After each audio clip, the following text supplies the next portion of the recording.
They were passed down through whispers and firelight, tales of gods walking among men, lost continents swallowed by the sea, and creatures that blurred the line between myth and memory.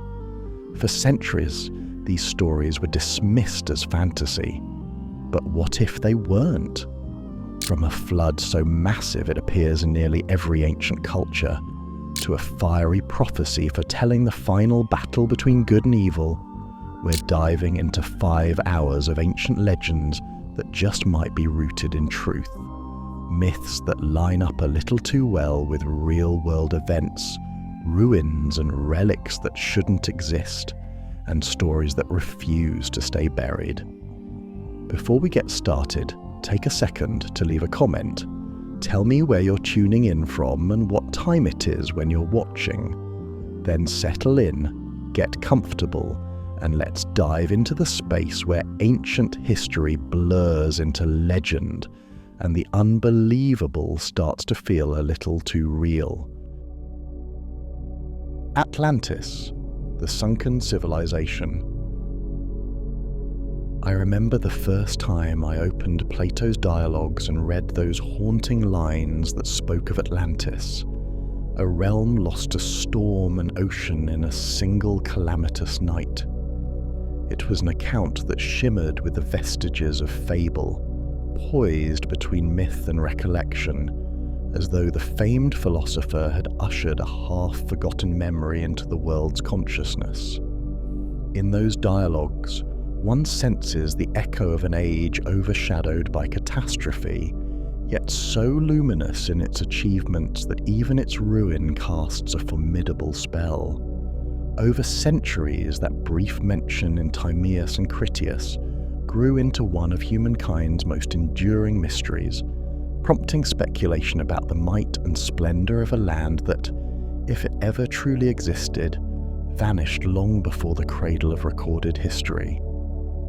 But to step into Plato's vision, to let the imagination wander through the corridors of a lost civilization perched at the edge of memory, is to glimpse a realm of canals and temples, of shimmering walls and broad causeways, a place so radiant that its demise when it arrived would be the stuff of nightmares.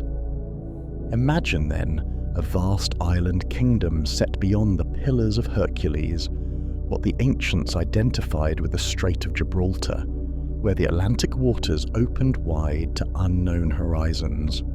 In that secluded realm, so the story goes, the soil was incredibly fertile, and the land produced abundant harvests year after year. Orchards laden with fruit lined the coasts, and rolling meadows led into deep forests. Beneath the earth's surface, mines yielded precious metals beyond what other nations could boast. Orichalcum, a mysterious substance prized for its glimmer and scarcity, was said to have been found in generous veins. Atlantis, by all accounts, revelled in its natural wealth. Beyond the farmland and forests, ringed ports teemed with ships from distant lands, for the Atlanteans engaged in trade so extensive that their harbours once bustled with every manner of vessel. No corner of the known world was beyond the reach of their commerce. At the heart of their domain lay the capital city, a marvel of engineering and urban design. Plato's Critias describes it in meticulous detail. At the centre, a sacred hill rose from the plain, crowned by a temple dedicated to Poseidon, the lord of the sea. From that hill, concentric rings of land and water spread outward, vast circular canals dug by the Atlanteans themselves, each parted by feats of masonry and linked by gates so cunningly wrought that the rings formed a labyrinth of navigable waterways. There, within the innermost ring, lived the royal family, descended from Poseidon's union with a mortal woman named Cleito, whose children, so the tale asserts, became the founding princes of Atlantis. These kings oversaw the continual beautification of the centre, raising golden statues of gods, constructing altars, and polishing the temples with precious metals that gleamed in sunlight. The Temple of Poseidon itself, perched on the Acropolis, was said to be so lavishly adorned that visitors arrived breathless at the sight of it. Some recounted pillars of orichalcum that caught the sun's rays, shimmering like a fire in the sky. Wander further from that Acropolis, and you would find another ring of land, perhaps broader, where the lesser nobility and priesthood resided. Majestic halls stood in the shadow of the central temples. Marble walls enclosed courtyards, their surfaces etched with intricate designs that recounted heroic deeds and mythic genealogies. Here, the Atlanteans devised ingenious aqueducts, bridging watery channels and distributing fresh water from the hills into fountains and public baths. So advanced were these systems that the capital city rarely knew thirst, even in the hottest seasons. On mild afternoons, music drifted over the canal waters. Lyres, pipes, and choral voices raised in praise to the old gods. If travellers came from foreign shores, they might marvel at the cleanliness of the streets, the symmetry of the palaces, and a subtle fragrance of incense that lent the entire place a dreamy, otherworldly air. Beyond the second ring, the city expanded once more to a grand ring of farmland and artisans' quarters. Here, blacksmiths toiled in forges, their hammers striking metal that would fashion tools and weapons coveted by any army of the era. Great stables housed teams of horses, trained for chariot processions or the cavalry that formed part of the Atlantean might. Stone roads, meticulously laid, radiated out from the centre, crossing bridges that arched over shining canals. Each canal was a vital artery of commerce, thronged with flat-bottomed barges carrying grain, fish, or timber. Market stalls lined the quays, where foreign merchants from across the known seas exchanged goods for the famed Atlantean metals and handicrafts. So soared the city's grandeur, but the capital was only a jewel crowning a much larger empire that extended across the main island into smaller isles scattered about, each subject to the overlordship of Atlantis's kings. According to Plato's sketches, this empire controlled regions even beyond the main archipelago, projecting its power into parts of the known world. Some whispered that Atlantean fleets had once subdued entire coasts with their advanced warships. Whether these rumors held truth or were fed by envy, the perception of Atlantean dominance was enough to spark fear and admiration in equal measure. Countless smaller realms paid tribute, either in the form of raw materials or, in dire times, the promise of military support. But, for all its pomp and dominion, Atlantis was not static. The Atlanteans themselves were said to be a people of ambition, ever improving their architecture, their weaponry, their sailing methods. They laid out gardens of extraordinary size, cultivated exotic plants, and erected statues in gratitude to the gods who had blessed them. Just a quick heads up before we continue. The visuals in this video help set the scene, but you don't need to watch them to follow along. Feel free to let this play in the background while you work, relax, or as you're drifting off to sleep. Now sit back, relax, and let's get back to the stories. Over time, as the mythic genealogies progressed, the might and moral fibre of the people grew uncertain. Early kings, children of Poseidon, governed with wisdom, overseeing laws inscribed on orichalcum tablets and hung within the temple precincts for all to read. Their law code stressed balance, a harmony between piety and reason, a caution never to let pride overshadow devotion to the deities. But the Atlanteans, in their prosperity, began to drift from these ideals. Hubris set in. Call it an unspoken arrogance that often grows where success is unchallenged. They shaped their capital to reflect boundless confidence, forging canals deeper, building towers taller, refining their palaces until every corner shone with artistry. And in that shining reflection, some Atlanteans beheld only themselves. Stories speak of the turning point, a creeping corruption among the noble families, an eagerness to pursue conquest for its own sake. Some retellings insist that the rich, grown complacent, lost their sense of virtue.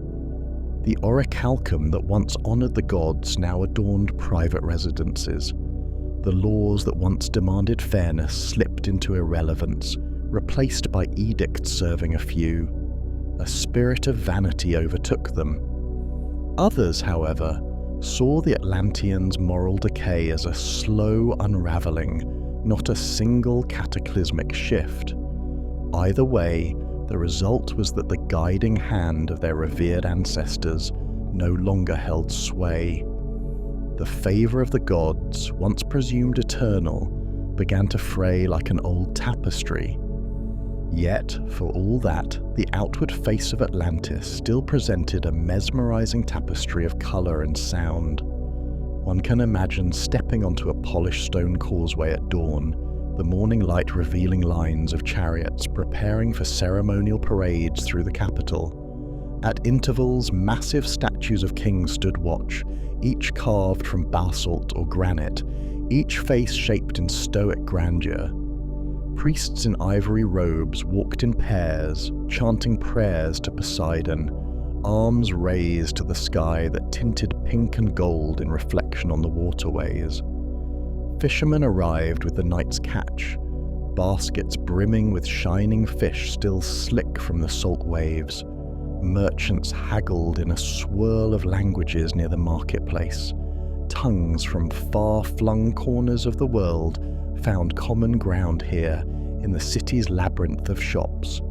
And always at the centre rose the sacred hill, ring upon ring leading up to the temple, whose altars wreathed in perpetual smoke from burnt offerings. On feast days, the city must have felt like a living tapestry of humanity and spectacle. The broad thoroughfares would fill with chanting crowds, the sweet smell of spiced meats curling from the cook fires set up for the masses. Musicians played on flutes made from the bones of rare animals, or on strings fashioned from seashell and wire. A music rumoured so clear that sailors claimed to hear it from ships anchored a league offshore. Acrobats and dancers performed in the squares, weaving stories of heroic battles and comedic farces. The city's sons and daughters, draped in garments of dyed cloth, embroidered with gold thread, might stroll from one corner to the next in leisurely wonder. Meanwhile, foreign ambassadors, clad in simpler robes, watch from balconies, marvelling that such a place could exist in all the wide earth. People in hushed tones might speak of the manifold inventions rumoured to be Atlantean, advanced irrigation, robust forging techniques, or even rudimentary engines that harnessed water pressure.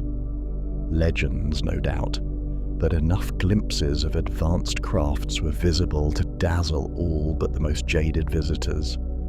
Beyond the city's walls, farmland spread across the island's interior, meticulously organised into squares and rectangles by a network of canals. In certain seasons, as the irrigation gates were raised, entire fields seemed to shimmer in watery reflections, giving the impression of a mosaic of lakes where crops sprouted. Herds of livestock grazed in the distance, while the coastal edges bristled with watchtowers. The Atlantean navy, rumoured to be unmatched, maintained outposts along the island's perimeter. Fleets of trireme-like vessels, or perhaps even more advanced prototypes, stood ready in large sheltered docks. No foreign armada dared approach unannounced, for the Atlanteans' mastery of maritime warfare was well known. Amid such abundance, one might question whether the Atlanteans gave thanks to the divine powers they believed had shaped their destiny. Plato's dialogues indeed highlight that in earlier generations, Atlanteans offered sacrifice, not of blood, but of their heart's devotion. The island's temples, especially the Grand Temple of Poseidon, soared as the beating spiritual heart of the empire. Sculptures of the sea god in regal posture, crowned with diadems of shimmering orichalcum, loomed inside sanctuaries whose walls were frescoed with ocean motifs, schools of fish, roiling waves, and patterns that evoked currents swirling in endless dance. Priests in those spaces observed strict rituals, chanting hymns under flickering lamps. The air, scented with incense of frankincense and perhaps resin from exotic trees, glowed in the reflection of polished metal panels. In the hush, one could sense that here, if anywhere, the gods might walk among men. But memory of the gods' blessing began to fade as the empire's might expanded. Accounts say the Atlanteans, flush with triumph, looked across the seas at other lands less favoured, less advanced. Their kings set ambition upon conquest. The text in Plato's narrative recounts that the Atlanteans' dominion stretched aggressively into parts of the Mediterranean, forging alliances or subjugating smaller polities. This outward push spurred conflict with the Athenians in the fabled war that ended with Atlantis undone. Yet before the storm of war, imagine the confident dispatch of Atlantean generals to newly built harbours across the seas, forging roads and fortress cities far from the homeland. Craftsmen at home hammered out more arms, and soldiers marched in training fields, ringed by enormous stone stands, where crowds gathered to watch martial displays. All seemed unstoppable until the day that, as some myths assert, the moral decay reached a tipping point. Pride drew condemnation from the gods themselves. Perhaps Poseidon, once the beneficent guardian of Atlantis, saw his children had strayed too far from piety, leading him to withdraw his protection. Or maybe the whole pantheon watched in disapproval as Atlantean aggression threatened to overshadow the natural order. One version claims that Zeus gathered the divine assembly, pointing a thunderous finger at the empire.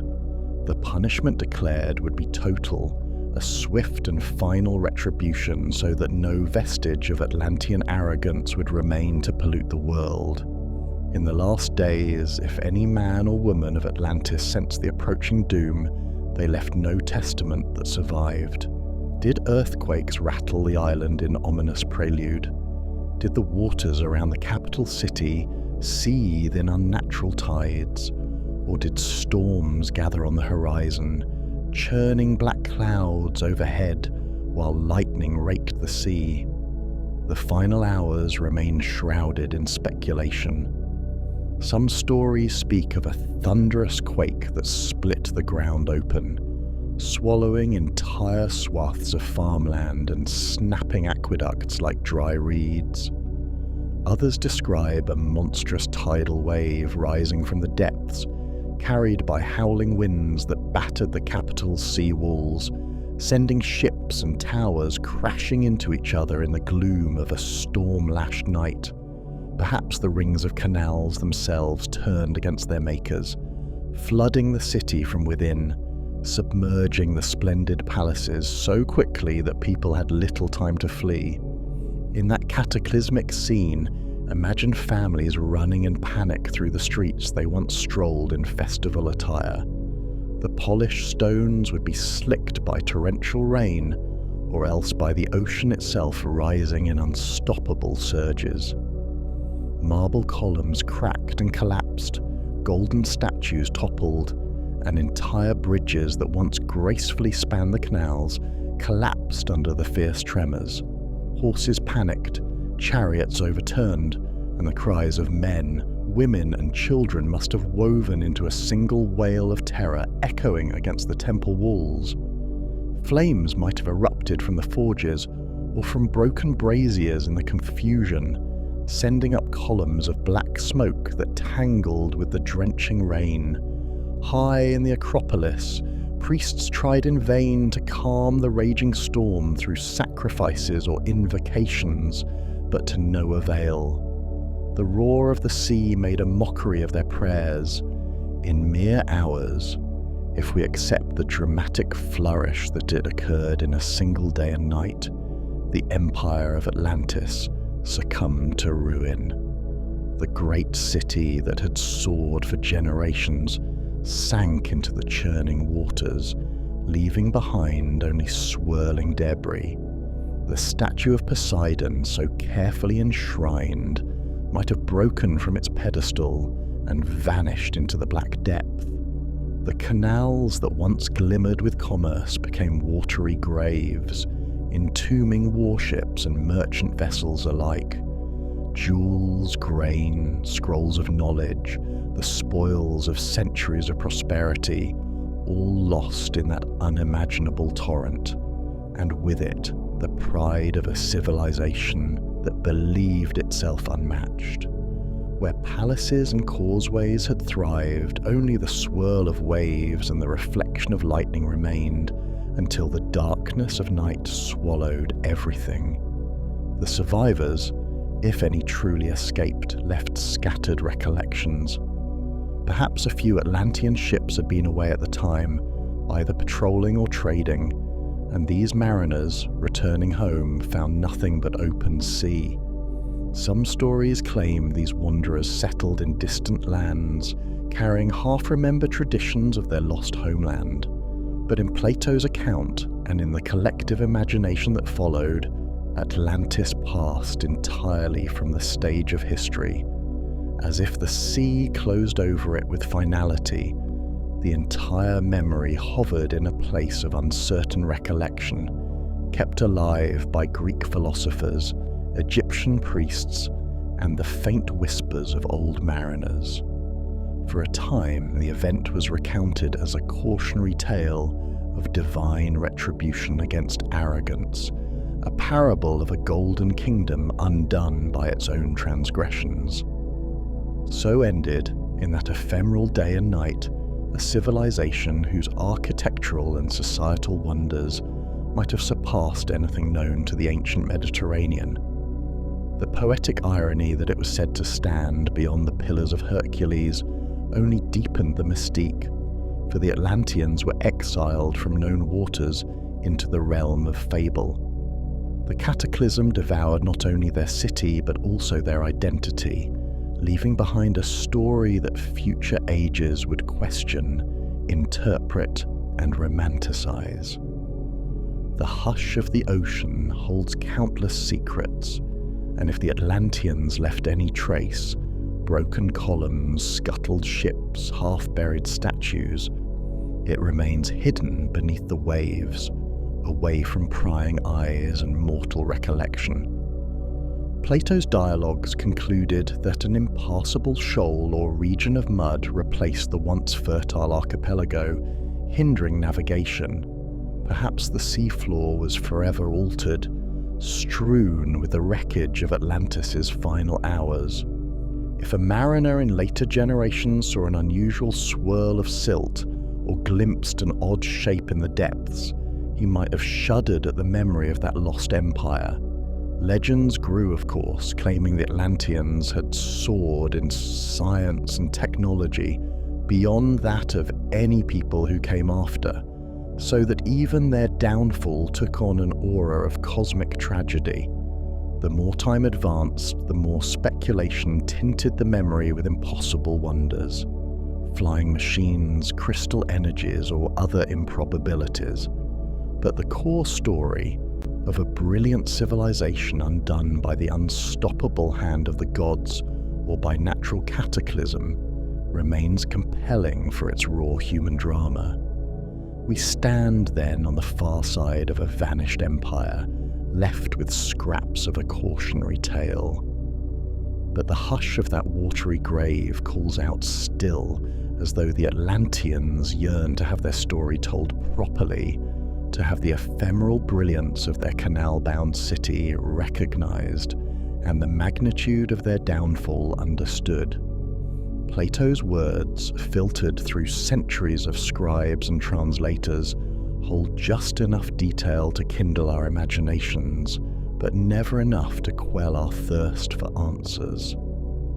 And so, the glories of Atlantis remain a tapestry of possibility, undone by tumultuous waves, sealed in a hush that might never fully break. In the accounts we glean from ancient sources, it is easy to see Atlantis as the ultimate example of a kingdom favored by fortune and undone by moral failing. Yet, even stripped of allegory, the notion of a great island power succumbing to a sudden cataclysm resonates through the ages, because it was not simply a city that vanished, but an entire world of knowledge, culture, and identity. One day the Atlanteans walked in sunlight, assured of their greatness, and the next, the sea devoured them. The human heart cannot help but quiver at such a fate, for it speaks to the precariousness of all achievement. The columns we erect, the temples we gild, the wealth we amass, they can be overturned by forces beyond our mastery. The Atlanteans, in their final hours, might have realized this too late, glimpsing the unstoppable hand of destiny in the roaring tides.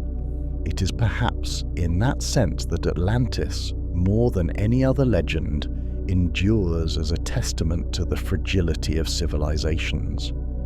Its memory, even if mythical, is a record of how quickly a grand society can tumble into oblivion. Over time, the myth was retold in diverse forms, merging with folklore or reinterpreted by the dreamers of each new era. Poets might portray the final night in lurid detail, a city lit by the glow of flames as it sank beneath monstrous waves. Philosophers might dwell on the moral lessons, underscoring how prideful expansion leads to ruin. Others could spin yarns about Atlantean refugees carrying seeds of knowledge that later spurred developments in foreign lands. The story offers an endless tapestry upon which the world's imagination can embroider.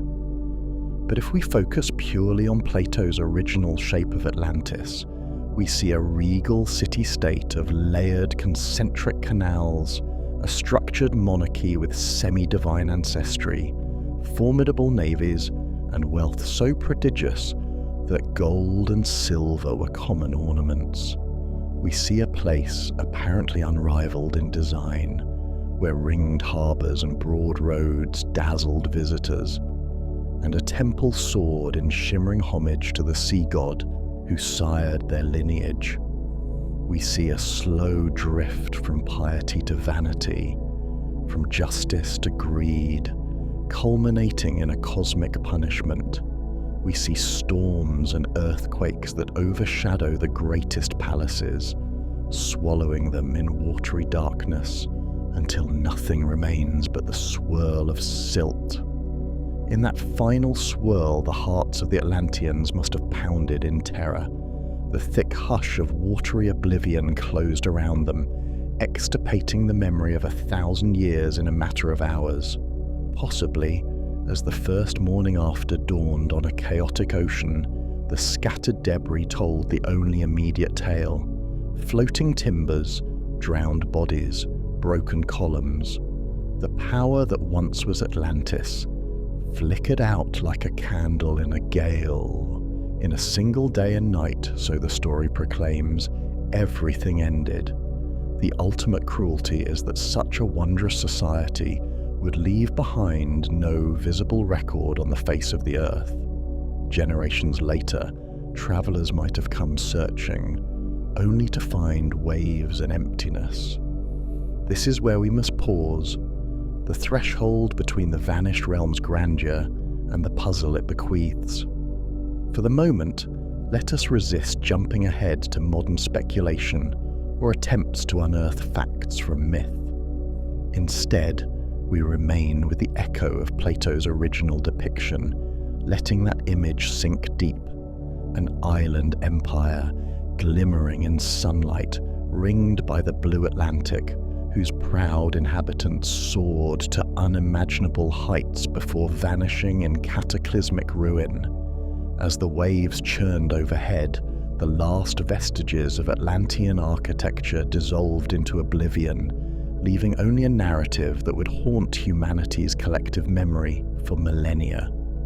So ends the story's first arc. Atlantis, in the ancient telling, was a place of brilliance and beauty, undone by the sudden force of nature or divine wrath. It was a realm whose achievements outstripped the caution that might have kept them safe. Whether we see it as an allegory or a half-remembered fragment of real events, the power of the tale resides in how vividly we can picture that lost metropolis, the shining spires, the ringed canals, and the proud Atlanteans going about their daily lives, unaware that the clock was ticking down to an unspeakable end.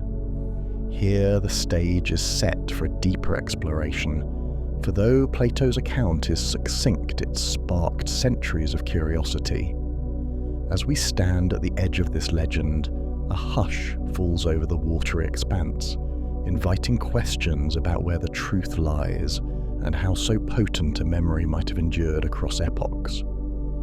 For now, we remain in the moment of cataclysm, that abrupt swirl of sea swallowing an entire civilization in a single day and night, and we can only imagine the stunned hush that followed, a hush that echoes still in the corners of our collective imagination. The silence that followed the cataclysm of Atlantis was not immediate, nor was it absolute.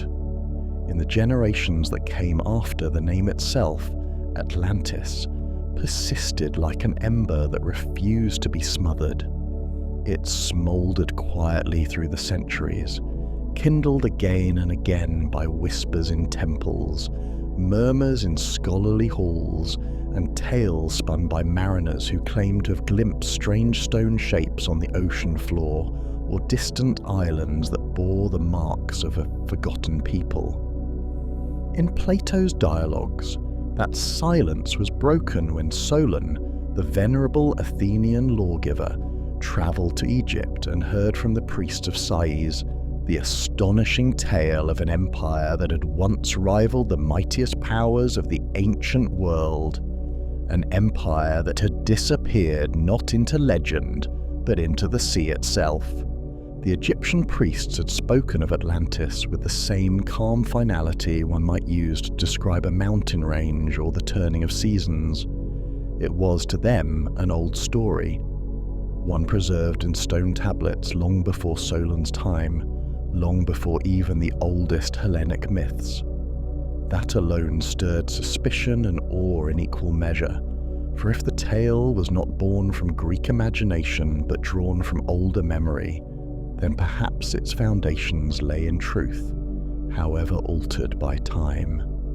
Plato, who received the tale through Solon's descendants, was the first to set it into philosophical form, yet even he noted that it was not his invention. It was, he wrote, a recounting of something ancient, a record. So began the centuries-long chase, to peel back the myth and discover whether Atlantis had been real, and if so, where it once lay. One of the first serious attempts to anchor the legend in geography occurred in the early modern era. European scholars and explorers, increasingly obsessed with classical antiquity and flush with new cartographic tools, began to speculate that Plato's placement, beyond the Pillars of Hercules, referred to a real location somewhere in the Atlantic Ocean. It was an audacious thought. What if, far from being a mere parable, Atlantis had actually been a sunken landmass, once located between Europe and the Americas, now lying beneath the restless tides? This hypothesis gained traction with the rise of maritime exploration. As Spanish, Portuguese, and later British navigators crossed and charted the Atlantic, Islands like the Azores, Madeira, and the Canary Islands caught scholarly attention. Could these rugged specks of land be remnants of a much larger archipelago, fragments of a continent that once spanned the mid-Atlantic? Volcanic activity in these islands added fuel to speculation. Eruptions, lava flows, and undersea ridges seemed to confirm that the ocean floor was not fixed, that it could crack and convulse, as Plato described. Perhaps, some reasoned, Atlantis had been swallowed by one such seismic shift, the land subsiding in mere hours under the weight of its own hubris. In the 19th century, this theory found its most ardent champion in Ignatius Donnelly, a Minnesota congressman with a taste for the epic. In his 1882 book, Atlantis, The Antediluvian World, Donnelly claimed that Atlantis had been a real place and the cradle of all ancient civilizations. He argued that the architectural marvels of Egypt, Mesopotamia, and even the Americas bore uncanny similarities. Pyramids, flood myths, and precise astronomical alignments, all of which he claimed pointed to a single forgotten progenitor, Atlantis. Donnelly's work was speculative, often unmoored from strict evidence, but it captured the public imagination. His maps, detailing a now vanished mid-Atlantic continent, were reprinted in newspapers and referenced in lectures across the Western world. The idea that a global cataclysm had erased the memory of a sophisticated civilization struck a chord with audiences already fascinated by lost cities and biblical floods. Atlantis, once confined to Plato's dialogues, had become a fixture in the cultural consciousness. But while Donnelly's theories rippled outward, serious scholars sought more tangible ground.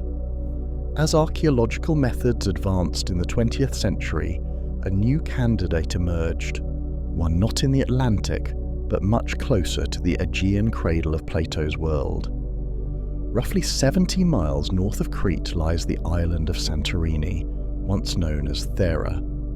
It is a place of stark beauty, black cliffs rising from cobalt waters, whitewashed villages perched atop caldera rims like frost on a bowl, but beneath that serene exterior lies one of the most violent geological scars in human history.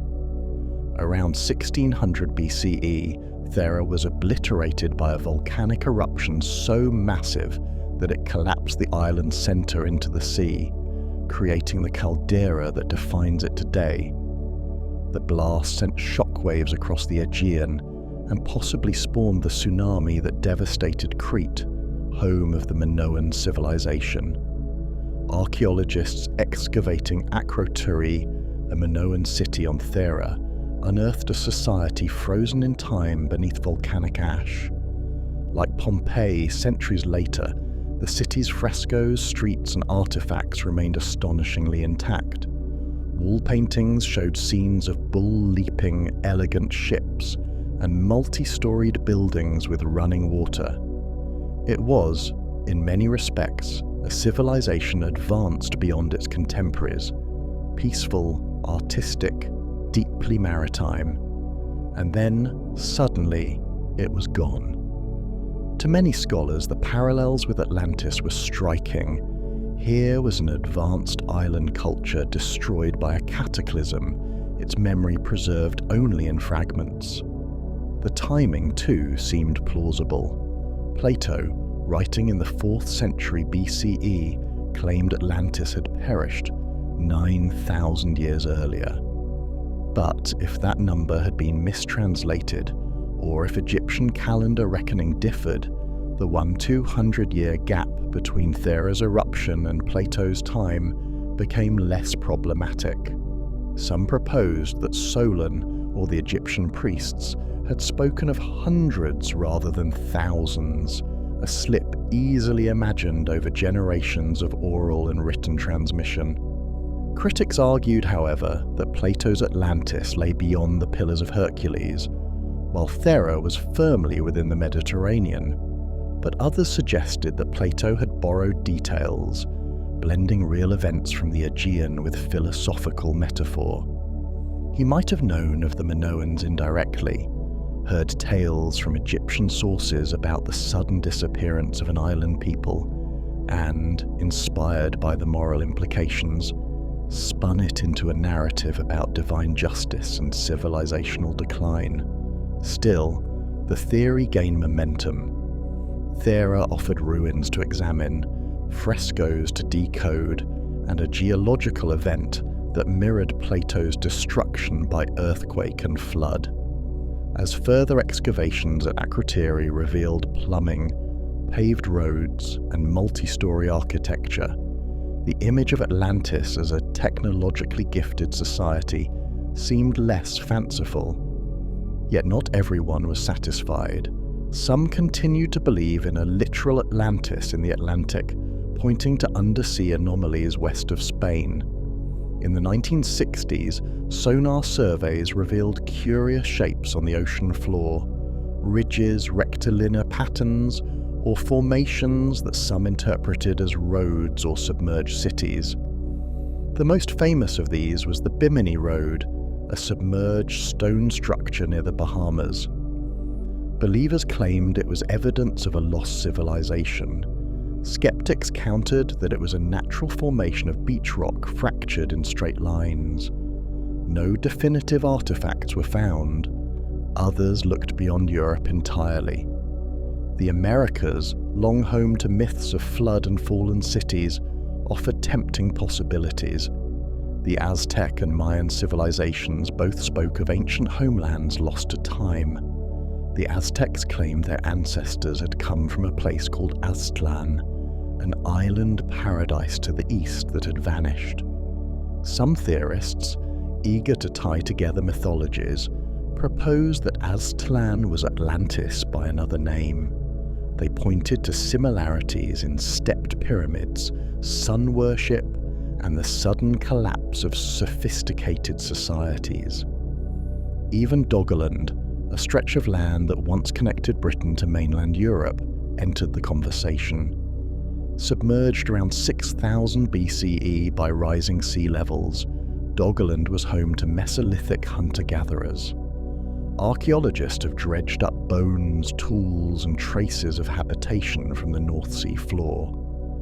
Could a localized flood event here have inspired tales of a land lost to the sea? Some suggested that oral traditions, passed down and distorted over millennia, might have evolved into the Atlantis myth. Yet Doggerland's inhabitants were far from the advanced society Plato described. No temples of orichalcum, no ringed canals, no vast armies. Other theories drifted farther afield. Antarctica, said some, once lay in a temperate zone before tectonic drift carried it south. A civilization could have thrived there before being buried in ice. Others eyed the Caribbean, South America, or even the Sahara Desert, where ruins and megaliths stirred curiosity. A few drew lines between Atlantis and the Sea Peoples, mysterious maritime raiders who toppled Bronze Age empires around 1200 BCE. Could they have been refugees from a sunken homeland? In the late 20th and early 21st centuries, new technologies reinvigorated the search. Satellite imagery, LiDAR scanning, and deep-sea submersibles promised to pierce the veil of oceans and jungles. Some expeditions claimed success. In 2009, Google Earth users spotted what appeared to be grid-like patterns off the coast of West Africa, quickly dubbed Atlantis city blocks. Experts, however, explained that these were artifacts of sonar mapping, not actual ruins. Nonetheless, the allure persisted. Private explorers, often self-funded or backed by eccentric patrons, launched expeditions to Santorini, the Azores, and even the icy edges of Greenland. They followed old maps, cryptic texts, or geomagnetic anomalies. Some consulted psychics, others scoured Plato's texts, seeking overlooked clues. Was island a mistranslation? Did Poseidon signify a real monarch rather than a god? Did orichalcum refer to copper alloys known to early metallurgists? Each theory, each dig, each sonar ping echoed with the same hope, that somewhere beneath silt and sea lay a palace wall, a statue, a tablet bearing Atlantean script, something that would tip the balance from legend to fact. And yet, in each case, certainty remained elusive. Some scholars came to believe that Atlantis was not a place but a pattern, a recurring story embedded in human culture. In mythologies around the world, one finds tales of golden ages and sudden ends, floods that wipe out wicked cities, continents that sink, towers that tumble. Perhaps Atlantis is less a specific location than a mirror held up to civilization itself, a warning about hubris, greed, and the fragility of achievement. In this view, Plato's tale was allegorical, a philosophical parable with elements drawn from history, but intended to critique Athens as much as memorialize Atlantis. To those inclined to mythopoeia, Atlantis was the dream of every civilization on the brink, the sense that greatness is always one step from collapse. Still others, blending psychology and myth, suggested that Atlantis exists because we need it to. It embodies the paradox at the heart of human ambition, that we are builders, and yet our structures decay. We are seekers of truth, and yet we long for mystery. Atlantis, like Eden, like El Dorado, like Shambhala, is the story of what might have been, of a path lost, a door closed, a light extinguished before its time. And so we search. We search not just with sonar or trowels or ancient texts, but with dreams. We seek Atlantis in the unexplained ruins of the world, in the drowned stones of Yonaguni, in the mysteries of Nan Madol, in the towering megaliths of Baalbek. We see its glimmer in the perfection of a Roman aqueduct, or the intricacy of a Sumerian tablet. We imagine what knowledge was lost, what ideas never passed through the sieve of time. If Atlantis did exist, perhaps it does not wish to be found. Perhaps the sea guards its secret jealously, silt and coral smoothing away every edge, every inscription. Or perhaps the city sleeps still, hidden beneath layers of ash or ice, waiting for the day someone touches the right stone and awakens a memory. Or perhaps, as some believe, Atlantis never existed in the material world at all, but it exists within us, an echo of the first time a people looked around at their creation and thought, "We are invincible," just before the sky darkened and the waters rose. In the end, the question may not be whether Atlantis was real, but whether we are ready to accept that its story is ours, that its pride is our pride, that its downfall, though mythical, reflects our own vulnerabilities. The reason Atlantis endures, why it pulls scientists and mystics alike, is that it lives in the liminal space between known and unknown, truth and imagination. It is both a monument and a mirror.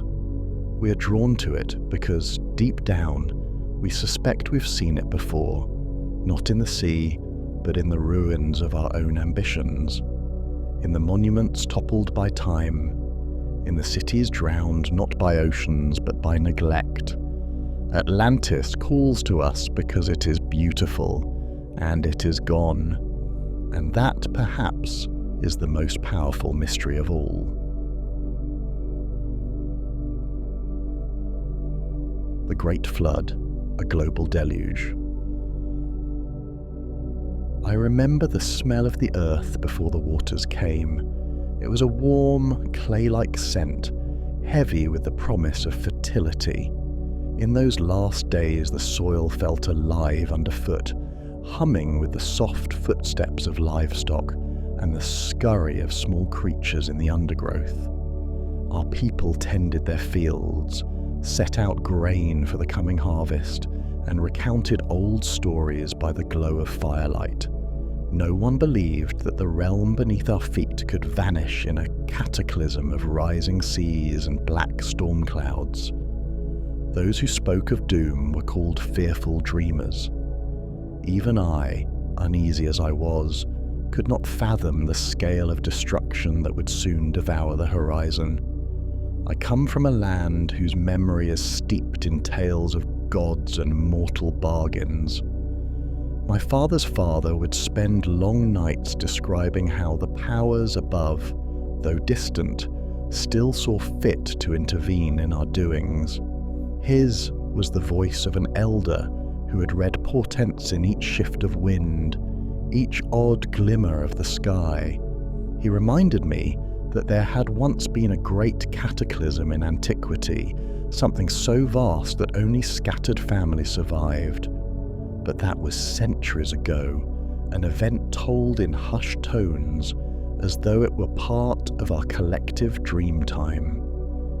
Yet, the old legends, those from beyond my own tradition, told of a similar cataclysm. Some called it the wrath of the heavens, others the great purification, still others the cleansing flood. The names differed, but the shape of the story was the same. Waters rose, carrying entire worlds away. I do not claim to have known precisely why the flood came. Even now, as I recount the details, it feels like wandering through half-forgotten nightmares. When the first signs arrived, they were subtle. One day the rivers swelled beyond their usual banks, even though we had not seen the typical rains that cause floods. Fishermen returned from the coasts alarmed by strange tides that pulled back too far and rushed forward with unnatural force. In the city squares, travellers bearing goods from distant lands told of villages washing away. Some said the earth had split open to release a deluge of water from its deepest caverns. Others swore an angry sea had battered the outer edges of the known world. Each retelling grew more fantastical. The rumour of unstoppable floodwaters drifted into our ears like an omen from the heavens. Despite such rumours, life continued. Our people could not simply cease their tasks, for the cycles of sowing and harvesting governed everything. Shepherds still led their flocks to graze in the uplands at dawn. Potters still fired their kilns under the midday sun. Yet a sense of foreboding mounted, like storm clouds gathering at the edges of one's vision. My own father, wise in his years, began to keep watch on the sky at dawn. He studied the colour of each sunrise, noting the unusual pall that tinted the horizon. The air had turned sticky and hot in a way we did not recall from previous seasons. Birds no longer followed their usual patterns.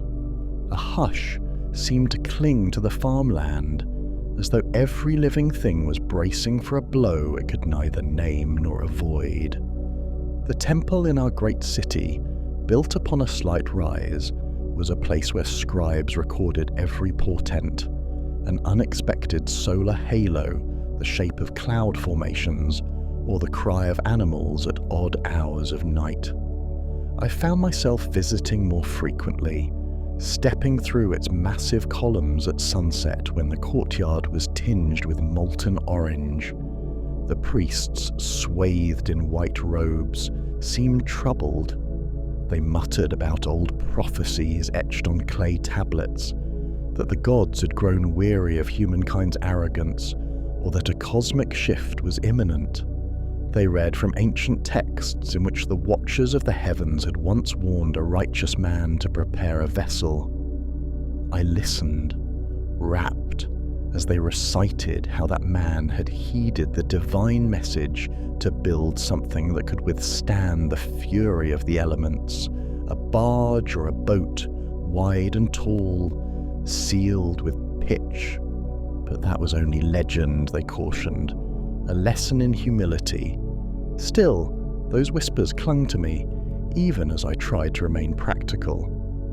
I was neither farmer nor priest, though I had studied enough of the cuneiform tablets to serve as a kind of record keeper. My post was humble. I tallied trade goods at the city gates, ensuring that caravans paid their proper dues. Yet in that role, I met travelers from every corner of the known world, men and women who had sailed rivers or journeyed from distant mountains. Their stories were threads of a tapestry that stretched beyond the boundaries of my single settlement. Over time, those threads merged into a single refrain. The waters were coming, unstoppable, creeping from the edges of the earth inward. One late afternoon, a caravan from the north arrived, caked in mud. The animals' hooves were slick and the wagons stank of damp straw. Their leader, an old woman with hair the colour of river silt, told me her entire village had been submerged in a matter of days. "We climbed to higher ground," she said, voice trembling. "But the water climbed with us. The fish turned belly up, washing ashore as if the seas themselves were sick." Her people, battered by storms and lacking shelter, had wandered for weeks seeking refuge. As she spoke, I saw in her eyes the ghosts of entire families left behind. That was the moment I first truly believed that a cataclysm was at hand. No single flood could uproot so many so quickly unless something far larger was in motion. The temple priests, too, must have sensed the tide of doom rolling closer. They began lighting great fires on the temple's rooftop, as if to plead for the gods to relent. Drums echoed at dusk, a low and mournful rhythm that set my nerves on edge. Chants filled the air, blending with the acrid scent of burning offerings, grain, frankincense, the occasional sacrificial bull. Even for one who was not deeply devout, it was impossible not to feel the weight of centuries of faith bearing down on that moment. We were living through something that the ancients had only glimpsed in their darkest prophecies. And then came the rains. At first the sky turned a bruised grey, heavy with an unseasonable chill, followed by a damp that seeped into every bone. On that first night of true rainfall, I stood outside my modest home, letting the drizzle patter against my shoulders. There was a hush across the city. No one quite knew if this marked the beginning of the end or just another turn in the weather. But as hours stretched into days, the rain intensified. Water poured from the sky in sheets, relentless and pounding. Streets turned to streams, carrying refuse and stray branches. People scrambled to protect food supplies, to corral animals onto raised platforms, to build quick barriers of mud and stone. Even so, the water advanced with terrifying speed, swirling around the ankles and then climbing up to the knees. In the countryside, rivers broke their banks. Mud embankments collapsed overnight. Farmers who had tried to safeguard their fields could do nothing as torrents carved new channels through farmland, ripping away entire plots of wheat and barley.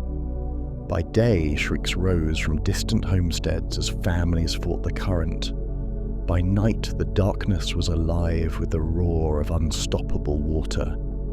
In the city itself, the drains clogged, and the labyrinth of narrow lanes became a maze of swirling eddies. Folk retreated to upper floors, praying or cursing, depending on their bent. Each dawn, when the watery sunlight broke through the clouds, we would assess the damage. Entire districts submerged, valuable supplies rotting in the damp. Still, the rainfall did not abate. I recall the constant hammer of it upon roof tiles, an endless drumming that lulled the mind into numbness. The children cried themselves to sleep in cramped lofts, while the older folk whispered that the gods must be punishing the city for its excesses. At the same time, rumour had it that the world beyond our walls fared even worse. The water was not merely local, It was rising across plains, valleys, and coasts. Some said the sea had swallowed entire islands. Others claimed monstrous waves had assaulted foreign ports, drowning entire fleets. Though we could not confirm these stories, a sense of bleak inevitability settled over us. We were witnesses, it seemed, to the dissolution of an entire age. I tried to remain stoic. My daily routine was reduced to survival tasks, fortifying my dwelling with sandbags, siphoning off water from the precarious walkway outside, scavenging for what fresh produce could still be found in the flooded markets. The city's leadership turned frantic, each official or priest offering contradictory orders. Some demanded that we gather on the highest hill and pray. Others insisted that we should salvage as much grain and livestock as possible, building rafts if necessary.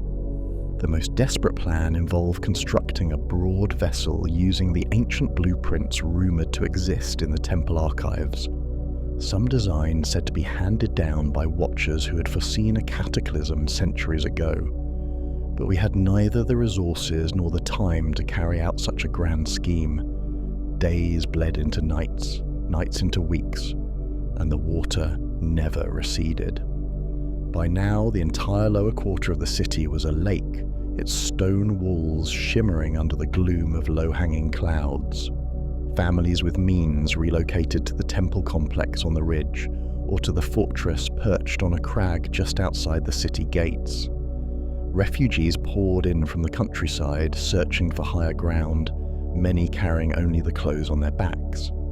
The city gates, once so meticulously guarded, now lay half submerged, the wood swollen and splintered. I remember wading through chest-deep water, hauling sacks of dried lentils and salted fish with a few neighbours. We moved silently, because no words could lessen the horror of seeing beloved streets turned into a drowned labyrinth. Then came the storms of wind. Furious gales tore through the region, ripping the thatched roofs from huts that still stood. Lightning split the sky, revealing monstrous cloud formations that swirled like living things. Thunder rolled across the firmament as if a chorus of unseen beings were lamenting our plight. Some said the sea gods had unleashed their wrath.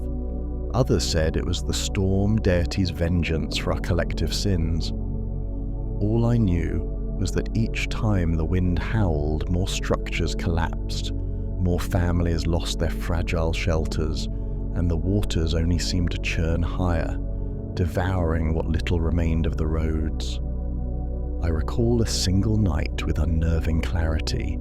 The wind had died down for a few hours, leaving an unearthly calm. With a torch in hand, I navigated a makeshift raft to check on an elderly friend who lived near the eastern boundary of the city. The water was so still in that moment that the reflection of a half moon on the surface looked like a second sky below me. The air was thick with damp heat, and my torch sputtered with each paddle stroke. Houses loomed in the gloom, windows dark, doorways submerged. Occasionally I'd hear a faint cry echo across the flood, someone calling for missing kin or lamenting a lost child. But mostly it was silence, an oppressive, drowning hush, as though the city itself held its breath, waiting for final oblivion. When I reached my friend's dwelling, it was half collapsed. The top floors were still above water, but no one answered my call. I climbed in through a shattered window, stepping across slippery timbers. Inside, every piece of furniture was overturned or bobbing in the murky tide. The stench of rot filled my nostrils. I found no sign of him, nor of any living creature.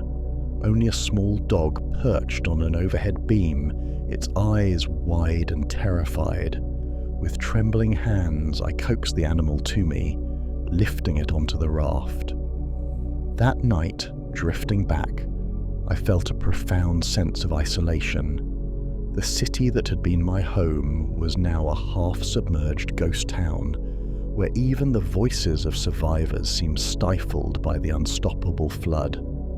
As the weeks wore on, rumours reached us of small enclaves that had managed to remain dry in the hills or at the edges of high plateaus.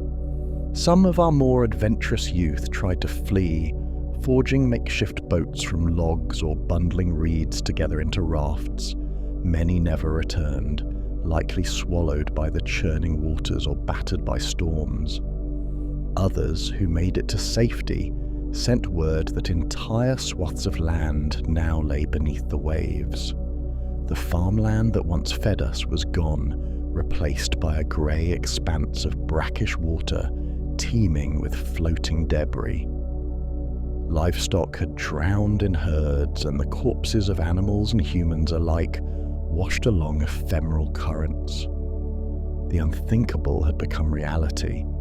The world as we knew it was ending beneath a ceaseless onslaught of water. The temple priests, losing hope, turned to frantic pleas. They recited from the oldest tablets verses about a hero instructed by the gods to save pairs of each animal, to gather seeds of every plant. Some believed that story was literal, and that if we had built such a vessel in time, we might have rescued life from the deluge. But no such vessel existed. Even if we had begun earlier, would it have been enough? The cynic in me whispered that we lacked the time, resources, and unity to undertake such a monumental project. Already, supply caches were running low.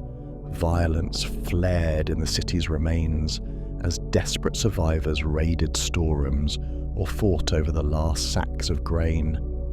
Compassion grew thin. The flood stripped away our civility, revealing how fragile our social bonds truly were when survival was at stake. And so, the exodus began. Those who still had the strength or will left the city behind, climbing into the hills, seeking rumoured safe havens. They carried what they could in cloth bundles, tools, precious heirlooms, seeds for replanting if ever the waters receded. A sense of resignation hung over them. Some parted from loved ones who refused to abandon what was left of their homes. Others pressed on, silent with heartbreak. I too wrestled with indecision. Should I remain or join the refugees trudging uphill? By that point, it seemed any path led to uncertainty. Starvation loomed on the heights, but drowning or disease threatened in the city.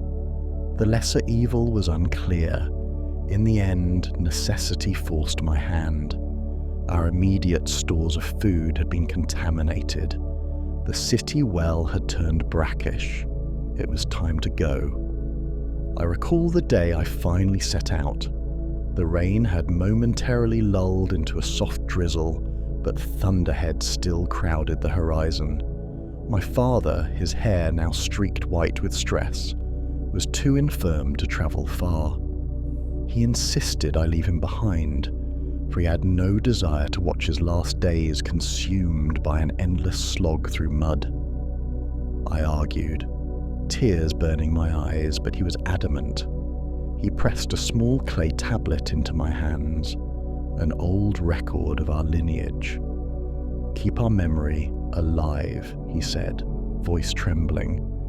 Then we embraced, and I turned away, stepping carefully onto a narrow path that wound uphill. Each step felt like betrayal, but also a necessity. I was not alone. A handful of neighbours, including mothers cradling infants, shuffled behind me, faces etched with sorrow. We moved through the city's outskirts where the water was somewhat shallower, though the thick mud made each step arduous. The stench of decay hung in the damp air. A few once proud mansions jutted from the sludge like broken teeth. In an alley, I glimpsed a man kneeling in despair beside what looked like his family's remains. We had no words for him. Everyone was locked in their own tragedy. Past the final ring of walls, we found the countryside transformed into a fetid lake. dotted with the twisted silhouettes of drowned trees. We navigated by memory, knowing roughly which direction the hills lay, but the usual roads had disappeared.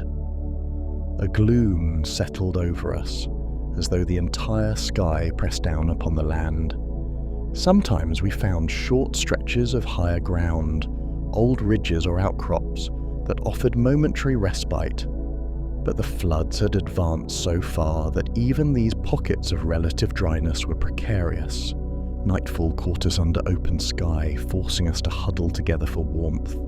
The ceaseless wind moaned across the watery expanse, and in the distance I thought I saw faint lights, maybe other bands of survivors, or the flicker of spirits in the gloom. It was easy to believe that we'd fallen into a realm where mortal and divine boundaries blurred. Our ancestors had told stories of watchers who guided chosen mortals to safety, but in that dark moment, it felt as though we were abandoned to face the swirling chaos alone. Over the next days, as our group pressed onward, we encountered others who had fled different settlements. They carried tales that mirrored ours: unstoppable water, vanished farmland, entire towns submerged. In these ragged gatherings of the displaced, I heard references to a single high mountain, far beyond the horizon, where some believed the floods could never reach. Some called it the Great Peak of the West. Others said it lay in the distant east. The direction varied with each telling, but hope latched onto the notion that if only we could find that fabled height, we might survive. It reminded me of the old text describing how, in a previous age, a lone boat had come to rest upon a mountaintop after a cataclysmic flood. That notion, once considered purely mythical, now felt like a desperate promise. Even as we searched for higher ground, the floods pursued us. Streams became rivers, rivers became lakes. The boundary between land and water blurred until we could not tell if the entire earth might soon be one vast ocean. At times, fierce storms lashed us, lightning streaking the sky, and we cowered beneath what trees or rocky overhangs we could find. The ground itself seemed to quake on occasion, perhaps from landslides triggered by the relentless wet. It was as though the entire world was dissolving, piece by piece, into the watery depths. Amid this rolling catastrophe, an odd numbness settled in me.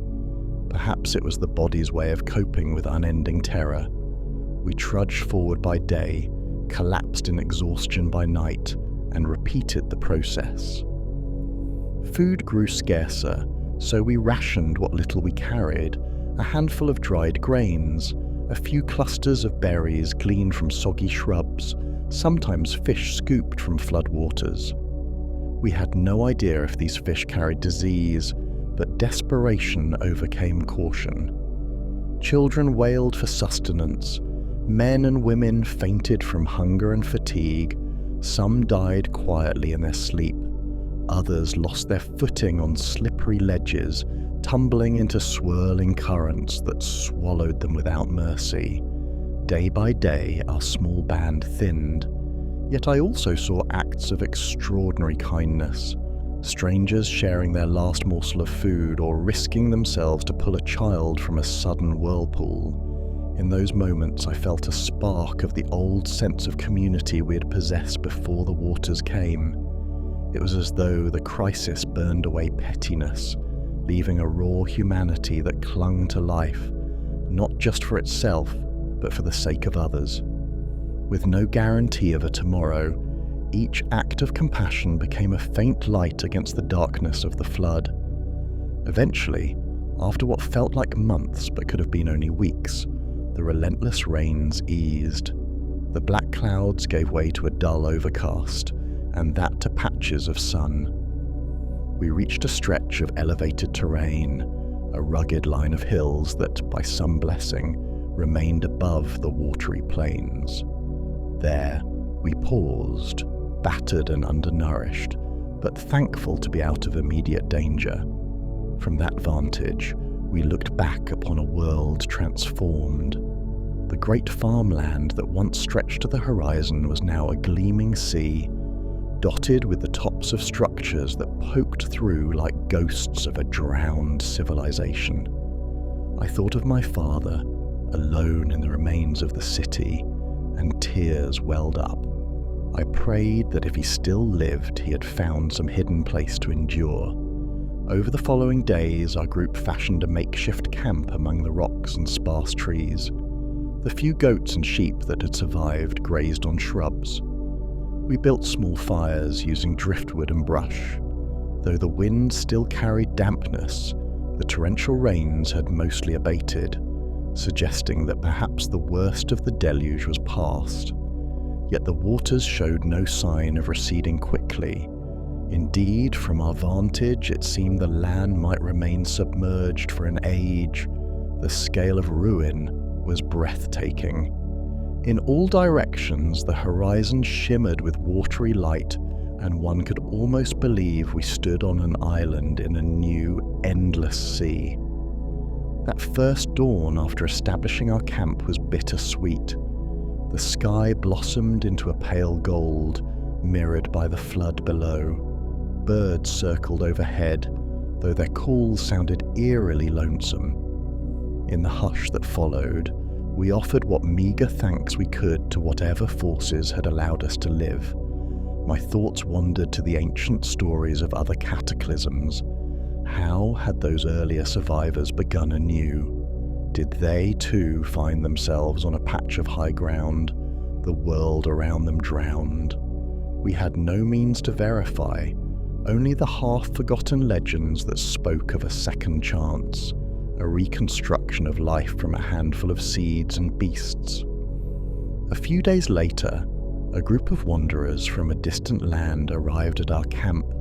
They were scarred by the same trials, mud-caked, lean from hunger, haunted by loss. We shared what little we had, exchanging stories.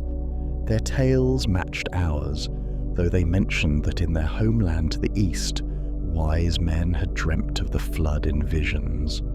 Some had built large craft in the shape of squares, storing animals and grain inside. Perhaps a few among them had survived on these floating sanctuaries. Whether that was truth or rumour, no one could say, but the possibility offered a flicker of hope. If even a single ark had withstood the deluge, it meant that not all was lost, that perhaps more survivors lurked out there, drifting on the endless waters, waiting for safe landfall. In the days that followed, I spent hours perched on a rocky outcrop, gazing at the watery expanse. The slow lapping of waves against the submerged trees created a mournful rhythm. Sometimes, the faint shape of a floating log or a cluster of debris would catch my eye, drifting aimlessly. I found myself imagining entire families upon one of those rumoured arks, children peering over the edges, livestock penned inside, seeds and scrolls stored safely away. If such a vessel existed, it was nowhere in sight.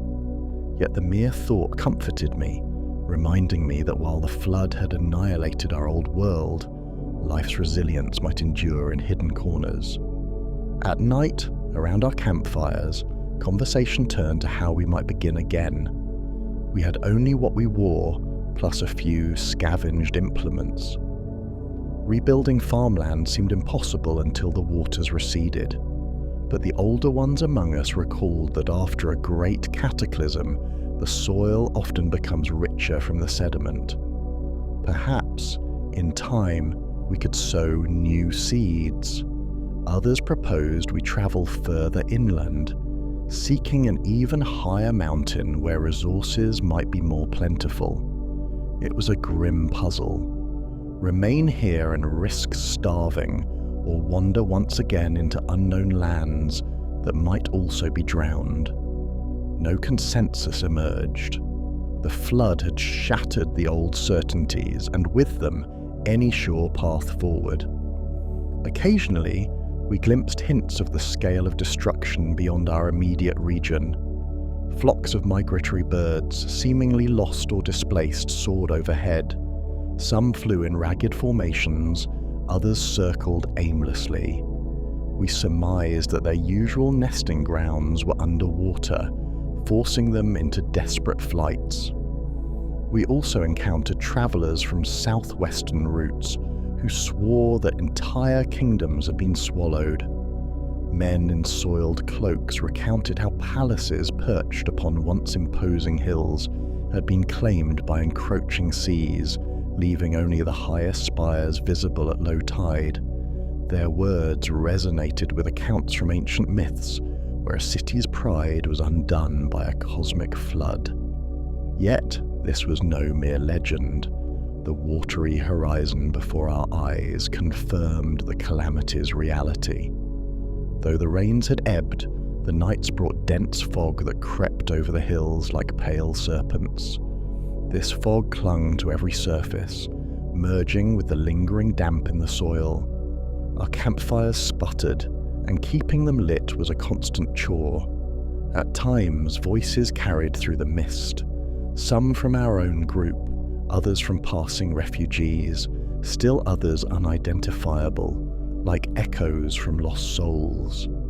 In that eerie twilight, it felt as though the boundary between our mortal realm and the domain of spirits thinned. One of the older survivors claimed that in previous floods, the ghosts of the drowned roamed at night, searching for the living. He insisted we hang protective charms and chant softly to ward them away. We followed his suggestion, if only to ease our trembling minds. Despite the gloom, the human spirit within us refused to be extinguished. We busied ourselves with tasks to stave off despair. A handful of us attempted to craft rudimentary tools from the scattered stones and driftwood that littered the hills. Sharpened flints became knives. Hollowed trunks served as crude vessels for carrying water. We tested the seeds found in the pockets of clothing or hidden in small pouches. If we managed to find a patch of ground less saturated, we might attempt to plant them, though that was an uncertain gamble. Still, each gesture of creation, however small, felt like a rebellion against the flood's devastation. I took it upon myself to record what was happening.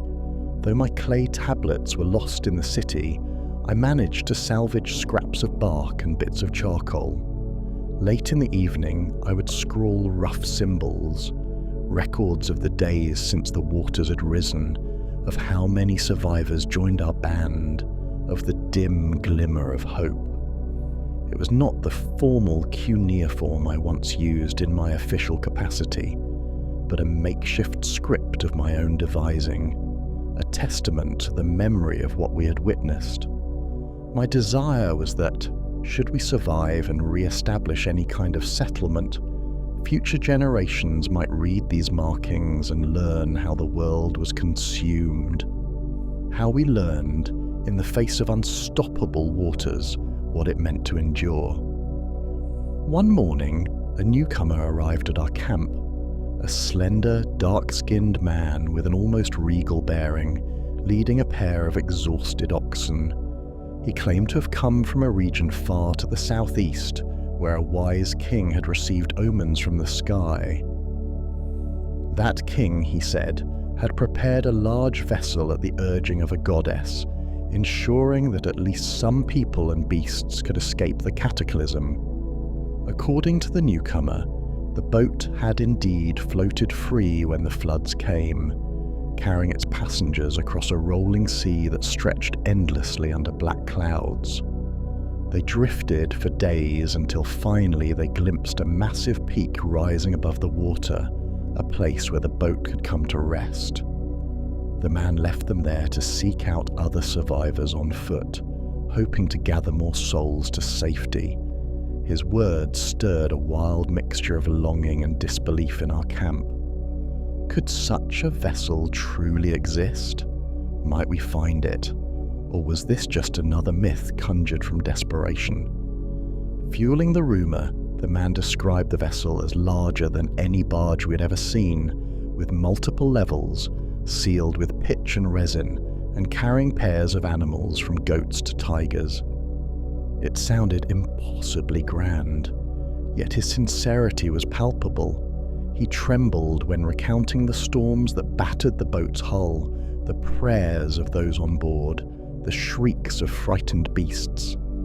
In the end, he said, the craft came to ground on a stony incline, the waters lapping far below. Slowly the travellers disembarked, wide-eyed at a landscape transformed by the flood. If this story was more than fiction, it meant that not all was lost, that an organised rescue had saved remnants of the old world's life forms. But the path to that mythical landing site was unknown, likely hundreds of leagues away through watery plains and treacherous currents. Realistically, we had little chance to attempt such a journey, lacking proper boats or provisions. Yet his testimony strengthened our resolve to survive in our makeshift refuge. We began to erect sturdier shelters from fallen branches and woven reeds. On the slopes, small trickles of fresh water sometimes emerged from rock fissures, rivulets that we could funnel into containers. The older survivors used their knowledge of wild plants to gather certain leaves and roots, which when boiled provided at least some nourishment. Over time, our ragtag community grew as other wanderers stumbled across our camp. A few of them, battered by loss, found renewed hope in the sense of shared effort. We helped each other repair torn garments, shared the meagre warmth of communal fires, and traded stories of loved ones we might never see again. The flood had cast us adrift, but in that enforced unity, we discovered fragments of belonging, and so we lived in a kind of suspended twilight. The once incessant rains had ebbed, giving way to occasional drizzle or short bursts of sunshine, but the waters that covered the plains did not recede quickly. From vantage points among the hills, we sometimes witnessed a distant break in the clouds, a fleeting patch of light that grazed what used to be farmland, but the land remained drowned, with no sign of draining. Perhaps if we waited long enough, months or years, some of it might re-emerge. In the meantime, we adapted to living on high ground, forging alliances with neighbouring hills where other survivors had clustered. Our days were an unsteady mix of scavenging, cautious exploration, and attempts to glean knowledge from the old stories that might guide us in forging a future. Those stories, drawn from various traditions, echoed the same refrain. Humankind had witnessed a deluge before, and from that devastation a handful of survivors replanted the seeds of civilization. This idea, repeated across different tongues, Mesopotamian, the desert tribes, the forest dwellers of the Far East, hinted that we were not the first to confront the unstoppable force of water. Some accounts described a wise sage who was warned by a divine voice, told to bring living creatures into a boat. Others spoke of a monarch who, upon seeing the seas rise, built a mountainous barge. Yet others told of a righteous fisherman, guided by a fish god to preserve the essence of life in jars. All these tales merged in my mind, weaving a tapestry that suggested the flood was not a random event but part of an ancient pattern. Perhaps the earth itself went through cycles, and we were merely the latest generation caught in the swirl. In quieter moments, I wondered about the shape of the world after the waters receded. Would the old cities remain only as coral reefs for future fish? Might the genealogies of entire clans vanish, their memory surviving only in scraps of oral tradition? Even as I grappled with these vast questions, immediate concerns pressed. We needed to find stable sources of food, safe shelter from the ongoing storms, and some semblance of order to manage disputes. Slowly, the small band around me formed a rudimentary council. We shared tasks from foraging to watch duty, ensuring that predators, wolves or other desperate humans, did not sneak into our settlement unchallenged. It was a fragile harmony, but it kept us afloat in a literal and metaphorical sense. Time blurred. Without a stable calendar or sunlit farmland, measuring months grew difficult. Occasionally, a group would set out to explore further, looking for evidence that the waters had receded in some distant valley. Most returned after harrowing journeys, reporting that the flood still ruled the land, though in some places the water level was a fraction lower than before. That minuscule sign of hope spurred us to keep living. We might not see the old fields re-emerge soon, but perhaps our children, or their children, could descend from these hills to reclaim the earth. Until then, all we had was each other and the knowledge gleaned from memory, how to plant seeds, how to build walls, how to fashion clay vessels. We were the keepers of the old ways, battered though we were, determined not to let them die with us. One evening, as I stood on a rocky ledge overlooking the drowned world, the sky cleared momentarily to reveal a field of brilliant stars. It was the first time in weeks I had seen the night sky unobscured. The patterns above looked familiar, yet subtly shifted, as though the heavens themselves had changed. For a heartbeat, I was overwhelmed by the immensity of what we had endured. We were but specks in a grand cosmic tapestry, subject to forces beyond our comprehension. Tears slipped down my cheeks, but not solely from sorrow. There was a sense of awe, an understanding that though we were fragile, we were alive, tasked with carrying forward the spark of the human story. In that moment, I silently vowed that I would not let the memory of our drowned city vanish, nor the lessons gleaned from this cataclysm fade into oblivion.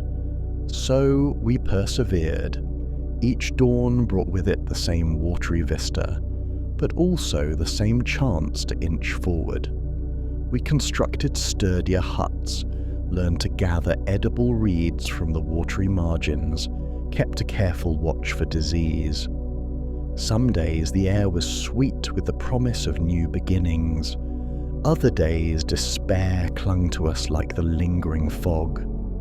Yet in the hearts of many, a flicker of faith survived. Whether that faith was in the watchers above, in the old gods, or simply in humanity's tenacity hardly mattered. It was enough to push us onward. I do not know how many years might pass before the lands reappear. I only know that we who stand on these hills carry the living memory of a civilization undone by water. Our children will hear the story of how the world drowned, how cities of stone sank beneath the waves, how animals and crops vanished, how the sun itself was blotted out by storms. They will also hear how a few souls refused to surrender, forging a life upon the high ground, guided by fragments of hope. Perhaps in time some of those children will descend the slopes, testing the soil for readiness to plant. Perhaps they will find in the ruins below the seeds of a new life. For now, I chronicle our days on scraps of bark, marking each shift in the waterline, each patch of green that emerges on a hillside, each birth and death among us. If the flood truly is universal, there may be others out there, on far mountains, across the sea, or clinging to the last spires of ancient temples, who do likewise. I dream that one day we may meet, share stories of survival, and weave a new tapestry of humanity from the threads we salvaged. Until then, we live in the hush after the storm, aware that the waters could still surge, that the world we knew is gone. But we remain, and in that endurance lies the seed of all future stories, the quiet testament that life, once given, does not surrender easily, no matter how high the tide rises. In the silence of these hills, I often recall the old prophecy that used to fascinate me in the temple scripts. A wave shall come to wash away the old sins, and from the crest of these waters shall a new dawn emerge. Those words, once poetic fluff, now ring with painful clarity. The wave has come, unstoppable, devouring. Whether a new dawn will truly emerge rests on our shoulders, and the shoulders of any others who stand on some other rise, gazing over their own drowned horizon.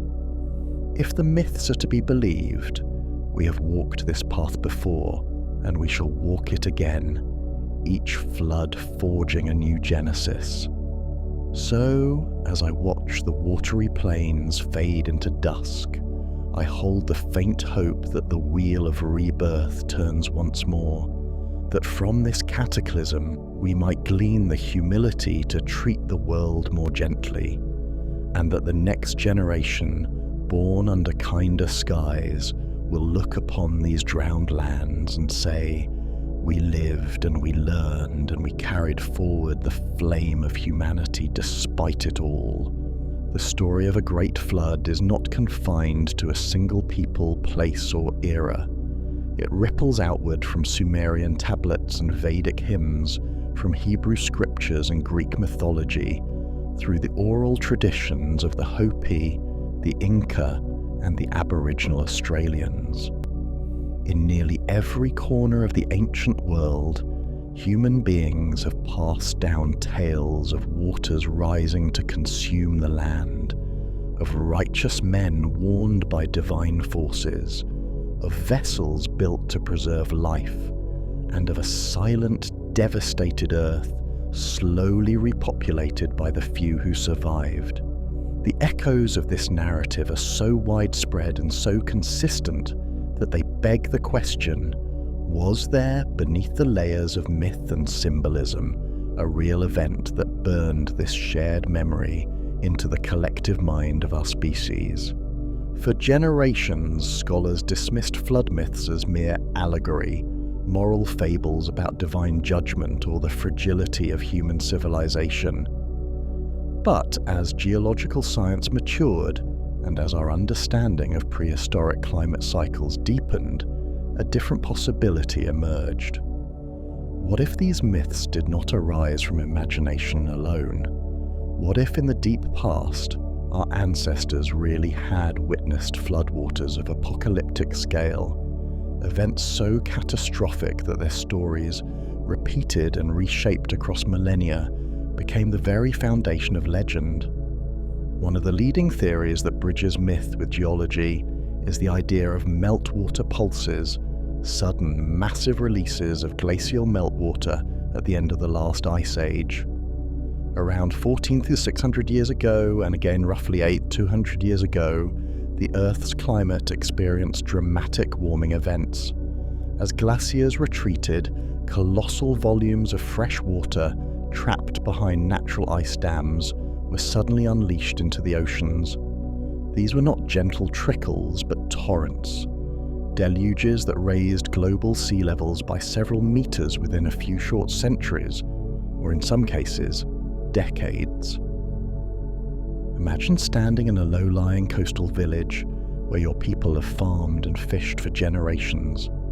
The sea begins to encroach slowly at first, then accelerates. One season the tide is slightly higher. By the next, entire meadows vanish.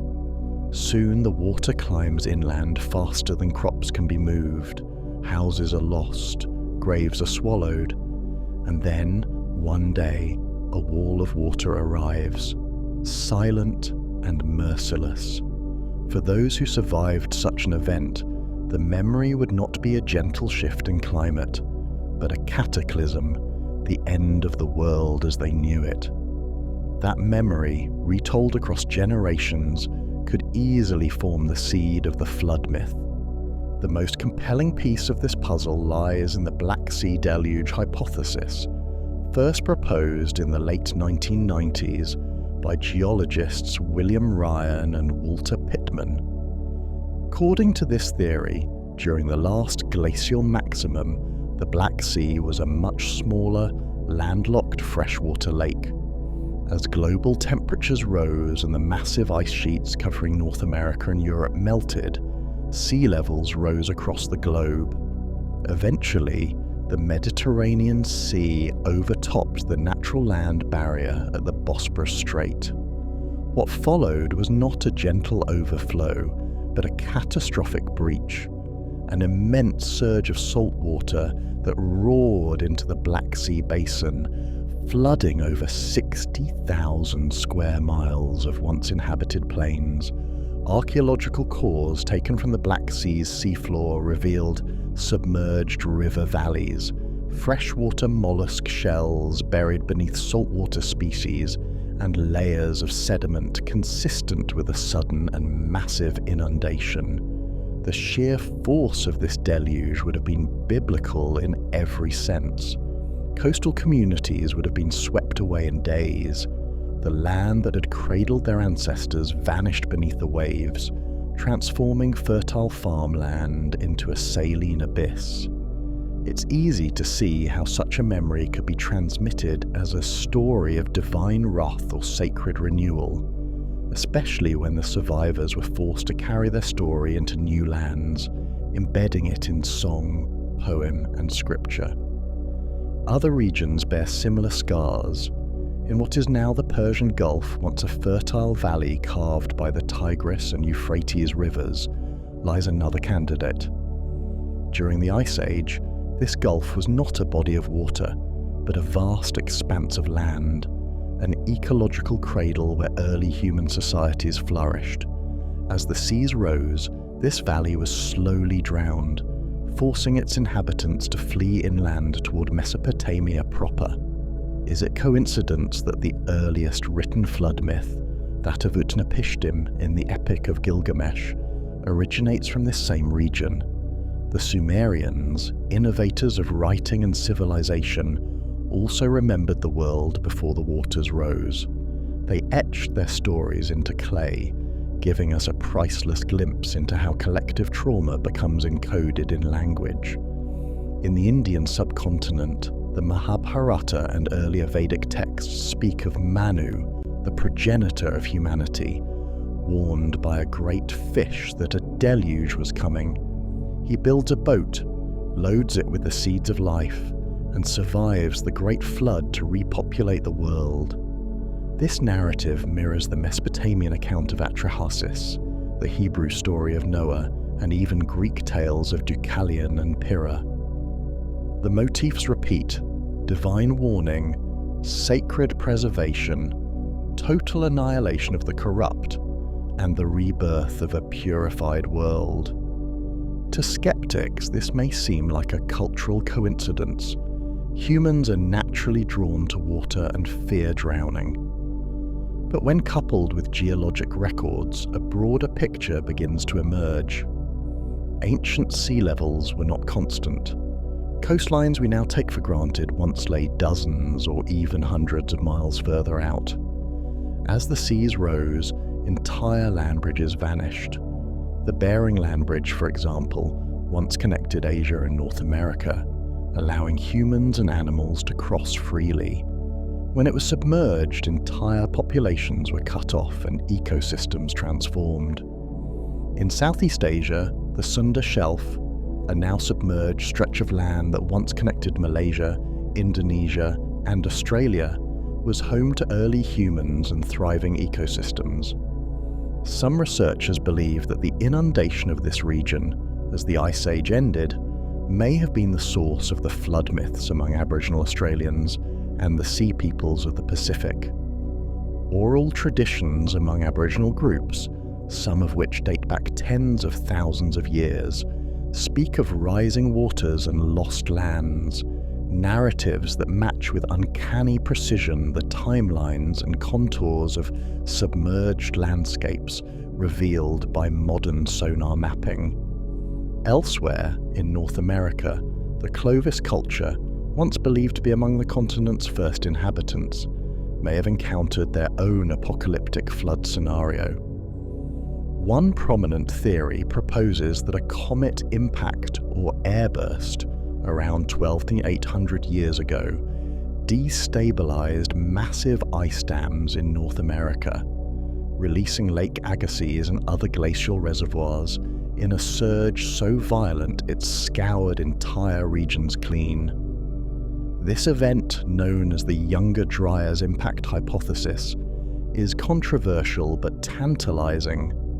The resulting floods could have reshaped vast portions of the American Midwest, carrying boulders, trees, and silt for hundreds of miles in a matter of hours. For survivors, the trauma would be nearly indescribable. No wonder cultures across the Americas, from the Maya to the Algonquin, retell stories of an ancient flood sent by gods displeased with humankind. Yet even as we search for physical correlates to these myths, we must remember that human memory is not a flawless recording. It is a vessel of emotion, meaning, and metaphor. A single flood, if intense enough, could resonate for generations, not merely as a record of rainfall or riverbanks breached, but as a symbol of purification, loss, and rebirth. Over time, details shift. The flood becomes global, the rains last not days but weeks, and the survivors are cast as divine intermediaries entrusted with restarting the world. This mythic scaffolding served many purposes. In times of drought, the flood story was a reminder of divine power. In times of war, it justified the reshaping of kingdoms. In times of moral decline, it warned of consequences. By encoding these fears and hopes into narrative, early civilizations could explain the inexplicable. The gods had cleansed the world once. They could do so again. But the most haunting aspect of these flood myths is not their ancientness, but their relevance. We live in an age when sea levels are rising once more, not from ice dams, but from melting polar ice caps. Cities like Jakarta, Miami, and Venice face slow-motion inundations. Island nations in the Pacific lose territory each year. Storm surges, once rare, now flood subways, highways, and farmland on a regular basis. And once again, we tell stories, not of gods and arcs, but of carbon and tipping points. The language has changed, but the undercurrent of fear remains the same. What will we leave behind for future generations? What myths will they tell about us when the waters rise? Some scientists suggest we are overdue for another meltwater pulse. The Greenland ice sheet contains enough frozen water to raise global sea levels by over 20 feet. Antarctica holds much more. While those changes won't happen overnight, feedback loops in Earth's climate, permafrost melt, weakening ocean currents, diminishing albedo, may accelerate the process. If so, the floods of our ancestors may seem eerily prophetic, not as relics of forgotten events, but as warnings echoing through time. And yet, the flood myths are not solely about destruction. They are also about survival. Utnapishtim, Noah, Manu, Deucalion, they do not perish. They endure. They carry forward seeds, animals, languages, prayers. They are the bearers of civilization's ember through the storm. That resilience is the most enduring lesson of these ancient tales. Though the waters come, the human spirit persists. Modern archaeology, geology, and climatology continue to uncover evidence of the cataclysms that shaped our early world. Sonar maps reveal drowned cities and lost valleys. Sediment cores chart the fingerprints of ancient surges. Genetic studies trace population bottlenecks that coincide with climatic upheaval. Bit by bit, the mythic is becoming historic.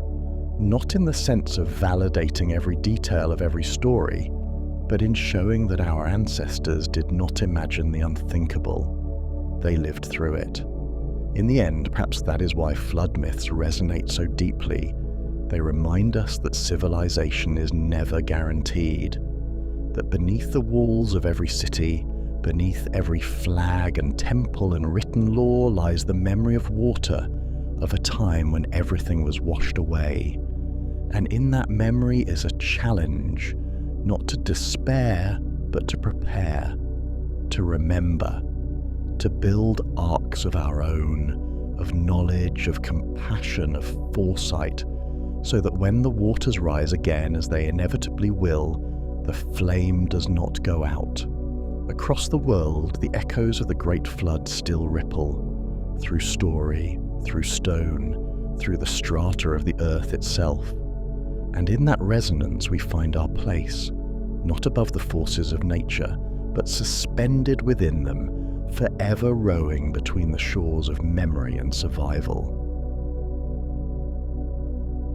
Ragnarök, the Norse end times. The old stories speak in hushed tones of a twilight that is neither day nor night. A gloom settled over the 9 realms like a death shroud, foretelling the final doom of gods and mortals alike. Here, in the ancient north, the wind whips across bleak and snowbound plains, raking through the branches of twisted, leafless trees, howling over the peaked roofs of halls where warriors once feasted in fleeting confidence.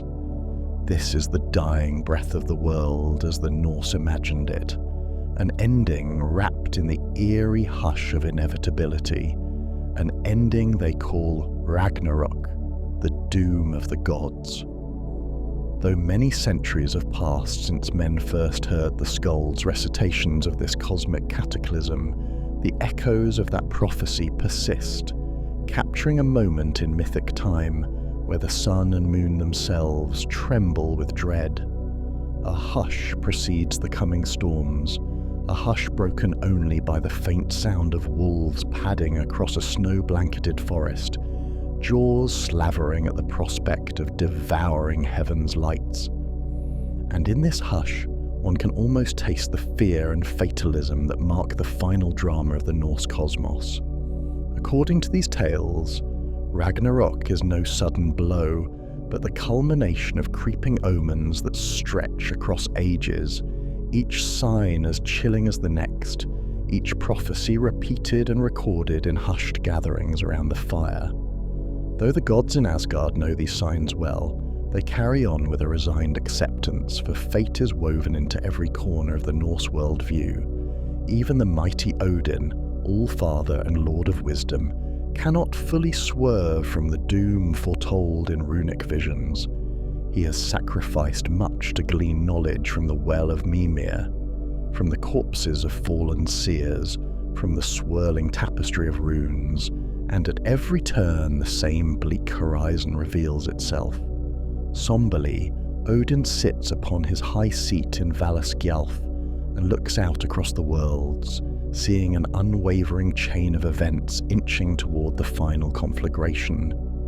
The knowledge of his own demise weighs heavy on him, for he sees Fenrir, the monstrous wolf that once was just a pup, gnawing at the iron bonds of the gods. Fenrir, caged and muzzled beneath illusions of control, will one day break free to devour father and realm alike.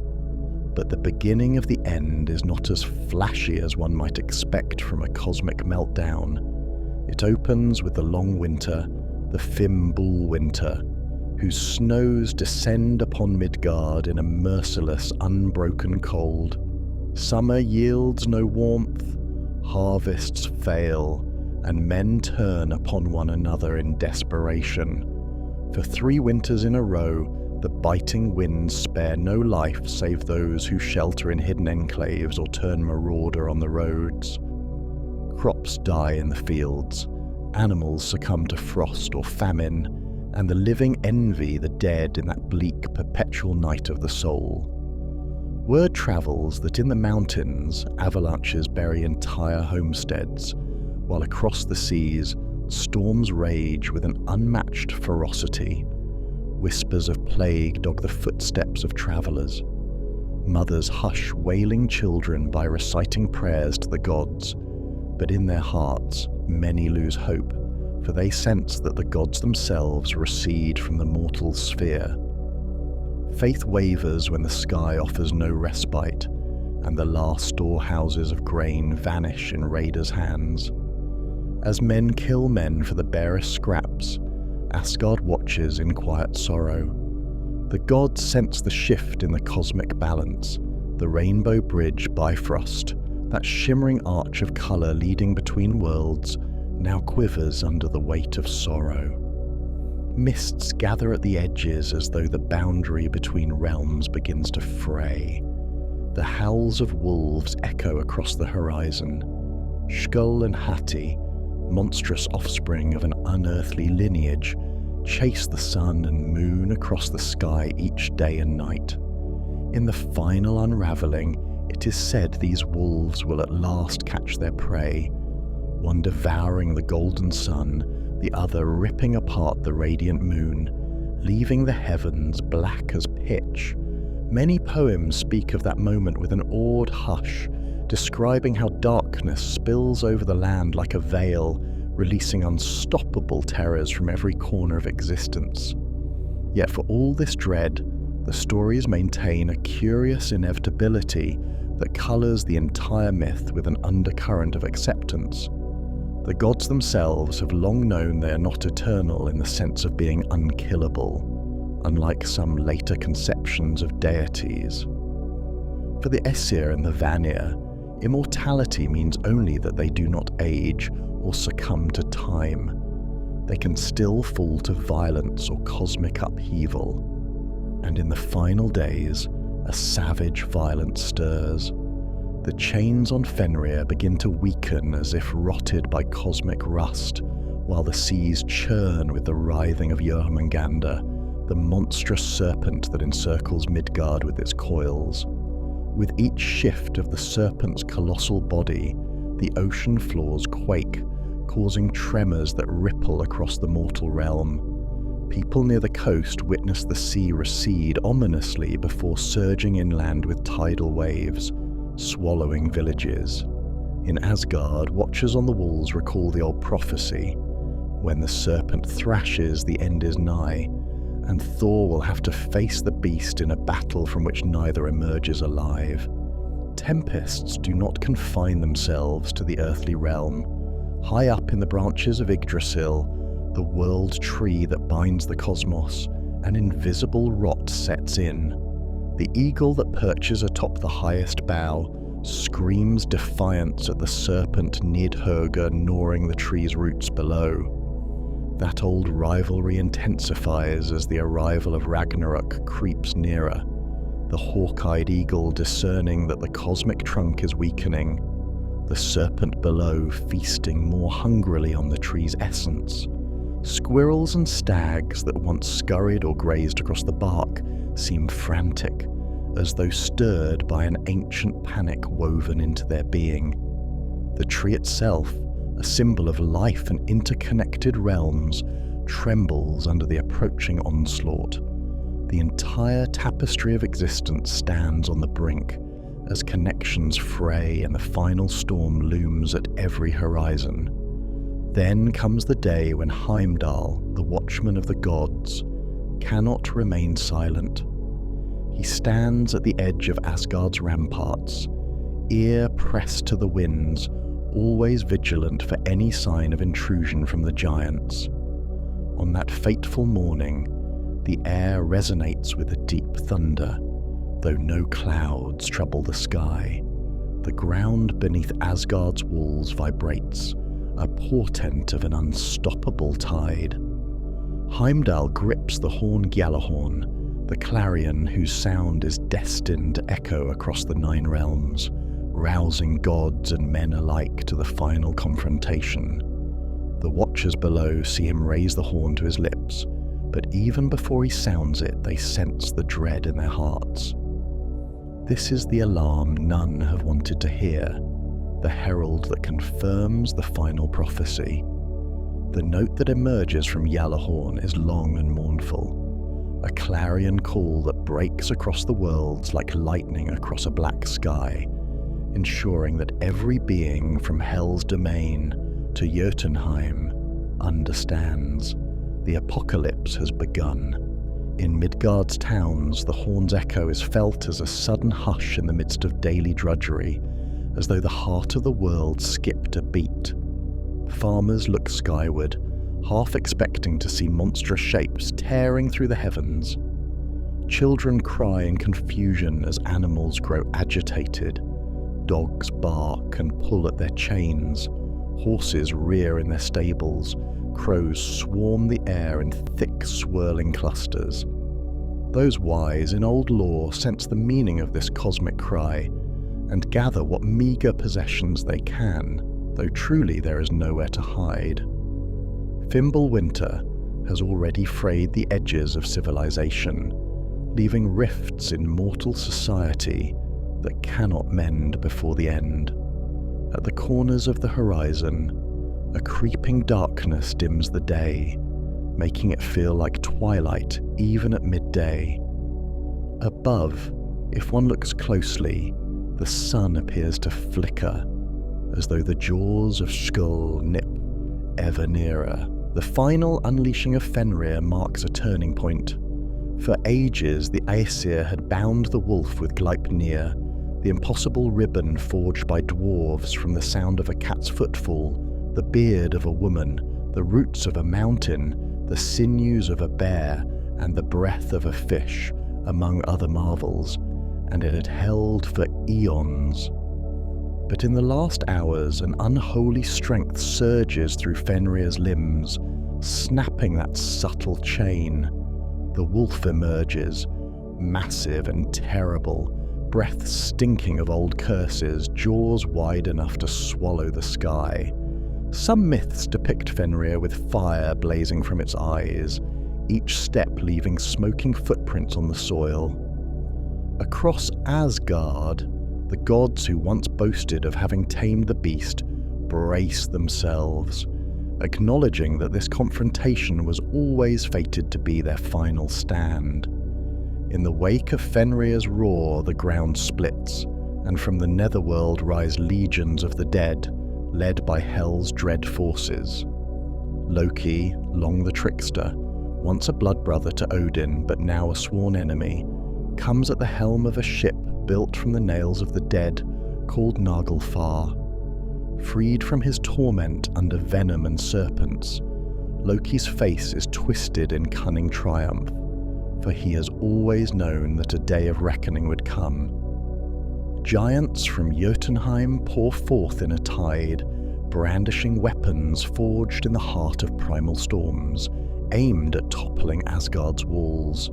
Surtur, the fiery Jotun from Muspelheim, lifts his flaming sword, the bright brand that can reduce worlds to ashes.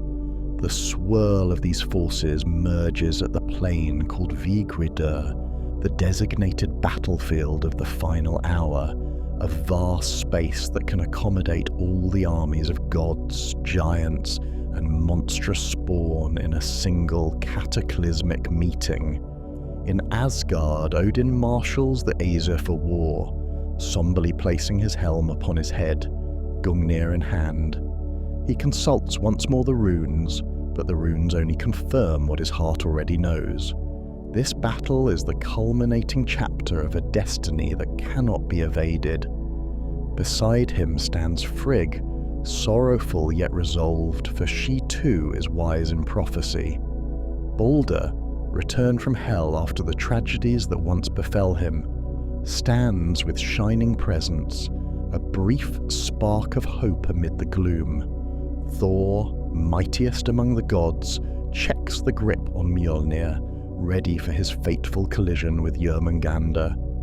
Freyr, robbed of the great sword he once owned, must face Surtur with only a horn of a deer and his old magics. Tyr, the one-handed god, steels himself for a confrontation with the monstrous hound Garm, his once noble stance hardened by the knowledge that he too is doomed. And so they march, a host of gleaming armour and ancient banners, yet overshadowed by the creeping knowledge that not all shall return. Down in Midgard, mortals feel the reverberations of these cosmic movements. The sky churns with unnatural storms, entire tracts of farmland consumed by floods. Earthquakes rend the ground open, swallowing homes, roads, even entire forests into yawning chasms. In the distance, lightning arcs relentlessly from cloud to cloud, and thunder never ceases to echo. Birds drop from the sky, or else flee in mass migrations that blacken the horizon. Everywhere, the sense of finality grips the hearts of men. No village stands free of panic. Some gather in old wooden temples to pray to the Aesir, while others run aimlessly or fall into despair. Tales say that a few mortals still keep their courage, forging alliances to withstand marauders, seeking high ground in the vain hope they might outlive the doomsday storms. Yet no mortal fortress is strong enough to withstand the fury of a cosmos unraveling. The lightless sun now hangs in the sky like a dim coin, overshadowed by Sheol's ravenous silhouette. Meanwhile, the cosmic battlefield readies itself. Wolves prowl at the edges of the plain, the outriders of Fenrir's unstoppable rage. Giants raise horns and drums, generating a tumult that collides with the howling winds. Flame spills from the horizon where Surtur's legion moves, and a biting wind of ice scours the other flank where the frost giants gather. The banners of Asgard, bearing images of ravens and thunderbolts, stand in defiance, but behind them is a hush of dread. In the final approach, each god steels themselves for the personal duel that fate has assigned them. Odin knows Fenrir is his to face, and even though he has prepared for centuries, the match is not in his favour. Thor scans the line for the undulating coils of Jörmungandr, that serpent whose venom can kill a god, even if the blow is repaid in kind. Freya watches Surtur's blazing form, lamenting the day he gave away his sword in a gesture of love. Across from them, Loki meets the gaze of Heimdall, the watchman he has often verbally sparred with, now a sworn enemy. So it is that the pair will clash, each an agent of cosmic boundary, each fated to end the other's life in a final confrontation. When the clash begins, it is said the entire structure of the cosmos shakes. Each blow from Mjolnir resonates like thunder incarnate, splintering giant skulls or sending ripples across the ground that can fell entire armies of Hell's dead. Fenrir lunges through the ranks, devouring anything in its path, mortal or divine, as if the act is a savage appetite made flesh. The dwarves deep in their mountain halls feel the quakes and see cracks appear in the ceilings of old caverns. Even in Alfheim, the domain of the elves, the air grows stale, and watchers realize their realm cannot remain untouched by the final unraveling. The swirling melee on Vigrid is a cacophony of steel, bestial roars, arcane howls, and the haunting cries of thousands. The sun flickers out entirely at last. Sheol's jaws find their mark, and the moon likewise succumbs to Hati, leaving the battlefield illuminated only by the hellish glow of Surtur's flames. Within this grand chaos, each fated duel transpires with a grim inevitability. Odin, clad in golden armour, rides forth on Sleipnir, jabbing with Gungnir at Fenrir's moor. For a moment, onlookers see the All-Father's old cunning, the same cunning that once snatched victory for the Aesir in countless battles. But Fenrir is unstoppable. The beast's jaws clamp down, swallowing Odin in one devastating bite. A collective wail rises from Asgard's host, echoing across worlds that have never known the gods to be so vulnerable. Thor, roused to madness by the sight, unleashes the might of Mjolnir against Jormungandr, cracking the serpent's skull after a bitter struggle. But in the serpent's final convulsion, Jormungandr bathes Thor in lethal venom. The thunder god staggers 9 paces before collapsing, fulfilling the prophecy that neither would survive their epic clash. Elsewhere, Tyr battles Garm, that hound of the underworld. He manages to slay the beast, but the wounds it inflicts prove fatal. Freyr challenges Surtur but finds himself overmatched by the flaming sword. Freyr's last stand is valiant, but Surtur's blade carves through mortal steel and godly power alike, ending the Vanir god's life in an incandescent flash. Heimdall and Loki meet among the heaps of dead, crossing blades and barbed words, each wounding the other beyond repair. They fall side by side, an ironic reflection of their entwined fates. With the line of the Aesir broken, Fenrir rampages at will, though soon thereafter Odin's Avenger emerges. A younger generation of gods, Vidar or Vali depending on the telling, manages to tear apart Fenrir's jaws, slaying the beast. Yet even in that triumph, the plain is littered with the corpses of those who reigned from Asgard. Meanwhile, Surtur lifts his blazing sword high, and an all-consuming flame spreads across the 9 realms. The seas roil, the heavens crack, and Yggdrasil shakes to its core. The chasms in the earth grow deeper, swallowing entire worlds in molten fury. Smoke and cinders fill the air, sparks raining down like hateful stars. It is a conflagration that spares nothing, the final breath of a cosmos undone by its own prophesied destiny. Those watchers who remain feel the scalding heat on their faces, see the swirling ashes that blot out all distinction between night and day. The halls of men, once filled with laughter, are blackened timbers if they stand at all. Even the fortress of Asgard, once so proud, crumbles under the onslaught, golden halls reduced to molten ruin. River waters evaporate, leaving cracked riverbeds behind. The sky, riven by Surtur's flame, storms with bursts of lightning that find no roost, as the wind howls with the voices of ghosts. It is the end, a final meltdown of the cosmos, a vision of apocalypse rendered in raw, merciless strokes. And yet, those who recite the old Eddic verses speak of an undercurrent to that final destruction, an acceptance or even a stoic pride among the gods that they face their dooms with courage undimmed. They do not shrink or flee from Ragnarök, for it is woven into their tapestry as an inevitable coda to their centuries of rule. Nor is there any sense that these events deviate from the design of the cosmos.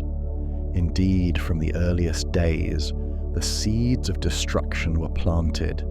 Each offense, each rivalry, each birth of monstrous offspring, leading inescapably to this final hour. In a sense, the brutality of the end underscores the intensity of life that preceded it. The gods stand not as moral paragons, but as flawed, passionate beings who know that everything built must one day fall. The entire cosmos becomes a stage for that fatalistic drama, every creature playing its part in an orchestra that crescendos into oblivion. For mortal onlookers, the fear is twofold. They watch their world drown in storms and flame, and they realize that the gods themselves cannot save them, for the gods too are undone by the forces unleashed. The myths describe the last few mortals cowering in hidden refuges, a cave or a trunk of Yggdrasil itself, where a man and a woman might survive the flames and rise again. But that detail belongs to a slender hope at the edges of the story, overshadowed by the immediate spectacle of cosmic ruin. The final vantage we have is a horizon set ablaze, a swirl of clouds tinged with red and black, an earth shaking so violently that mountains topple. The ocean rears up in mountainous waves. Volcanic flames burst from cracks in the ground. Overhead, the sky is rent by Surtur's unstoppable power, the scorching aura of his sword so bright it blinds onlookers. Darkness and brightness dance in horrifying union, flames and gloom combining to drown all that lives. Poets describing Ragnarök often dwell on the hush that follows, a silence that belongs to a world ravaged, smouldering, and nearly void. It is not a neat or sanitized end.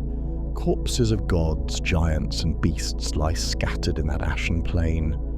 Black smoke drifts upward, blotting out the sun that no longer shines. Rivers of molten rock flow where meadows once stood, and a poisonous haze wafts from the corpse of the mighty serpent, drifting in the broken air. All that once was, all that was cherished or reviled, has been levelled in this monstrous cataclysm. The eye of the All-Father no longer gazes across the realms, for he is gone. The hammer of Thor no longer cracks with thunder. The cunning of Loki has spent itself in hatred. The age that dawned when Odin and his brothers slew the primordial giant Ymir to shape the world is now ended in equally savage finality. So, the myth closes upon this note of utter devastation, and yet, always in hushed tones, the Norse storytellers would remind their listeners that from such endings might come beginnings. In the sagas, rumour lingers that a new world, green and unspoiled, will rise from the sea, that a new sun, born of the old, might traverse the sky, that surviving gods or their children might gather once more. But in the direct telling of Ragnarök itself, that possibility is only the faintest glimmer, overshadowed by the drama of fire and thunder. The emphasis is on the unstoppable wave of destruction, the sense that no matter how valiantly the gods fight, the outcome is written in runes that cannot be unmade. Fear and fatalism saturate every verse, forging a portrait of cosmic doom that is as enthralling as it is horrifying. The listener who hears the tale is meant to share in that terror, that sense that all glories must fade, that all power meets a bitter end. And so it is with the twilight of the gods.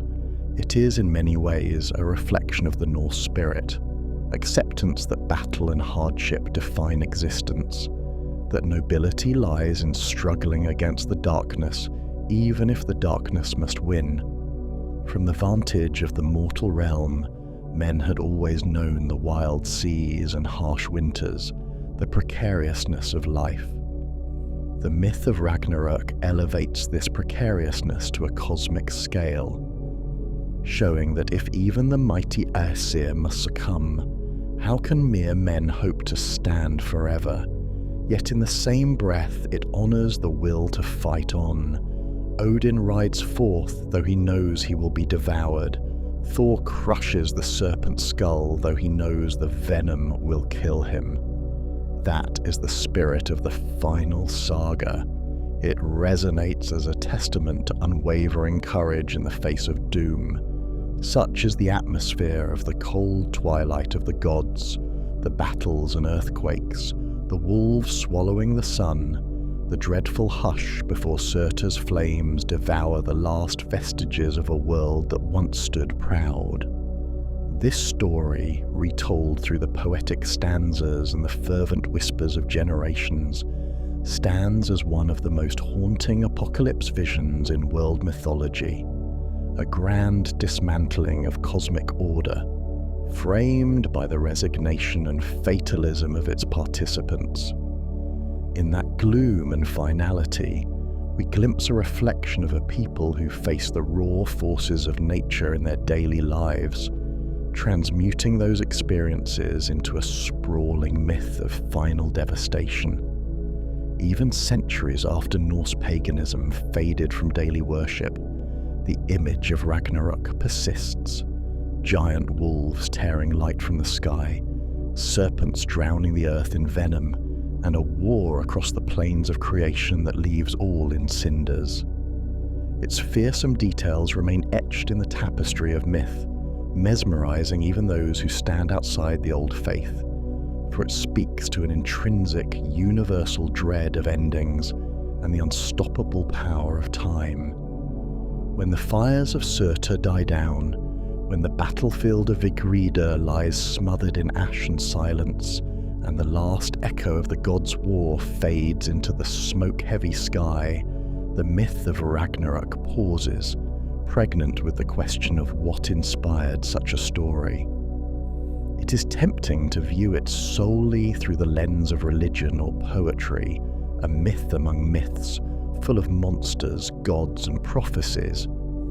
Yet, behind the staves of the poetic Edda, beyond the snarling jaws of Fenrir and the venom of Jörmungandr, lies something more human, more grounded. The Norse people, after all, were not dreamers detached from their world. They lived hard lives in an unforgiving climate, with short growing seasons, violent seas, and long frozen winters.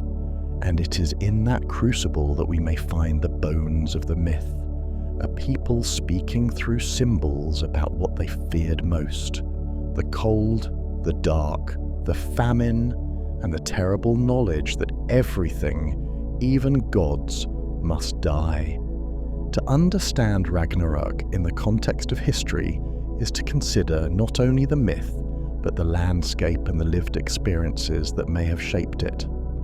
The Norse cosmology was never purely allegorical, nor did it exist in isolation from the world outside. The memory of catastrophes, real ones, likely carved deep furrows into the communal imagination of the Norse, furrows into which the myth of the god's twilight could settle and grow. For instance, the long winter of Ragnarök, Fimbulvetur, the 3-year season without summer, bears an uncanny resemblance to events that may have genuinely darkened the skies of northern Europe in antiquity. In the year 536 CE, long before the Viking Age, Byzantine chroniclers described a sun that gave no light, a haze that lingered in the heavens, and famines that gripped the land. It is now widely believed by scientists that a massive volcanic eruption, or a series of them, triggered a volcanic winter. This eruption likely spewed ash and sulfur into the atmosphere, dimming sunlight and dropping temperatures across the northern hemisphere for years. In modern studies of ice cores and tree rings, we see clear indicators of this drastic drop in temperature. Crops failed, plague followed, populations dwindled. Across Eurasia, empires faltered. In Scandinavia, archaeological evidence suggests that settlements were abandoned, and mass graves from the period hint at large-scale death. Imagine then the impact of such an event on an oral society. A sun that would not shine, winters that did not end, people starving and dying in the snow, and no explanation from the gods. In such a moment, myth becomes not just a story but a vessel for survival, a way to name and narrate the otherwise unthinkable. Fimbulvetur was not conjured from nothing. It echoes the memory of the earth turning cruel. And the wolves that devour the sun and moon, they may be more than symbols of chaos. They may reflect the sight of a dimmed sky, where celestial bodies once so dependable became hazy shadows of themselves. For a culture attuned to omens and celestial rhythms, a sky robbed of its light would be the very signature of apocalypse. Volcanic winters were not the only natural events that could have contributed to such myth-making. Comet strikes, or the fear of them, may have played a role as well. Norse poets speak of the sky cracking, of fire descending from above. This could be poetic embellishment, or it might echo distant memories of fireballs or meteorites searing the atmosphere, terrifying and unexplained. Though no specific impact event lines up perfectly with the time frame in which the myths were recorded, the human mind tends to preserve patterns and phenomena long after the events themselves are forgotten. It does not take a Tunguska-scale event to scar the collective memory. Even a brilliant meteor could suffice to seed the idea of a sky aflame. And then there are the earthquakes, the great splitting of the earth said to accompany the final battles. In the sagas, the land itself seems to reject its own existence, riven open by the struggles of gods and monsters, mountains crumbling, oceans boiling. While Scandinavia is not a hotspot for seismic activity today, it was not entirely immune to tremors and tsunamis. Landslides into the sea, such as the Storegga slide over 8,000 years ago, triggered massive tidal waves that flooded coastlines in Norway and beyond. Though such events predate Viking myth by millennia, they may have been preserved in fragmentary oral memory, passed down as tales of the sea rising and swallowing the land, perhaps reinterpreted over time into the surging waves of Jörmungandr and the fire of Surtur. But perhaps the most persuasive origin for Ragnarök lies not in the heavens or beneath the earth, but in the collapsing of worlds known to the Norse. The myth's fatalism, the grim certainty that not even the gods can forestall their end, reflects a worldview shaped by instability. For the Norse, the cosmos was not a static order, but a fragile balance, a web of relationships between gods, giants, men, beasts, and the natural world. When that web frayed, whether by famine, invasion, or internal conflict, the consequences were profound. And in the centuries surrounding the consolidation of the Ragnarök myth, there was no shortage of such fraying. The collapse of the Western Roman Empire in the 5th century sent shockwaves across Europe, even to its farthest margins. Trade routes broke down, regional powers rose and fell, and once glorious cities became ghosts of their former selves. Though Scandinavia lay on the fringes of Roman influence, the loss of contact, prestige goods, and migratory pressures reshaped the region profoundly. Tribes and warbands moved, elites lost their grip, and a society that once drew wealth from Roman trade had to renegotiate its place in a shrinking world. In this context, the image of the gods losing their dominion, of Odin's fall, of Thor's last stand, mirrors the sense that no structure, however grand, was immune to decay. We see this mirrored again in the waning of the Vendel period and the rise of the Viking Age itself. As raiding and expansion began in earnest, the Norse world entered a phase of outward growth, sailing to distant shores, establishing settlements, and forging new myths. But every expansion is also a response to pressure at home. Climate change, overpopulation, political fragmentation, each of these forces contributed to the impulse to seek fortune abroad. The idea that the known world was failing, that old orders were doomed, and that survival required action, these were not abstractions. They were lived realities. The sagas do not only mourn what is lost, they challenge listeners to face doom with courage. This is the essence of Ragnarök. Yet what makes Ragnarök uniquely resonant is not just its destruction, but the faint murmur of rebirth that follows. The Eddas tell us that after the flames, a new world will rise from the sea, green and pure. Surviving gods will gather in renewed halls. A new sun, daughter of the old, will traverse the sky, and two humans, Leif and Lifdrasir, will emerge from the woods of Hodmi-Misholt to repopulate the world. This post-apocalyptic vision is remarkably restrained. There is no triumph, no jubilant resurrection, only a quiet re-beginning. It is as though the Norse, having endured so much hardship, could only conceive of hope in the most fragile of forms. A sprout growing from ashes, a sun kindling after the dark. Some scholars suggest that this aspect of the myth may have been influenced by contact with Christian eschatology. As Christianity spread into Scandinavia, stories of Ragnarök began to be written down by Christian scribes.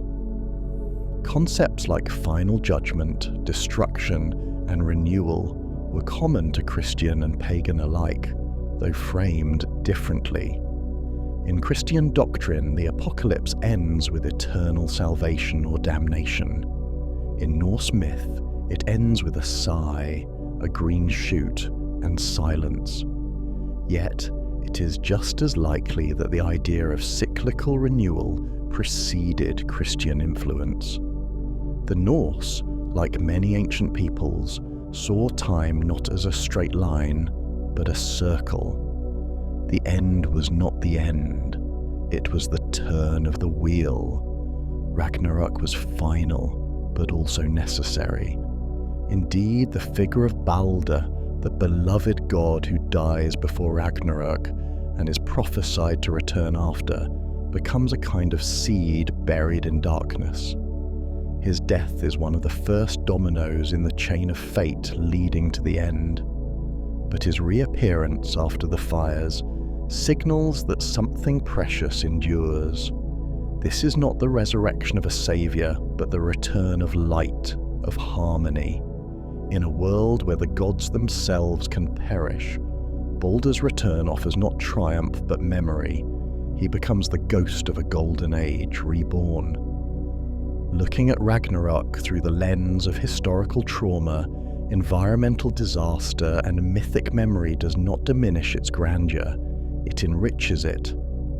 It shows that behind the monsters and heroes stood real fears, real losses, and real resilience.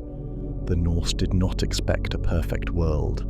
They lived with the sea's hunger, the cold's cruelty, the sword's finality. But in their myth, they carved something enduring, a testament to courage in the face of oblivion.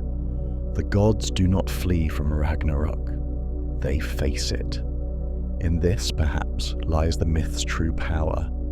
It does not lie to us, it does not promise safety or escape. It promises only this, that all things end, and that to stand and fight anyway is the highest act of meaning. The Norse gods do not win, but they do not kneel.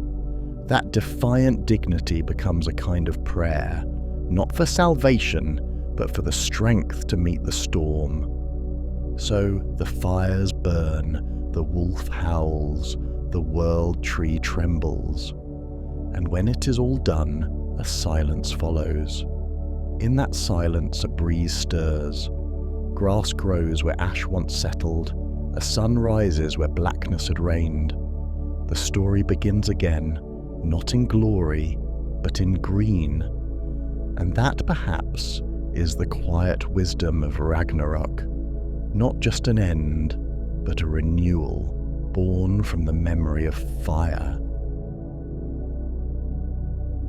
The Tower of Babel, a world divided by language. There is a story that rises out of the deep well of human memory, a tale that echoes through scriptures and folk traditions, whispered among desert caravans, recounted in temple halls, and discussed by scholars who map the shifting tapestry of ancient civilizations. They call it the story of Babel, of a tower erected in audacious defiance, or perhaps in naive longing to touch the realm of the divine. It begins in a time so removed from our modern day that we can only glean fragments of its setting, a world newly peopled in the wake of a great upheaval, a world in which men and women from every corner of the land somehow still understood one another with the same words, shaped their thoughts with identical sounds, and found comfort in the unity of speech.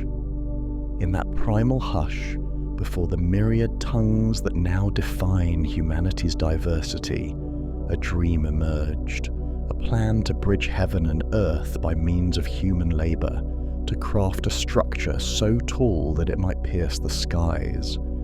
And so the Tower of Babel, whether legend or partial memory, stands as a potent symbol of ambition and downfall, of unity sought and unity shattered. Over the course of centuries, the story has grown in dimension, weaving through the historical realities of Mesopotamian ziggurats and the deeper universal craving to gather human knowledge under one roof, only to find that mortality and misunderstanding thwart such grand pursuits at every turn. When the narrative begins, the world is said to be in a dawn-like state, a period shortly after the cataclysm of a great flood. The land brims with the residue of that watery chaos, silt-laden plains, newly sprouted vegetation, and a hush that suggests a cosmic reset. Those who survived or sprang up in the generations that followed carry in their collective memory the fear of being lost to the waters, yet also the determination to flourish in this second chance at life. Villages rise along riverbanks, their dwellers bound by mutual needs, irrigation for crops, pastures for livestock, a communal sense that they must stand together if they wish to avoid repeating the mistakes that once brought cataclysm. In that fragile, hopeful environment, language is not yet the many-branched tree we know. Instead, there is a single tongue, a single manner of speech that flows from person to person without friction, allowing ideas to spread unimpeded and forging an unprecedented ease of cooperation. Farmers trade produce with nomads who wander in from the steppes, and no confusion emerges at the bargaining table. Storytellers recount mythic events to crowds from many tribes, yet the words need no translator. The effect, one might say, is a sense of closeness that defies modern understanding. One might also suspect that such unity, in a flawed species, fosters a great deal of pride, a subtle seed that can sprout destructive impulses even in the most well-intentioned hearts. Within this setting, the impetus for building a tower emerges almost organically. Over time, the scattered clusters of humanity converge on a particular plain, broad and fertile, rumoured in later ages to lie somewhere in the region we now call Mesopotamia, a cradle of civilization where the Tigris and Euphrates rivers carve out farmland in the otherwise harsh environment. Here, the climate is warm, the soil supportive of cereals and dates, and the horizon extends in an unbroken line of dusty gold. To travellers coming from jagged highlands or cloistered river valleys, this plain looks like an endless canvas upon which humanity can paint its grandest designs. In the swirl of chatter around communal fires, some speak of forging a city that can anchor the entire population, a shining capital to unify them. Others yearn for a monument that testifies to human endurance, so that the children of future generations will never forget the vigour and skill of their forebears. In such fertile ground, both literal and figurative, the notion of a tower to the heavens is born. The impetus might be the dream of bridging the mortal and the divine, or it might be a pragmatic wish to create a vantage point from which to survey the land. But as the rumour spreads and the discussions intensify, a fervent consensus emerges. Let us build a structure that defies the ordinary scope of mortal achievement, a structure that will allow us to ascend to the threshold of heaven itself, ensuring that we remain forever united and forever beyond the reach of cosmic retribution. The elders and wise men who have studied the earlier cataclysm see in this plan a chance to prevent the scattering of humankind, to anchor everyone under one roof, so that perhaps the arrogance or folly that once invited destruction can be contained or mitigated by watchful solidarity. Workers begin to gather.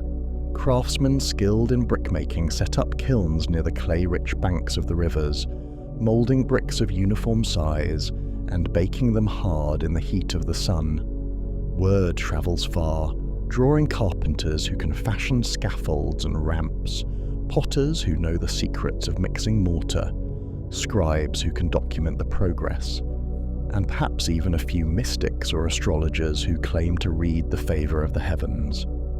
The scale of the project requires organisation at a level rarely seen in these nascent communities, but the single language, that fluid tongue that unites them, makes the endeavour surprisingly feasible.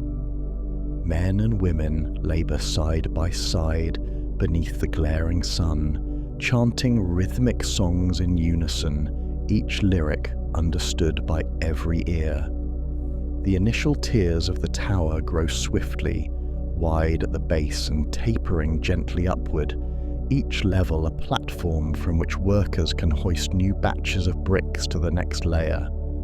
At first, the atmosphere brims with exuberance and communal pride. The tower is a testament to the unstoppable synergy of a people determined to leave a mark upon the landscape. The base alone stretches across a broad footprint, requiring a labyrinth of corridors and storehouses to handle the flow of materials. The surrounding plain quickly transforms into an impromptu city of tents and huts as families settle in to support the effort. Merchants arrive with carts laden with foodstuffs, cloth and other supplies, seeing an opportunity for profit in this congregation of labourers. Even entertainment finds its place. Street performers, storytellers and travelling musicians gather in the shadow of the rising structure, enthralling crowds in the evenings after the day's toil. As the tower ascends tier by tier, overseers coordinate the steady chain of wagons bringing fresh bricks, water and mortar from the outlying areas. Scribes keep meticulous records of how many bricks are used each day, how many hours the labourers work, and how many rations of grain or pulses must be distributed. The entire operation begins to resemble a proto-civilization in itself, a microcosm of complex hierarchy and resource management.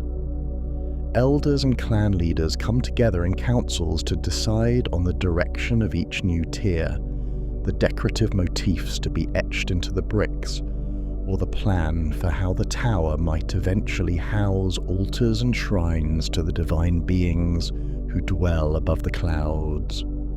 The clarity of communication, facilitated by that single universal tongue, makes each meeting smooth, each decision quick, each conflict solvable through plain speech. Still, no human project of grandeur exists without the subtle infiltration of pride and ambition. Among the labourers are those who dream not simply of pleasing the heavens, but of challenging them. Whispers pass along the scaffolding that if the tower grows tall enough, perhaps men can ascend and claim heaven for themselves, bending celestial powers to their will. Others, less brazen but equally proud, see the tower as a testament to human mastery of nature, a demonstration that no flood or storm can again humble them if they control the vantage from on high. In private corners of the burgeoning settlement, greed mingles with ambition. Some foresee that the tower will become the nucleus of a mighty city from which rulers can exact tribute from all the surrounding tribes.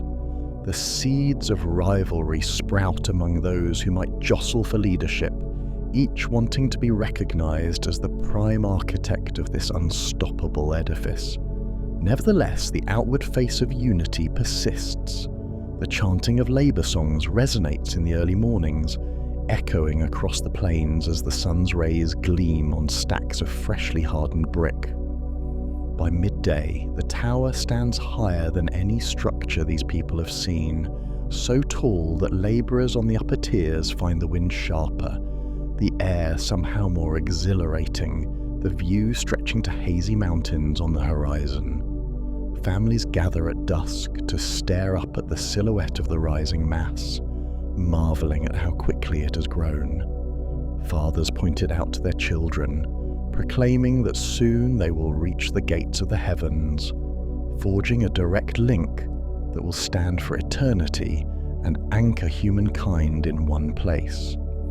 According to the tradition passed down in later texts, the watchful eye of the divine, or of the gods, takes notice. Whether it is a single deity or a council of higher powers depends on which version of the story one examines, but the consistent thread is that a celestial realm grows alarmed at mortal ambition that dares to breach the line between the earthly and the sacred. In the hush of cosmic reflection, a judgment is made. If humankind remains united in purpose and speech, there may be no limit to what they dare attempt, and no boundary they will not cross. The text suggests a moment of deliberation among the higher powers, a recognition that humans, once joined in arrogance, could unravel the intended order of creation. Some interpret this as an act of mercy, disrupt their unity to save them from even greater hubris, while others see it as the heavy hand of a threatened pantheon, ensuring that mortals remain subordinate. The punishment that unfolds is neither thunderbolt nor flood, but a quiet unraveling of comprehension. The effect is immediate and devastating. A single night can pass, and by dawn, the men and women who once understood each other's simplest phrases awaken to find their words have become incomprehensible babble to their neighbours. One tries to say, "Hand me the bricks," but the phrase emerges as a stranger's tongue. Another begs for water, only to receive a puzzled stare and an angry retort in a different language. On the upper scaffolds, workers shout instructions that vanish into swirling confusion, as those below do not respond or respond in ways that reveal total incomprehension. Quarrels break out. Accusations of sabotage replace the once friendly banter. The tower's ramps and platforms echo with shouts that might as well be the calls of foreign tribes. In a matter of days, the efficiency that spurred the tower's growth evaporates. Tools are dropped, projects abandoned. People drift away in clusters, seeking out those few who still share their new, splintered dialect. The single tongue that once bound them dissolves into a chorus of conflicting languages, each group forming a bubble of words that outsiders cannot penetrate. The abruptness of the collapse unnerves the settlement. The half-finished tower stands as an awkward sentinel, testimony to the unity that once reigned. Now it is doomed to remain incomplete, an artifact of mislaid ambition. In the ensuing chaos, entire families discover that siblings no longer share the same speech, that neighbours no longer communicate in the same familiar idioms. The disorientation spurs mass migration, as each faction hunts for a place of its own, free from the confusion. Some take to the north, some to the south. Others cross distant seas or deserts in search of new homelands where they can rebuild their lives. In the gloom of the tower's shadow, only a fraction remain, but even they find themselves embroiled in misunderstandings, too profound to overcome. Eventually, the once bustling site empties, the wind whistling through the scaffolding and swirling dust at the tower's base. Over time, the unmaintained structure succumbs to the elements, battered by storms and invasive plant growth, a ruin that future wanderers might gawk at without fully grasping the scale of the ambition that birthed it. Such is the legend of the Tower of Babel, a cautionary tale about how hubris, fueled by a powerful unity of purpose, can unravel in the face of divine boundaries. For centuries, it would remain a cornerstone of cultural memory in the ancient Near East, a reference in religious texts that insisted the scattering of nations and the proliferation of languages was not a mere accident of geography, but a deliberate cosmic measure to keep mortal ambition in check. Yet the story does not exist in a vacuum. Instead, it resonates with actual architectural marvels that dotted the Mesopotamian plains, the towering ziggurats that once served as ceremonial centers for successive empires. The second portion of our exploration now turns to these historical structures, and to the possibility that the Babel legend might reflect real events, the fall of certain formidable powers, or the breakdown of attempts to unify diverse populations, while also hinting at a fundamental tension in human endeavour: the drive to gather knowledge, to unify under a single standard, to break the boundaries that separate us from each other and from the heavens themselves. In ancient Mesopotamia, long before Greek city-states rose on the rocky coasts of the Aegean, long before Rome spanned the Mediterranean, the region we now call Iraq was a cradle of organised urban life. Along the banks of the Tigris and Euphrates, city-states like Uruk, and Eridu blossomed, each revolving around temple complexes that soared above the low-lying plains. Over centuries, these temple towers, or ziggurats, became a defining feature of Mesopotamian architecture. They were tiered structures, each level smaller than the one below it, culminating sometimes in a shrine at the summit.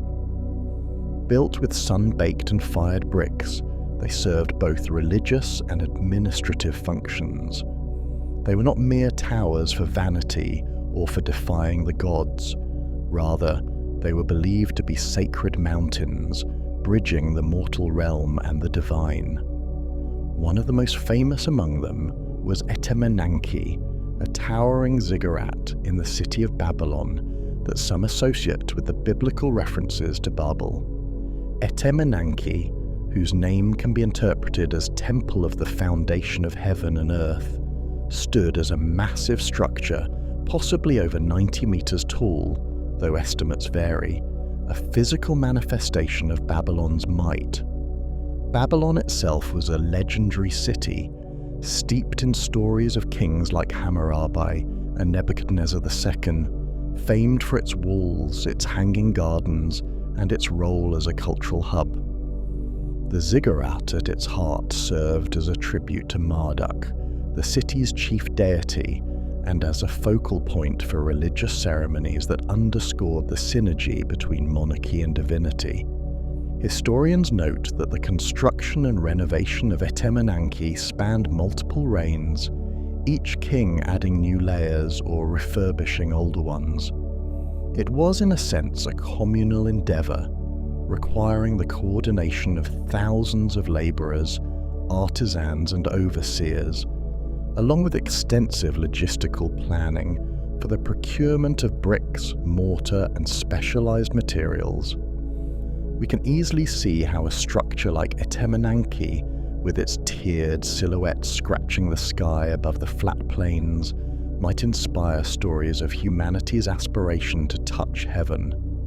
The scale alone, massive ramparts, broad stairways, and a pinnacle that seemed to pierce the clouds, evoked awe in those who arrived in Babylon from outlying regions. Whether the biblical or folkloric Tower of Babel directly references Etemenanke or a general phenomenon of ziggurat construction is a matter of scholarly debate, but the parallels are striking. Both revolve around a grand edifice rising from an alluvial plain. Both reflect the notion of bridging the gap between human settlement and the divine. and both stand as testaments to an age of centralized power and ambition that transcended local boundaries. Further historical perspective reveals that the region was a tapestry of shifting empires, each contending with linguistic and cultural diversity as they expanded. The Akkadian Empire, the Assyrian, the Babylonian, the Persian, each in turn wrestled with the challenge of uniting varied peoples under a single administrative language, a single set of laws, or a single overarching identity. We might see in the Babel myth a dramatic allegory for how such expansions inevitably face internal disintegration when communication fails, or when rival factions interpret the empire's purpose differently. The story could be read as a poetic summary of repeated historical cycles, the forging of unity under a grand project, followed by fragmentation when that project grows too large, too ambitious, or too oppressive, eventually scattering the constituent peoples into separate cultural linguistic enclaves. The notion of a cursed tower, undone by the will of the divine, also resonates with the ruinous ends that befell many of these Mesopotamian powers. Babylon itself, after centuries of glory, fell to Persian armies, and later saw periods of neglect and conquest by subsequent forces, Greek under Alexander, then Parthian, then more. Each wave of conquest introduced new languages, Aramaic, Greek, Persian, layered upon older Sumerian, Akkadian, and the local dialects. The region effectively became a Babel-like swirl of tongues, a mosaic of scripts and cultures jockeying for dominance or survival. Even the city's fabled walls and temples eventually succumbed to disrepair, their bricks dismantled for new projects, their legacy surviving mostly in the imaginations of those who read ancient inscriptions or visited the remnants in the centuries that followed. In many ways, the human struggle to unify knowledge is encapsulated by that tower and by the ziggurats it reflects. Through the ages, rulers and scholars have attempted to gather the world's wisdom in single repositories. Consider, for instance, the famed Library of Alexandria in Egypt, or the imperial libraries in China, only to see how easily such collections can be scattered or lost when political tides shift. The Tower of Babel, if read allegorically, highlights that the impetus to gather people, to gather knowledge, to gather power, is in constant tension with the fracturing forces of human nature. Language, ironically, is both a unifier and a divider. It can unify a group that speaks the same dialect, but it also can set boundaries between peoples who do not. The Babel story posits that a divine or cosmic impetus introduced that fragmentation, but from a more secular vantage, we might see that empires often unravel from within when their administrative structures fail to integrate diverse voices effectively. Thus, one might glean from the myth and its historical analogues the sobering idea that no matter how grand the edifice, be it a literal tower of brick and mortar or a metaphorical tower of shared culture, there are forces that confound attempts at lasting unity. Some might interpret these forces as the inevitable friction of human diversity, while others adhere to the biblical viewpoint that a transcendent power guards the boundary between mortal and divine realms, humbling those who try to cross it. Regardless, the story's enduring grip on our collective imagination speaks to a fundamental truth. We yearn to break down barriers, to speak as one, to build a structure, physical or intellectual, that might gather all under a single roof. Yet we also fear the repercussions of overreaching, suspecting that the multiplication of languages and identities is not merely an accident, but an essential aspect of human destiny. When we examine the ruins of ziggurats, or the scattered references to Etemenanke specifically, we see hints of how deeply ingrained the building and rebuilding process was in Mesopotamian societies. Nebuchadnezzar II, for instance, bragged in inscriptions of raising the structure higher, of renewing its baked brick walls, of ensuring the steps leading upward were fit for the god's approach. In those lines of cuneiform, we detect an echo of the Babel myth, the pride of achievement, the sense that the city's fate was entwined with the tower's majesty. Later, Persian rulers might have allowed it to degrade, less enthralled by the local theology that gave meaning to its spire. Eventually, the tower's remains were likely stripped, its bricks carted off for other projects, so that the once iconic silhouette disappeared from the Babylonian skyline. Centuries later, travelers, historians, and archaeologists arrived in Mesopotamia, found mounds of rubble, remnants of old walls, and broken tablets. They pieced together a tapestry of evidence for a city that once thrived beyond imagination. Among these were references to a tower, though which tower specifically might be the prime candidate for Babel remains a point of scholarly contention. Some see it purely as Etem and Anki. Others propose older Sumerian ziggurats might have contributed to the legend, or that the biblical authors, writing centuries after these structures had come to define the region, merged them into a single emblem of human vanity. Regardless of the exact correlation, the historical presence of such grand monuments stands as testament to the biblical story's kernel of truth. These ancient cultures certainly did build towering temples that soared above the plains, exemplifying a near limitless appetite for grand, vertical expressions of faith and power. On a more metaphorical level, the Tower of Babel resonates with the universal experience of cultural and linguistic fragmentation. Our modern world, though more connected by technology than any previous age, still grapples with the Babel effect. Hundreds of tongues remain in use. Translation is imperfect. Misunderstandings abound in international affairs. We erect digital towers of knowledge, libraries, data repositories, global networks, yet find ourselves divided by ideological, linguistic, or cultural barriers that hamper our ability to speak with a single voice. The biblical story has thus found fresh relevance in discussions about globalization and the interplay between local identities and the push for a unified global culture. Some see modern technology as a solution, bridging the Babel-like confusion with near-instant translation tools, while others suspect we are only creating new forms of fragmentation as each online community forges its own echo chamber. The myth endures in its ability to illustrate the tension between unity and diversity, aspiration and limit. Looking deeper into the interpretive layers, we might see the myth as a reflection of early empire building, not just in Mesopotamia, but in many parts of the ancient world. The idea that a single language once existed might be an exaggeration of the fact that successful conquest required a lingua franca, like Akkadian under the early Mesopotamian empires or later Aramaic, which once served as a diplomatic language across the Near East.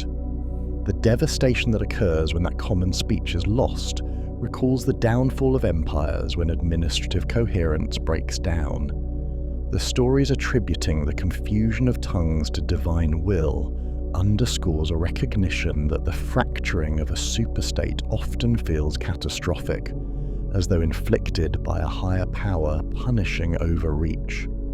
Historically, one might see the fall of Sumer to the Gutians, or the fracturing of the Akkadian Empire, or even the collapse of the Neo-Babylonian Empire under Persian conquest, as examples of how swiftly a seemingly unstoppable power can unravel when unity fails.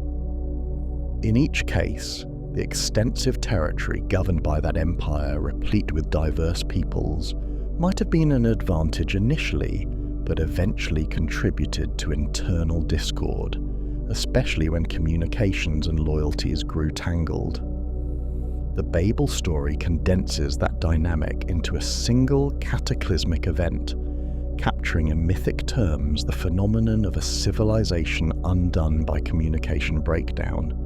There is also a timeless personal dimension to the Tower of Babel. On an individual level, every human being experiences moments of Babel-like misunderstanding, whether across linguistic lines or even within a shared language where nuance and subtext can create rifts. The story cautions us that bridging the gap between minds, forging a space of complete understanding, may be an impossible dream.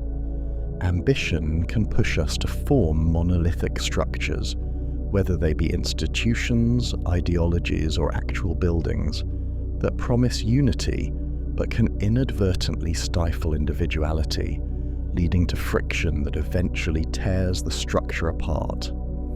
The abrupt confusion of tongues in the myth dramatizes that moment when people realize they are no longer on the same page, no longer resonating with a single purpose. Indeed, it might be the primal allegory of heartbreak. To stand next to someone you once knew intimately, only to discover that they now speak a language you cannot decipher. On the flip side, the scattering of peoples after Babel can be seen not merely as a punishment, but as an opening.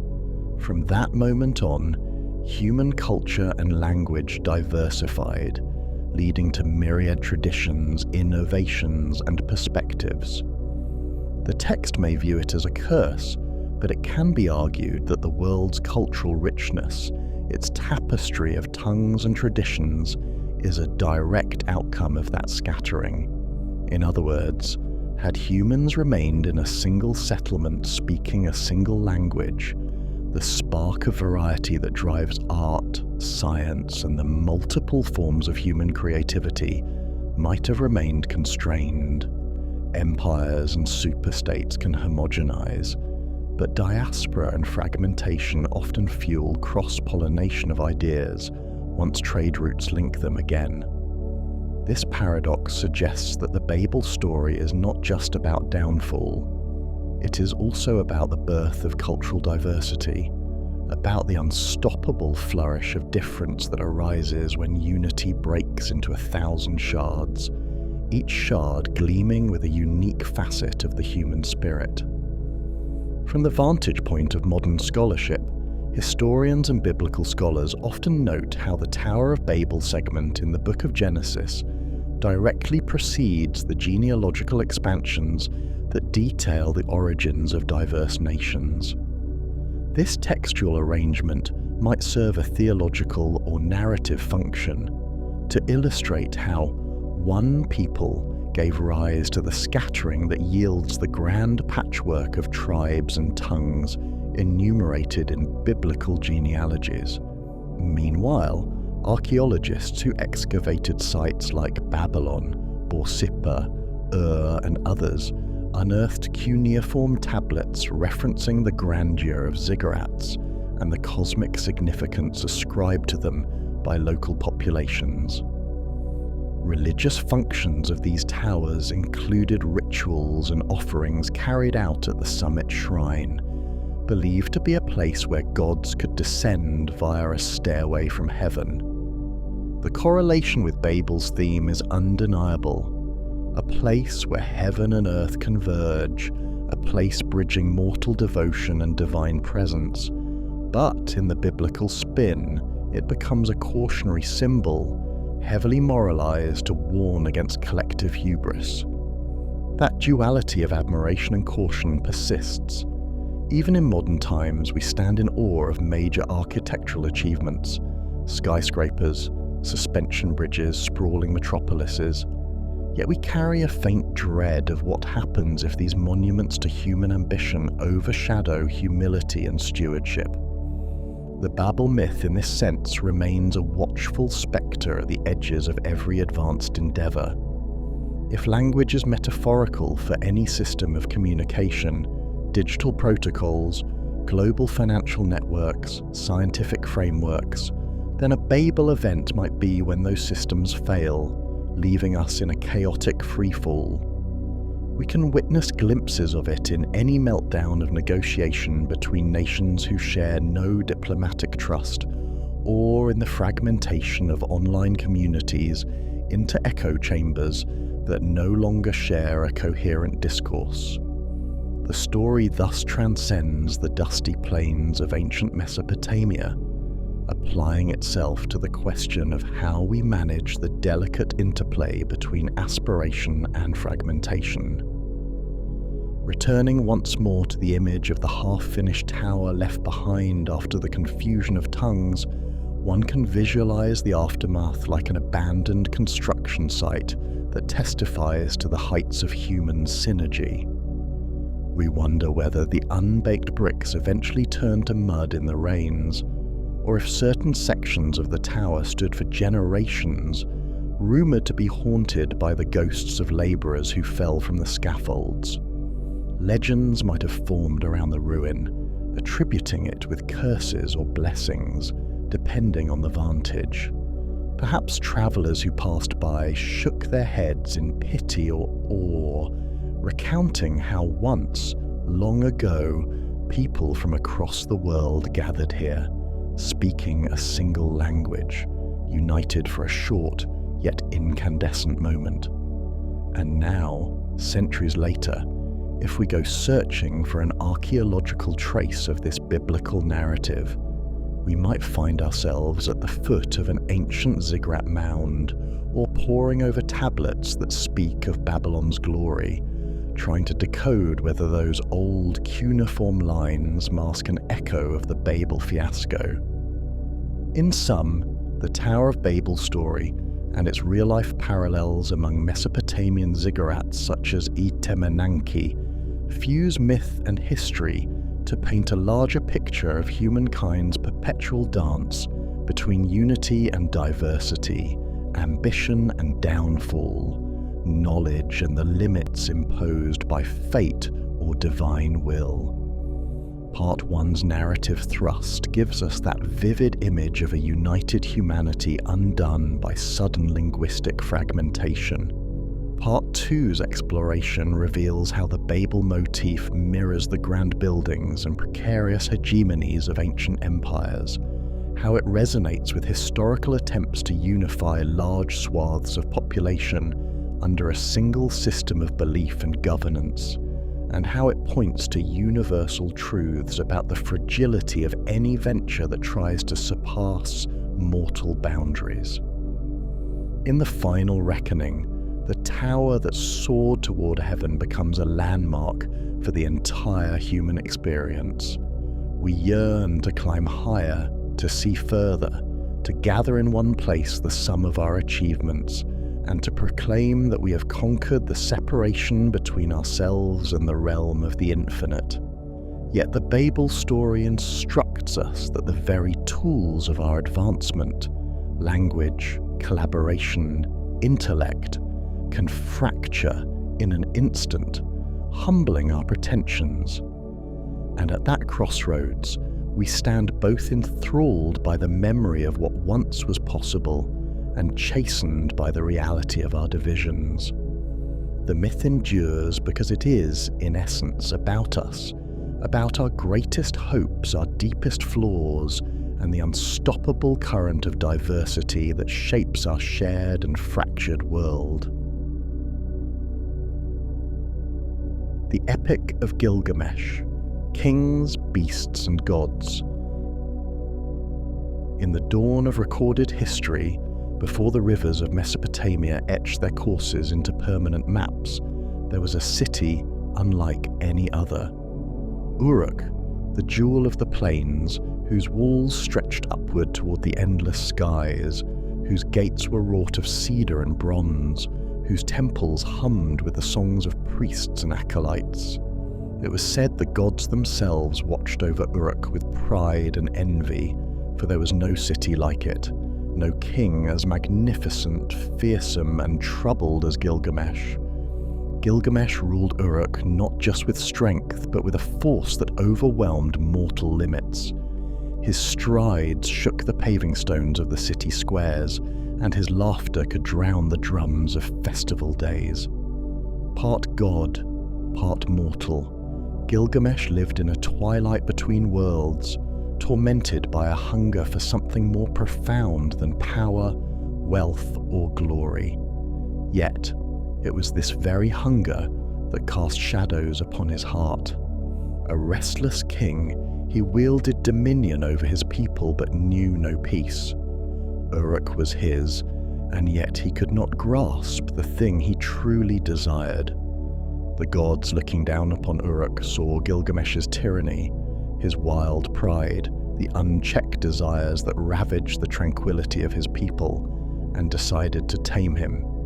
Thus, from clay and wilderness they shaped Enkidu, a creature of equal might, whose sinews rippled beneath his skin like braided ropes, whose spirit was untamed, untouched by civilization. He roamed the steppe as free as wind, companion to beasts and enemy to no man, until, that is, he heard of the great King Gilgamesh, whose power threatened to overshadow the sun itself. Drawn by a destiny he did not yet understand, Enkidu came to Uruk to challenge the mighty king. Their battle shook the foundations of the city. For days, Gilgamesh and Enkidu wrestled, their combat tearing apart the streets, crashing through market stalls, splintering walls. Yet, in the fury of their clash, the two men saw in each other something neither had known before, an equal. Gilgamesh, who had never tasted humility, paused to catch his breath and gazed into Enkidu's wild, fearless eyes. Enkidu, who had never known companionship beyond the beasts, found in Gilgamesh the first human spirit worthy of his respect. And from rivalry, a bond was forged that would bind them closer than brothers. From that moment, Gilgamesh and Enkidu became inseparable. They shared feasts and hunts, battles and celebrations, the king's restless heart soothed by the presence of his newfound companion. Still, Gilgamesh's yearning for immortality, for glory beyond earthly measure, never ceased. Soon rumors reached them of a great and terrible guardian who dwelled far beyond Uruk's fertile plains, the monstrous Humbaba, who guarded the cedar forest, the ancient and forbidden sanctuary of the gods themselves. No mortal who ventured there had returned alive, yet Gilgamesh hungered for the fame of slaying the beast whose roar shook mountains, whose breath scorched the air. Enkidu, wary of challenging divine forces, warned Gilgamesh that some deeds might be beyond even their strength.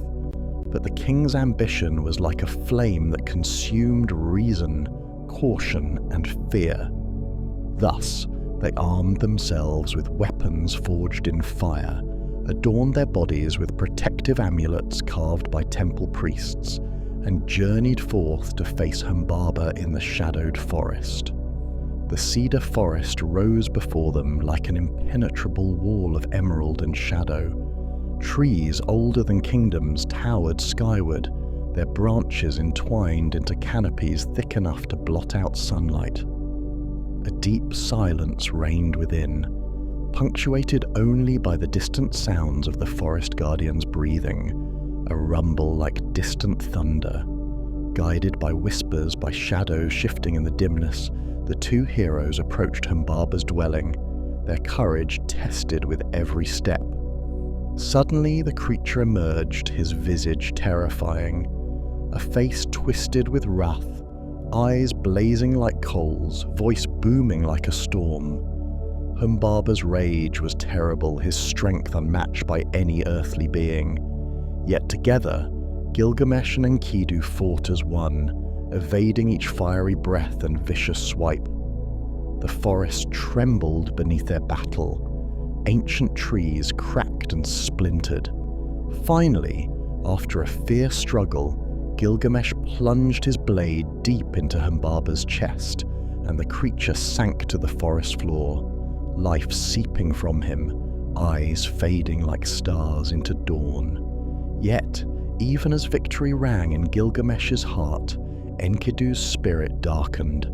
Humbaba had warned them this act of violence had angered the gods, and punishment would surely follow. Indeed, divine anger soon found its way to Uruk. The goddess Ishtar, enamored with Gilgamesh's might, offered herself in marriage. But Gilgamesh, knowing Ishtar's treachery toward past lovers, rebuffed her sharply. Humiliated, Ishtar sent a monstrous bull of heaven to ravage Uruk, destroying fields, trampling homes, devouring innocents. Once again, Gilgamesh and Enkidu faced an enemy whose fury seemed insurmountable. With unmatched courage, they slew the beast, defending their city, but at a cost heavier than Gilgamesh had ever imagined. The gods' judgment fell swiftly. Enkidu was chosen to bear the weight of their displeasure, stricken with a mysterious illness. Night after night, Gilgamesh stood helplessly by as his friend's strength faded, as dreams tormented Enkidu's feverish mind with visions of the underworld. Finally, beneath the weight of destiny, Enkidu succumbed, his breath slipping quietly away in the dim torchlight of Gilgamesh's chambers. The loss broke something fundamental in the king's heart. Enkidu's death revealed to Gilgamesh a terrifying truth. All life, even his own mighty existence, was bound by mortality. Driven mad by grief, haunted by fear of the grave, Gilgamesh abandoned his throne, his city, his people, and wandered into the wilderness. His journey was not merely through physical landscapes. Desert sands scorched his feet, mountains scraped his hands raw, but through the depths of human despair and longing. For at the edges of the known world, hidden among mists and ocean spray, lived Utnapishtim, a mysterious figure whom legends whispered had achieved immortality. Driven by desperation, Gilgamesh traversed perilous terrain, crossing paths with monstrous scorpions, journeying through tunnels of impenetrable darkness beneath the mountains, and finally reaching the shores of a deadly sea. There, a ferryman who recognized his quest took pity and carried him across waters no mortal had traversed before. Gilgamesh, gaunt and hollow-eyed, stood at last before Utnapishtim, the ageless man whose face reflected centuries of memory. Utnapishtim listened patiently as Gilgamesh poured out his anguish, pleading for the secret of eternal life. But the immortal sage, eyes wise with the passing of eons, shook his head. Immortality was not a gift. It was a burden granted by the gods only in rare circumstances. Utnapishtim's own immortality was an accident of divine whim, a byproduct of surviving the greatest disaster ever unleashed upon humanity, the great flood that had erased the world of men and beasts. Gilgamesh, desperate, demanded to know the secret, to learn the method by which he too might escape the fate that awaited all mortal beings. After thoughtful silence, Utnapishtim offered a final challenge, a test that no mortal had ever passed. If Gilgamesh could conquer sleep, remaining awake for 7 days and nights, the gift of immortality would be his. But exhaustion claimed Gilgamesh immediately, his body collapsing into profound slumber even as his spirit rebelled against weakness. He awoke in bitter defeat, realizing at last that the eternal life he sought was forever beyond his reach. Yet, in a final gesture of compassion, Utnapishtim revealed a secret. A plant, growing deep beneath the ocean's surface, capable of restoring youth and vigor, a small mercy for Gilgamesh's tormented soul. The king dove beneath the waves, battling currents and exhaustion, finally grasping the miraculous plant. But as he journeyed homeward, pausing briefly to bathe in a secluded spring, a serpent emerged from the shadows, stealing the precious herb away into darkness, shedding its aged skin as it fled. Gilgamesh watched helplessly as his last hope vanished. The journey back to Uruk was slow and contemplative. Gilgamesh, stripped of illusions, walked the same roads he had once conquered, returning empty-handed yet changed. As he approached the walls of his city, his heart stirred, not with grief or rage, but with quiet awe. The walls of Uruk gleamed golden in twilight, an eternal testament to the labor and dreams of his people. It was here, in stone and legacy, not in the shadowed depths nor the company of immortals, that true immortality lived. Gilgamesh, at last understanding, entered the gates of Uruk, humbled, wiser, and prepared to rule as a mortal man, bound by time, yet forever immortal in story. The Epic of Gilgamesh, while first appearing to modern eyes as a mythic tale of heroism, tragedy, and divine intervention, holds within its ancient verses something deeper and more enduring than mere poetic fantasy. Beneath its surface, scholars have found threads of historical truth, cultural memory, and real human experience, carefully woven through the fabric of legend. Perhaps no section of Gilgamesh's epic encapsulates this blending of myth and historical memory more clearly than the story of Utnapishtim and the Great Flood, a narrative that echoes across cultures, ages, and continents, linking the mythic to the geological and the legendary to the historically plausible. At the heart of Utnapishtim's story in the epic lies a detailed account of a catastrophic flood sent by wrathful gods intent on wiping out humanity. This tale resonates strikingly with the Hebrew account of Noah, the Greek tale of Deucalion, and numerous other flood narratives around the world. Such widespread similarity among distant cultures strongly suggests the presence of a shared experience buried deep within humanity's collective past, one so significant and traumatic that it remains seared into our ancestral memory. To understand why this ancient Mesopotamian epic centers around a cataclysmic flood, we must first examine the geography and historical experience of the civilization from which it arose. The landscape of Mesopotamia, literally land between the rivers, was one shaped intimately by water. The Euphrates and Tigris rivers, although sources of life and prosperity, were notoriously unpredictable, prone to seasonal flooding of devastating magnitude. Periodic floods washed away homes, crops, and entire settlements overnight. For the ancient inhabitants of the Fertile Crescent, these floods represented both the blessing of fertile silt and the threat of sudden destruction. It was in the context of these natural cycles of renewal and disaster that the Sumerian civilization and its successors formed their worldview, mythology, and understanding of the relationship between humans and gods. Indeed, archaeological evidence provides tantalizing clues about the real historical catastrophes that might underlie these flood myths. Excavations in ancient cities such as Ur, Shuruppak, and Kish have revealed distinct sediment layers deposited by major flooding events around 2900 BCE, marking a period when severe riverine inundations reshaped Mesopotamian society and geography.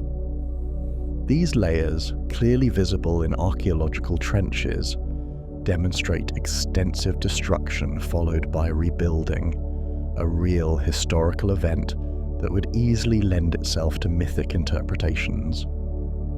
To ancient inhabitants, this widespread devastation would certainly seem divine, a punishment or a cleansing initiated by the gods. One particularly fascinating archaeological correlate emerges from Shuruppak, an ancient Sumerian city specifically named in the Gilgamesh epic as the hometown of Utnapishtim, the flood survivor. Excavations here have revealed substantial flood deposits indicating a widespread catastrophic inundation around 2900 BCE. To the people of Shurapak, the experience would have appeared apocalyptic, their entire world submerged in muddy torrents. Survivors of such a calamity would have carried the tale across generations, and over time, history blurred into myth. The story transformed into the narrative of divine wrath, chosen survivors, and a vessel built to preserve humanity. A template later found in the Genesis account of Noah. Thus, Utnapishtim's flood is not merely an allegory or poetic invention. It represents an ancient memory shaped by real human trauma. But the question persists. Why did this particular memory become so central to Gilgamesh's story and to Mesopotamian culture? One reason lies in its profound symbolism. Flood narratives everywhere speak to human anxieties about mortality, punishment, renewal, and rebirth. In Mesopotamia, where life depended utterly on rivers, the flood represented both a literal historical trauma and a potent metaphor. It conveyed that humanity existed at the whim of capricious divine forces, yet also that survival and rebirth were possible through wisdom, foresight, and obedience. The blending of historical memory and myth in Gilgamesh also captures a deep human fear: impermanence. Gilgamesh himself, desperate to escape mortality after Enkidu's death, seeks out Utnapishtim, who embodies survival against divine punishment. Utnapishtim's eternal life is thus a narrative counterweight to Gilgamesh's tragic realization that he himself is bound by human limitations. The flood myth underscores this tragedy by reminding both hero and audience that even the greatest cities, the most formidable walls, and the strongest kings are ultimately ephemeral, vulnerable to forces beyond human control. Historians have also noted that the narrative structure of the flood myth, consistent across multiple Mesopotamian versions, such as the earlier Sumerian account of Ziusudra, suggests its ancient origins. The oral tradition passed down through generations gradually shaped a common cultural memory. Different civilizations across the Fertile Crescent and beyond adapted this tale to suit local beliefs, gods, and values. But the core elements remained remarkably stable: divine displeasure, chosen survivors, a vessel built for survival, a cataclysmic flood, and a renewed humanity arising afterward. Additionally, scholars examining linguistic parallels find striking similarities between the Epic of Gilgamesh's flood narrative and other ancient Near Eastern texts. The Akkadian version of Gilgamesh, recorded around 1200 BCE, closely matches the Hebrew version of Noah's flood recorded in Genesis several centuries later. The common phrases, narrative structure, even specific details such as releasing birds to find dry land, strongly suggest that both the Gilgamesh and biblical narratives stem from a shared cultural memory rooted in a historical event, one powerful enough to shape entire civilizations' understanding of human-divine relations. But what exactly was this historical event beyond regional river flooding? One compelling theory that modern geologists and archaeologists propose is related to rapid sea level rise at the end of the last ice age. The Persian Gulf, now submerged beneath shallow seas, was once a vast, fertile plain traversed by the Tigris and Euphrates, inhabited by early Neolithic peoples. Rising seas around 10,000 to 6,000 BCE inundated this plain, creating what is now the Persian Gulf. Such a drastic inundation would have displaced countless communities, forcing migrations and reshaping early human memory. Could these displaced populations, who carried with them the stories of their submerged homeland, have formed the kernel of the flood myths later recorded by the Sumerians and Akkadians? Many researchers believe so. The Black Sea Deluge hypothesis further strengthens this idea. As melting glaciers raise global sea levels, around 5600 BCE, the Mediterranean overflowed through the Bosporus Strait, flooding into the freshwater lake basin that is now the Black Sea. Geological studies demonstrate that this event was swift and catastrophic, turning a freshwater lake into a vast inland sea. Such an event would have triggered migrations and the spread of a collective trauma story across vast territories, eventually filtering into the narratives recorded in ancient Mesopotamia, Greece, and beyond.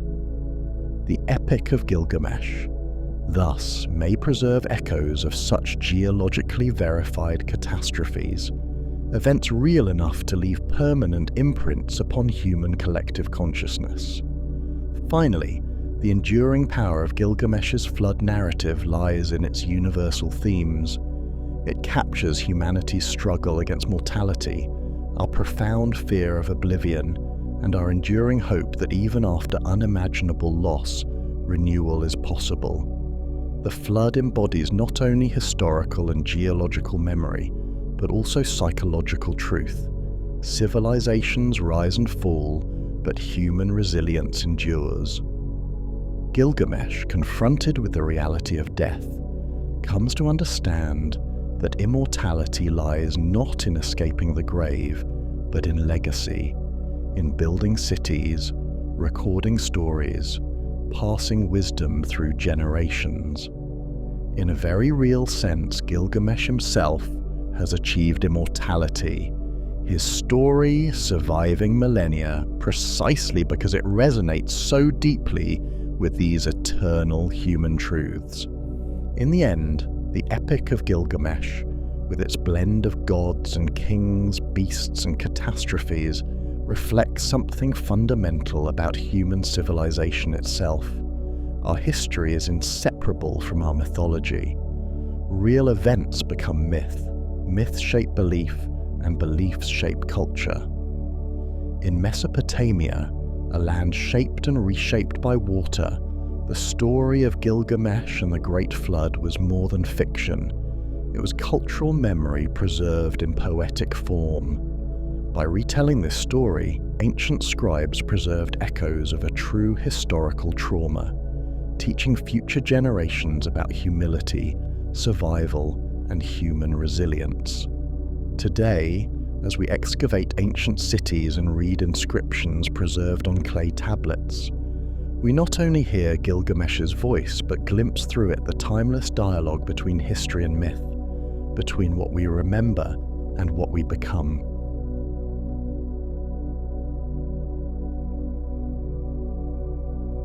The destruction of Sodom and Gomorrah.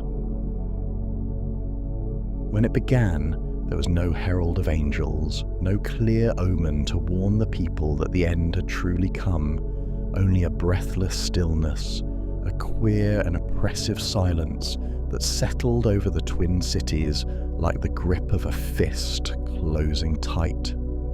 Even as dawn clawed at the horizon, struggling to rise over the salted cliffs and the harsh edges of the valley, the sky was not the familiar blush of daylight, but a sickly sulphurous hue, stained yellow and grey like old bruises. It was this unnatural silence, this lurking dread that first stirred the villagers to unease. Yet, caught in their indulgences and their indifference, the people of Sodom and Gomorrah merely shook off their apprehension, carrying on with a stubborn defiance, confident their walls were high enough, their wealth deep enough, their power absolute enough to withstand even the anger of heaven itself. But heaven, it seemed, had finally grown tired of being mocked. From where I stood near the gates of Sodom, I saw the morning begin to twist and fracture in a way no mortal eyes should behold. The sun itself dimmed, suffocated behind choking veils of smoke that spilled from nowhere and everywhere at once. The ground beneath my feet trembled faintly, as though shuddering in terror at what approached. I clutched my belongings, a crude sack containing what little I could salvage, my heart drumming in my chest, knowing already that nothing here would ever be the same again. People in the streets looked up slowly, eyes narrowed, suspicion blooming into fear as the trembling beneath our sandals deepened into violent quaking. I watched as merchants abandoned stalls piled high with silks and spices, their goods spilling across the dusty ground like colourful offerings to an angry god. Cries went up from homes as stone walls cracked and crumbled. A rolling roar of thunder echoed deep in the earth itself, shaking the bones in our very bodies. Panic surged in the crowd, a rising tide that swiftly broke all order, and soon every street became a choking chaos of bodies fleeing toward gates too narrow, too distant to escape easily. Above us, the sky darkened with unnatural haste, as if some great shadow had swallowed the sun. Clouds roiled, dense and heavy, black as pitch, streaked with flickers of red fire that darted like burning veins through their bellies. I stumbled, pressed on all sides by neighbours whose names I'd known since childhood, their faces now transformed into masks of primal fear. A woman beside me wept openly, her child clutching her skirts and screaming in confusion. Men shouted desperate prayers or curses, the distinctions between pleading and profanity blurring into one frightened babble. Then came a sound, a tearing of the air itself, high, piercing, horrible. We all turned our gazes skyward, stunned silent by the spectacle. Fiery hailstones, great glowing boulders wreathed in flame, hurtling downward like the missiles of some celestial war. They streaked through the blackened heavens, trailing smoke and sparks, and then with horrifying impacts they struck the rooftops and streets of Sodom. The first impact near the central marketplace lifted earth and stone into a boiling cloud.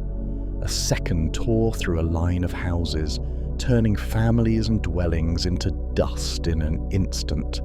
I turned away, gasping, stumbling back as the concussive force of explosions rolled outward, catching on buildings and igniting roofs, walls and gardens in an inferno that consumed everything in its path. The air seared my lungs, acrid and suffocating, filled with smoke and the scent of burning flesh. My eyes watered from heat and dust, my vision blurred. Yet even as I fled blindly, I could not block out the screams that rose behind me. Screams of agony, horror, and disbelief from a city being utterly destroyed. Gomorrah burned in parallel, its distant flames leaping high enough to be seen clearly even from here. Its once proud towers were now broken teeth in a jaw of fire, its wealthy streets nothing but glowing coals. The noise of destruction was overwhelming, relentless, drowning out all prayers, all cries for mercy. The cities that had stood so arrogantly against both men and gods now crumbled into ash and ruin beneath a wrath so vast, so absolute, it could only be divine.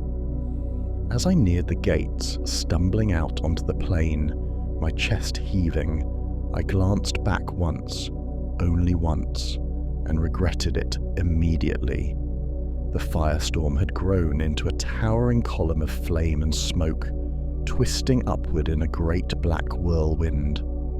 Lightning crackled within it, striking indiscriminately, a terrible illumination of judgment. The heat radiating from the city walls blistered my skin even at this distance, and in the smoke's acrid grip, shapes emerged and vanished, silhouettes of people who had run too slowly, who had turned back, who had refused the wisdom of fleeing when there was still time. I turned away again, forcing myself to keep running, stumbling out into the stark desert that stretched endlessly, barren and indifferent. Others fled too, solitary figures scattered across the plain, all of us coughing, stumbling, weeping. As we moved forward, we became silent witnesses, our backs to the flaming cataclysm that erased everything we'd known. My legs grew numb, my throat raw, the awful sounds behind me never ceasing, echoing out across the barren valley. In the hours that followed, as survivors gathered numbly at the far edge of the plain, the sky above Sodom and Gomorrah remained an angry scar, a black plume of ash billowing high enough to touch heaven itself. At last, the distant sounds of destruction lessened, dwindling into groaning collapse and crackling embers, until finally, only silence remained, a deafening, aching silence. I collapsed upon the sand, unable to lift my head again for a long time. Tears came, hot and uncontrolled, tracing paths through soot and dust that clung to my face. We survivors said little to one another. What words could possibly convey such horror, such profound loss? We simply sat there, strangers made equal by grief, and bore silent witness to the judgment delivered, a punishment whose echoes would linger in stories passed down through generations, shaping the hearts and minds of all who heard them. When night finally came, the smoke continued to rise like a pillar toward heaven, glowing faintly red, lighting the desert like an angry beacon. Looking at it, I understood clearly what others would one day forget or refuse to see. This was no random disaster. It was a lesson, a terrible reckoning that the pride of men could never fully escape the notice of the heavens. Yet even as I shivered in fear beneath that unforgiving starless sky, a single question stirred in my heart, one I could neither answer nor silence. How had we not known? How had we, in our arrogance and defiance, not realized that our ways had provoked the fury of something infinitely greater than ourselves? Beneath the dark, flickering horizon, under clouds stained red by embers that once had been our home, I could do nothing but sit and tremble. Sodom and Gomorrah were gone, and we who had fled into the night now carried forever in our memories the vision of divine wrath, the city of sin consumed by flame and judgment, a tale of destruction etched forever into history and into our souls. The story of Sodom and Gomorrah is one that reverberates down through the millennia, carrying with it vivid imagery of divine wrath and catastrophic judgment. But behind this dramatic tableau of fire and brimstone lies an intriguing historical and scientific puzzle. For centuries, scholars, archaeologists, and scientists have debated the origins of this tale, searching beyond scripture and myth to discover the tangible reality, if indeed any existed, that might have inspired the story of cities obliterated by heavenly flames. Though no single theory stands conclusively proven, a mosaic of geological, seismic, and astronomical clues suggests that the legend of Sodom and Gomorrah could have roots deep within the physical forces of our natural world. Perhaps the most compelling place to begin the investigation is the landscape itself, the harsh, arid depression of the Jordan Valley, where the lowest spot on Earth meets the shores of the Dead Sea. Today, this region is starkly beautiful yet severe, salt-encrusted shores, barren cliffs, and desert windswept expanses. But geological evidence reveals it was not always so. Thousands of years ago, the Jordan Valley and the plains surrounding the Dead Sea were richer, more fertile, dotted with settlements that took advantage of a wetter, more hospitable climate. Archaeologists confirm that during the Bronze Age, roughly 4,000 years ago, thriving urban centres existed in precisely this area. cities that might align geographically with the biblical descriptions of Sodom and Gomorrah. These settlements, archaeologists speculate, might have met their end abruptly, consumed by natural disasters that ancient observers would have seen as punishment from an angry god. One theory that finds particular resonance among geologists is the possibility of a powerful earthquake. The Jordan Rift Valley sits along the boundary of two major tectonic plates, making it prone to significant seismic activity. Historical records from the ancient Near East document earthquakes severe enough to level entire cities, creating firestorms from toppled lamps and torches, or causing buildings to collapse catastrophically. Such an earthquake, accompanied by fires and explosions, could easily be remembered and retold in religious narratives as divine judgment, particularly if cities destroyed were viewed as morally corrupt or decadent. Yet the earthquakes alone do not fully explain the dramatic biblical description of fire and brimstone raining from the heavens. For that detail, another intriguing geological explanation arises: natural gas and petroleum deposits prevalent throughout the Dead Sea region. Some scientists propose that these deposits trapped beneath the valley floor might have erupted violently following a seismic event.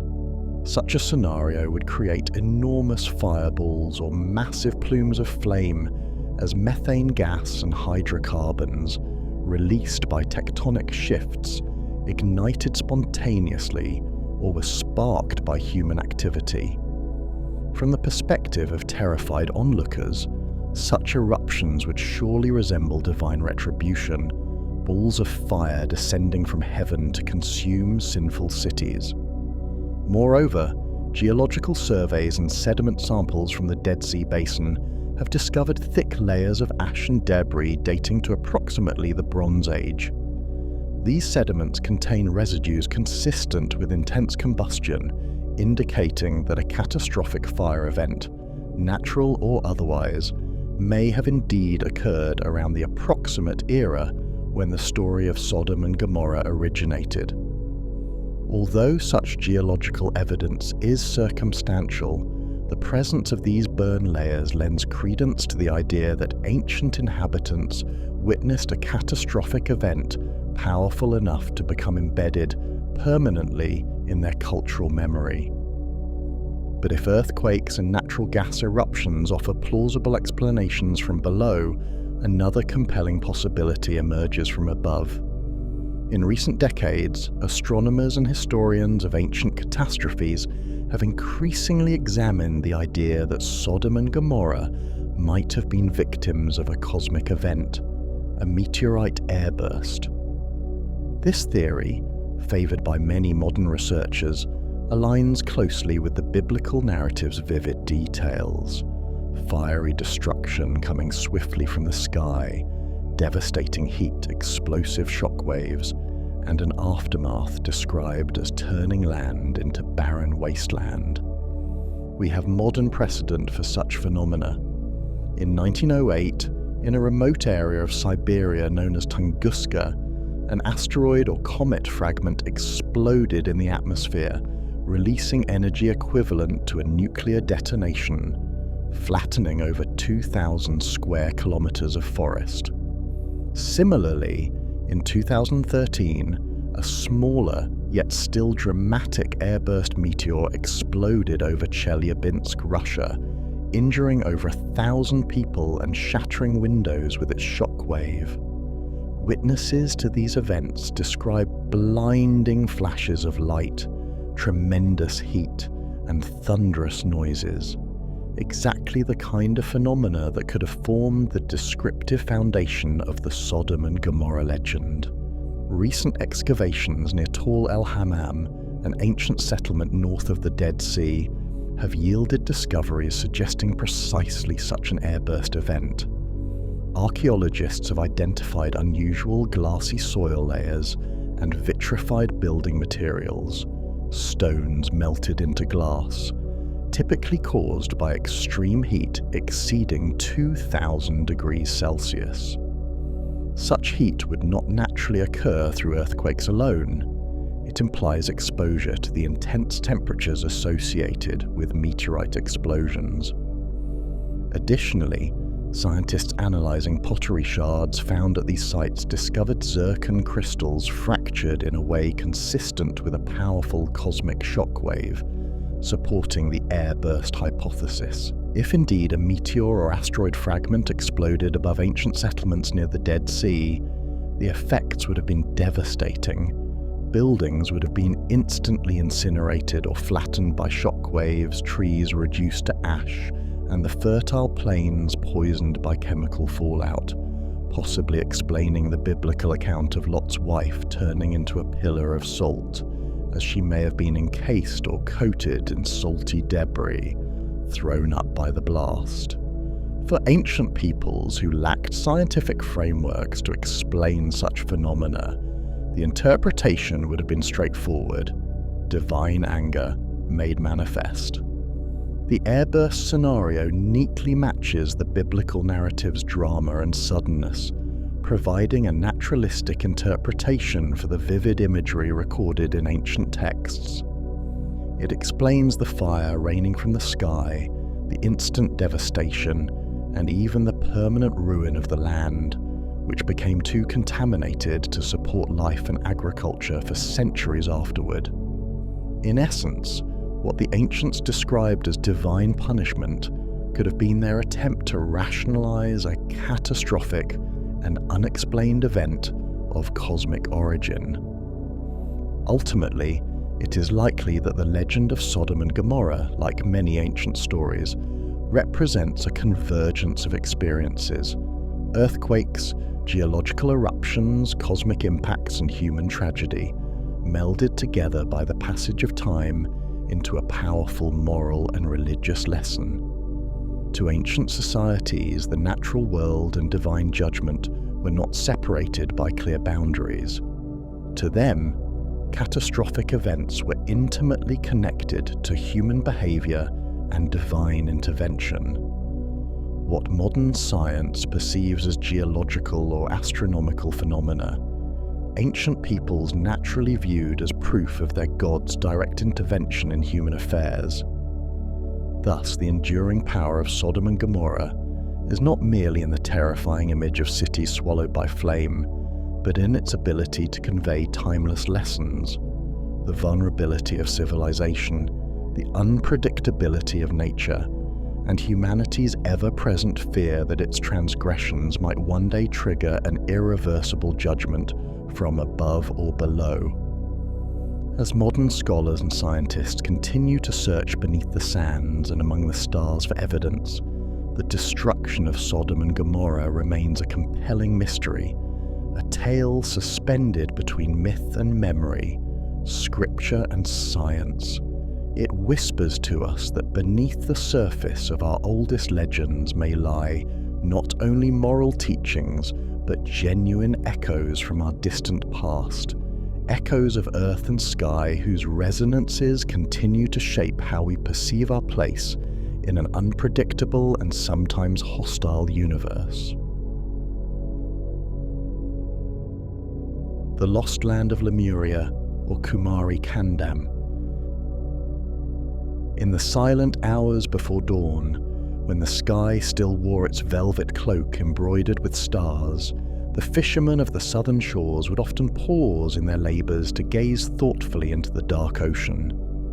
Elders whispered stories passed down through countless generations, stories of a lost homeland, vast and lush, teeming with life and echoing with the laughter of people long vanished beneath the relentless waves. They called this place Kumari Kandam, though later generations of scholars and adventurers would know it by another, more mysterious name: Lemuria. The tale held that once, long before even their grandfathers' grandfathers drew breath, a continent stretched wide and green where now there lay only salt water and endless depths. According to these tales, Kumari Kandam was a paradise crafted by the gods themselves, vast and generous, lush with rolling meadows, dense forests, winding rivers, and valleys where fertile earth provided abundantly for its inhabitants. Towering peaks stood watchful along the horizon, their summits forever crowned in clouds, their lower slopes blanketed in mist and cool, perpetual shade. Deep within the forests, trees older than memory held secrets whispered by the wind, their boughs sheltering every living creature imaginable, from the smallest insect to majestic creatures whose forms we no longer recognize in our own age. At the continent's heart lay grand cities, vibrant and humming with commerce, learning, and art. Marble spires climbed high toward heavens, glittering in hues of gold and ivory beneath the sun's gaze. Temples rose proudly above wide plazas, their stone walls adorned with carvings of legendary heroes, mystical beasts, and scenes from a distant past so ancient even then that it bordered on myth. Streets lined with blooming gardens and bustling marketplaces radiated outward from the city centres like rays from the sun. Through them flowed merchants bearing spices, precious stones, silken cloth, and richly scented oils, while scholars, poets, and philosophers wandered freely, debating the mysteries of existence in courtyards shaded by fragrant groves. Life in Kumari Kandam was said to be one of harmony and peace. The people who lived there were gentle and wise, masters of music and verse, gifted in arts and sciences now lost to the march of time. They constructed elaborate observatories where learned men and women studied the skies, mapping the movements of stars and planets with astonishing precision. In schools and academies scattered throughout their cities, teachers imparted knowledge of medicine, mathematics, astronomy, and philosophy, each lesson carefully preserved in vast libraries brimming with scrolls and tablets. So profound was their knowledge that tales spoke of elders whose wisdom surpassed all others, sages who meditated in the solitude of caves or in gardens cloaked in jasmine and lotus blossoms. The inhabitants of Lemuria were deeply spiritual, their lives intertwined with the rhythms of nature and the will of their gods. Priests and priestesses presided over rituals at stone altars, set beneath towering pillars carved from ancient basalt. Their chants echoed across valleys, mingling with the cries of birds and the rush of distant rivers. Pilgrims travelled great distances along paths shaded by banyan and tamarind trees, carrying offerings of fruit, flowers, and incense as signs of devotion. Their prayers were whispered into the wind, seeking protection from storms, bountiful harvests, and guidance from ancestors who watched unseen from beyond the veil. For untold generations, Kumari Kandam prospered, its people living in careful balance with their environment, attuned to subtle shifts in weather, tides, and seasons. But no harmony is everlasting. Slowly at first, and then with increasing frequency, the land began to send unsettling omens. Priests saw troubling signs in the stars. Sages who sat quietly beneath waterfalls spoke of dreams in which their homeland trembled and broke, swallowed by darkness. Fishermen returned from voyages shaken, recounting how the sea had grown strangely violent, currents shifting suddenly without warning. Animals fled inland, instinctively sensing disturbances in the very bones of the earth. In villages along the coast, seawater crept ever closer, lapping at foundations that had once stood high and dry, forcing families to abandon homes that had sheltered them for generations. At first, the people tried to dismiss these signs. They held fast to traditions, confident that their prayers and offerings would calm restless spirits. But gradually the tremors beneath their feet became undeniable, and the waves grew wilder. Earthquakes shook cities, toppling temples and fracturing streets. Floodwaters surged into towns and marketplaces, sweeping away what had stood proudly for centuries. Panic gripped communities once governed by serenity and wisdom. People gathered their families, fleeing inland, carrying only what they could salvage as the land seemed to revolt beneath them. Elders, haunted by ancient prophecies, murmured that perhaps their beloved continent had grown weary of bearing the weight of humanity's endless dreams. In the final days, an eerie calm settled over Kumari Kandam. Skies darkened and storms roared relentlessly at sea, but inland, a stillness hung heavy in the air. Animals fell silent, and even the trees seemed to hold their breath. Priests climbed temple steps one last time, whispering final prayers to gods who appeared to have turned their eyes away. Mothers held their children close, fathers gripped the hands of their sons and daughters, families gathering together as if clinging to the fabric of life itself. Then came the moment preserved vividly in legend, the moment when the earth groaned with a final, terrible shudder. The ground cracked open, tearing asunder cities and forests alike. Mountains crumbled into dust. Rivers reversed their courses, and waves towering higher than mountains surged across fields and towns, carrying away everything in their path. The continent buckled and sank slowly but irrevocably beneath the hungry ocean, swallowed whole as if reclaimed by the very depths from which it had risen. The cries of the people echoed briefly above the roar of the waters, a mournful chorus that faded into silence, leaving only the endless, unbroken blue sea where a civilization had once flourished. When morning broke upon the world again, there was nothing left of Kumari Kandam. A vast, unbroken expanse of ocean stretched as far as any eye could see.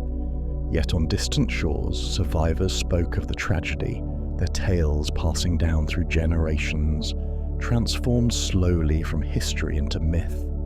Some of the survivors migrated northward or westward, settling on new lands where they planted seeds of a culture that carried faint echoes of the lost paradise. The memory of Lemuria faded slowly, but never completely, lingering in the hearts of poets and dreamers who yearned for that vanished world beneath the waves. Thus Lemuria passed from the world of living history into the realm of legend, its name whispered in wonder, sorrow, and awe. Even in the present day, fishermen along the southern coastline still gaze out at the vast ocean beneath moonlit skies, imagining beneath the rhythmic waves a lost continent, a hidden realm where palaces of marble and forests of emerald stand preserved beneath the salt tides, waiting silently for those brave enough to rediscover their forgotten shores. The sea keeps its secrets well, yet the memory of Kumari Kandam, the lost land of Lemuria, continues to haunt the imagination, a beautiful and tragic dream of an ancient world swallowed whole by the ocean's endless embrace.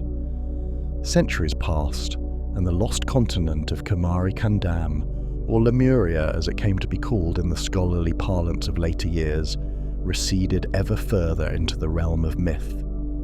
Yet the echoes of its existence persisted stubbornly, whispered from generation to generation along the coastal villages and ancient temple halls of South India.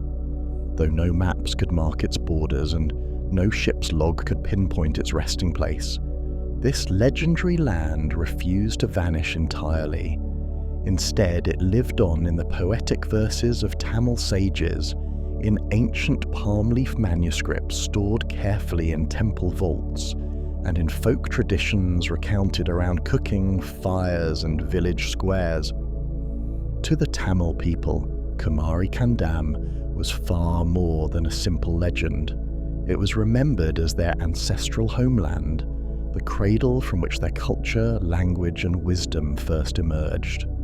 In fact, Tamil texts, particularly the Sangam literature dating back more than 2 millennia, speak explicitly of a great landmass south of modern-day India. This land, according to these ancient sources, was vast and prosperous, dotted with thriving cities, fertile valleys, and mighty rivers.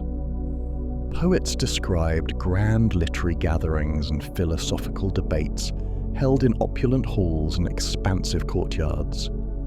They wrote of kings and sages who presided over an enlightened civilization, a golden era of peace, artistry, and intellectual achievement. However, these very same texts describe with melancholy clarity how this cherished homeland eventually succumbed to relentless geological upheavals, swallowed slowly and irrevocably by the ocean. Tamil accounts spoke of repeated floods that gradually submerged coastal towns, forcing successive waves of migration northward to the Indian subcontinent. According to these ancient traditions, the great land finally sank entirely, leaving only scattered islands that gradually vanished into myth and legend. The survivors carried with them memories encoded in poetry and song, tales of a homeland lost to time, etched deeply into their collective consciousness. For generations thereafter, these stories were meticulously passed on, preserving in oral and written form what history itself had seemingly erased. As centuries rolled on, the myth of Lemuria spread far beyond its Tamil origins, catching the imagination of Western scholars during the colonial period. In the late 19th and early 20th centuries, European researchers found themselves puzzling over striking similarities between the fauna and flora of Madagascar, India, and parts of Australia. Struggling to explain how lemurs and other animals might have once moved freely across such distant lands, zoologist Philip Sclater in 1864 proposed a now famous hypothesis. A submerged continent once connected these widely separated regions. He called this continent Lemuria, after the lemurs that had sparked his curiosity.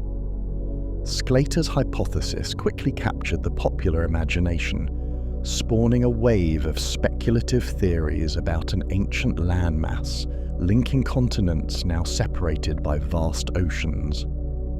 Though the scientific foundations for Lemuria were tenuous from the start, lacking clear geological evidence, the idea resonated deeply, tapping into the broader Victorian fascination with lost civilizations and forgotten histories. Writers, mystics, and occultists seized upon Lemuria, embellishing its legend into a romantic utopia filled with advanced wisdom, spiritual enlightenment, and mysterious powers. Books, articles, and esoteric pamphlets began circulating widely, each adding colourful detail and mystic symbolism to Lemuria's shadowy past. Yet, as modern geology advanced, the idea of Lemuria as a literal, scientifically supported continent fell from academic favour. The theory of continental drift, first proposed by Alfred Wegener in the early 20th century and later expanded into the modern understanding of plate tectonics, provided a much clearer and evidence-based explanation for the distribution of plants and animals. It demonstrated convincingly that continents were once joined as a single landmass, known as Pangaea, rather than connected by lost continents like Lemuria. Within a few decades, Lemuria had been relegated to pseudoscience, more myth than plausible reality. Despite the scientific dismissal, Kumari Kandam never fully left the Tamil imagination. Within Tamil Nadu and broader South Indian culture, Lemuria remained a vibrant, beloved memory. Historians and linguists continued exploring the ancient Sangam texts, intrigued by references to submerged lands and vanished rivers. They debated whether these texts preserved genuine folk memories of historical geological events, perhaps severe coastal flooding or tsunamis, transformed over millennia into poetic mythologies of a drowned continent. The discussion gained new momentum in the late 20th and early 21st centuries when underwater archaeological discoveries began capturing public imagination. Off the southeastern coast of India, especially near Mahabalipuram, divers and archaeologists began finding intriguing remnants beneath the waves. Stone temples, carved pillars, walls and statues emerged from underwater sites, clearly indicating extensive coastal settlements that had sunk beneath rising sea levels thousands of years ago. While these finds did not prove the existence of a vast continent-sized landmass, they provided tantalizing glimpses into submerged civilizations, lending credence to local legends about ancient cities lost beneath the waves. Further explorations along India's southern coast revealed other promising sites.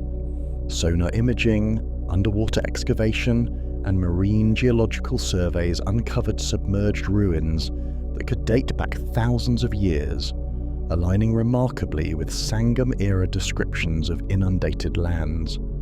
Marine archaeologists discovered well-defined structures beneath shallow waters, including harbour-like formations, walls, and stone anchors indicative of ancient maritime activities.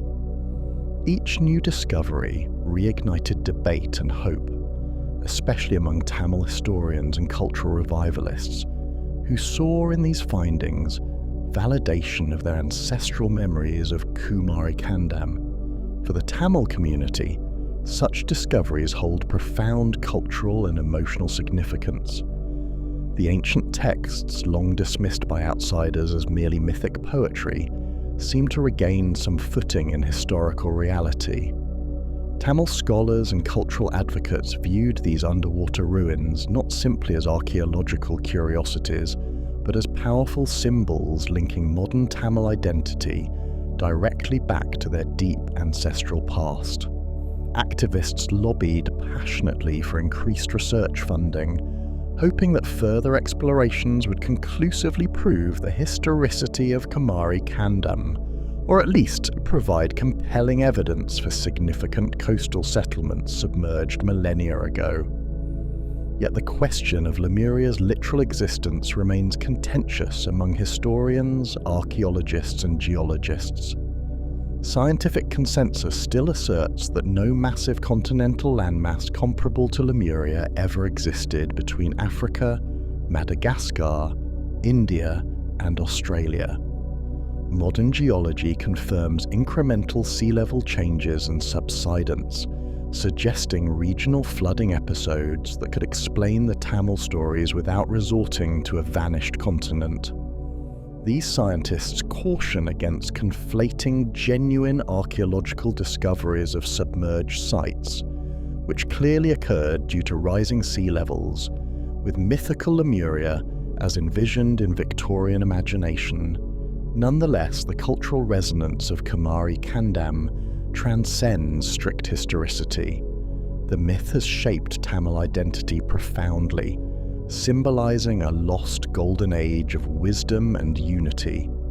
The modern revival of interest, boosted by archaeological evidence of submerged ruins, has given new life to the ancient legends, enriching regional pride and historical curiosity. Scholars and cultural advocates continue to explore ways in which oral traditions might preserve fragmented memories of real prehistoric coastal flooding events, cultural exchanges, or the rise and fall of early maritime civilizations. In a sense, Lemuria's lasting power lies not in strict adherence to historical fact, but in the enduring human desire to remember, preserve, and reclaim lost histories. Whether Lemuria ever existed precisely as Tamil legends describe may be unknowable, yet the narrative of Kumari Kandam persists, a potent metaphor of civilization's vulnerability to natural forces and the inexorable passage of time. It underscores humanity's quest for identity rooted in ancestral memory, reminding us how easily histories become myths and myths become cherished truths. Today, visitors to coastal towns in South India still hear echoes of Lemuria in fishermen's songs, scholars' debates, and children's stories. Divers continue descending into the blue depths of Mamallapuram and beyond, carefully uncovering clues to civilizations lost beneath rising waters thousands of years ago. As discoveries accumulate, they deepen a profound realization. Beneath every myth lies a kernel of memory, and beneath the waves lies a history still waiting to be rediscovered. So Kumari Kandam, whether real or symbolic, remains alive, awaiting the next chapter of exploration, a testament to humanity's endless pursuit of vanished worlds, a powerful reminder that what the sea once claimed, the imagination never truly forgets.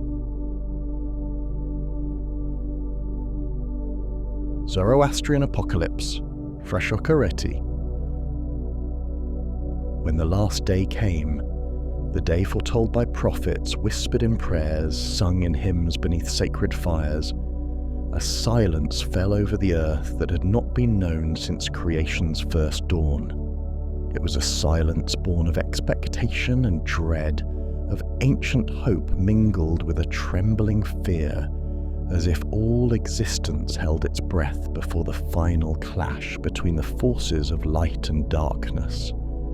This was the day of Frashokereti, the day when evil itself would at last be vanquished, the world purified through fire, and all creation restored to its pristine original splendor. The winds, once restless and capricious, stood still, poised like an archer awaiting the signal to unleash a final arrow. The sun dimmed to a blood-red hue, and the moon withdrew, shrouded behind clouds heavy with sorrow. Across plains and mountains, cities and villages, men and women raised their faces toward a sky now veiled in shadow, sensing that the very fabric of reality was frayed and ready to unravel. And then it began, not suddenly, not explosively, but with a slow, ominous rumble that seemed to rise from the deepest heart of the earth itself. Mountains shuddered, rivers twisted in their courses, and the seas retreated from their shores as though afraid. Great fissures opened, spewing smoke and flame, and from these wounds in the land came forth creatures long imprisoned beneath the surface, agents of darkness unleashed for one final conflict. Yet even as the shadows gathered their strength, a new light appeared at the horizon, brilliant as molten gold and as fierce as unquenchable fire. A figure emerged from this radiance, Soshyant, the last prophet and saviour, who had been foretold since the days when Zoroaster himself had walked the earth. Soshyant's arrival brought hope to all who had awaited justice through the long ages of struggle. Beside him stood a legion of righteous souls, warriors and priests, farmers and kings, men and women who through lives of virtue and truth had prepared themselves for this ultimate confrontation. Across the wasted plains came Angramai, the Lord of Darkness himself, whose breath poisoned the air, whose footsteps blackened the soil.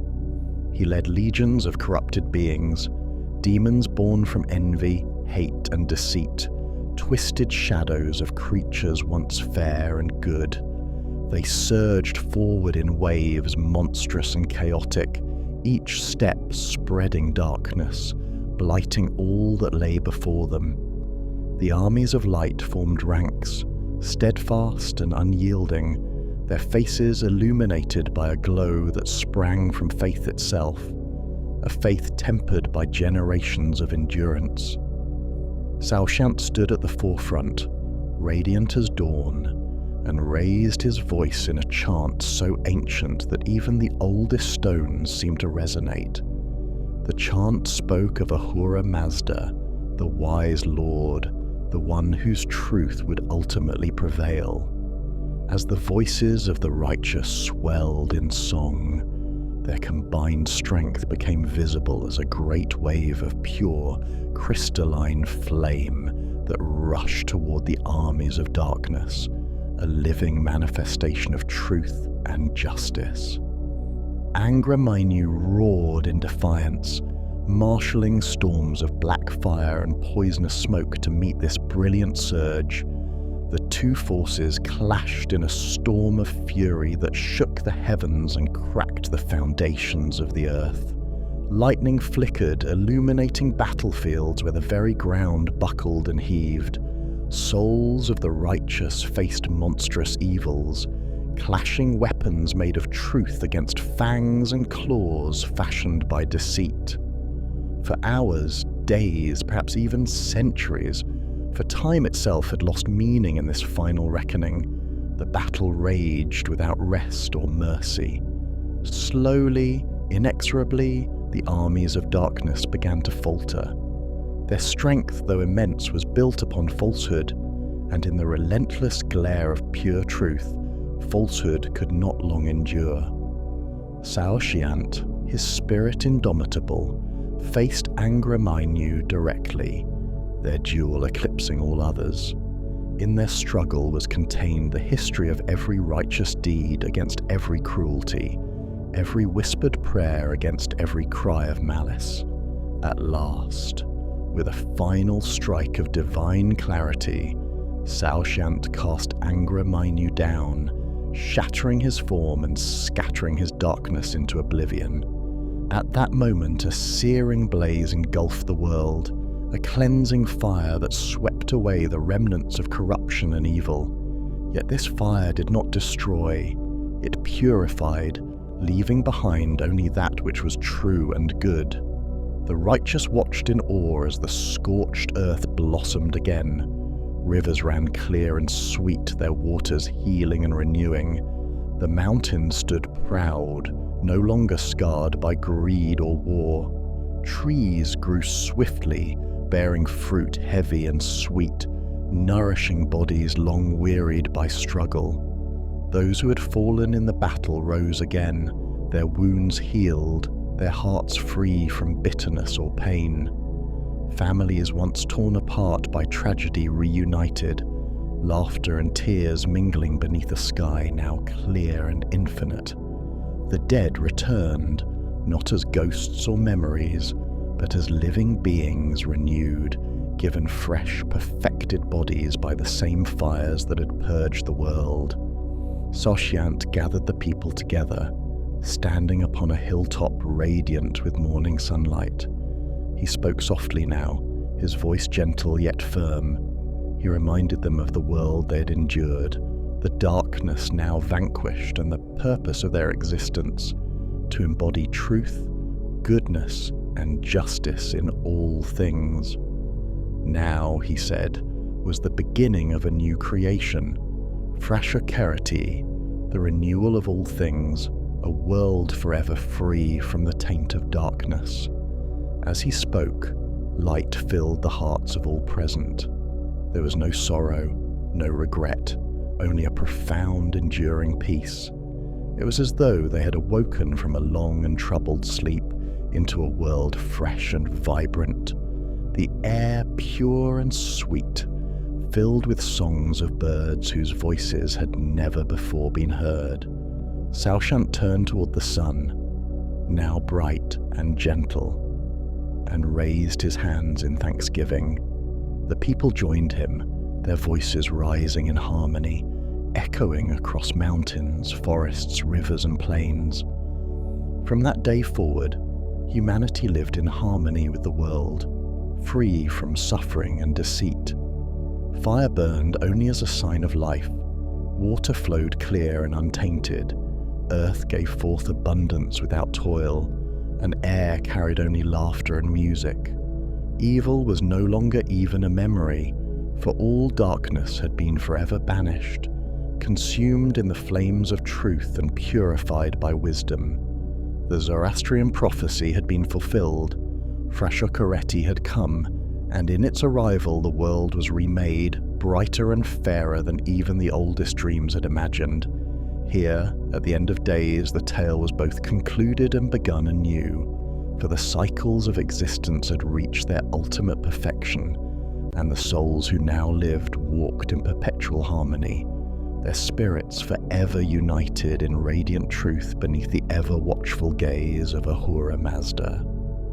The vision of the final battle depicted in Zoroastrian eschatology, the apocalyptic purification of Frashokereti, has influenced human imagination and shaped religious thought across millennia. While the vivid imagery of cosmic war and renewal was born in the fires of ancient Persia, it did not remain confined to the highlands of the Iranian plateau. Instead, the ideas of a final struggle between good and evil, judgment, resurrection, and a cleansed, perfected world spread outward, embedding themselves deeply within the religious frameworks of Judaism, Christianity, Islam, and beyond.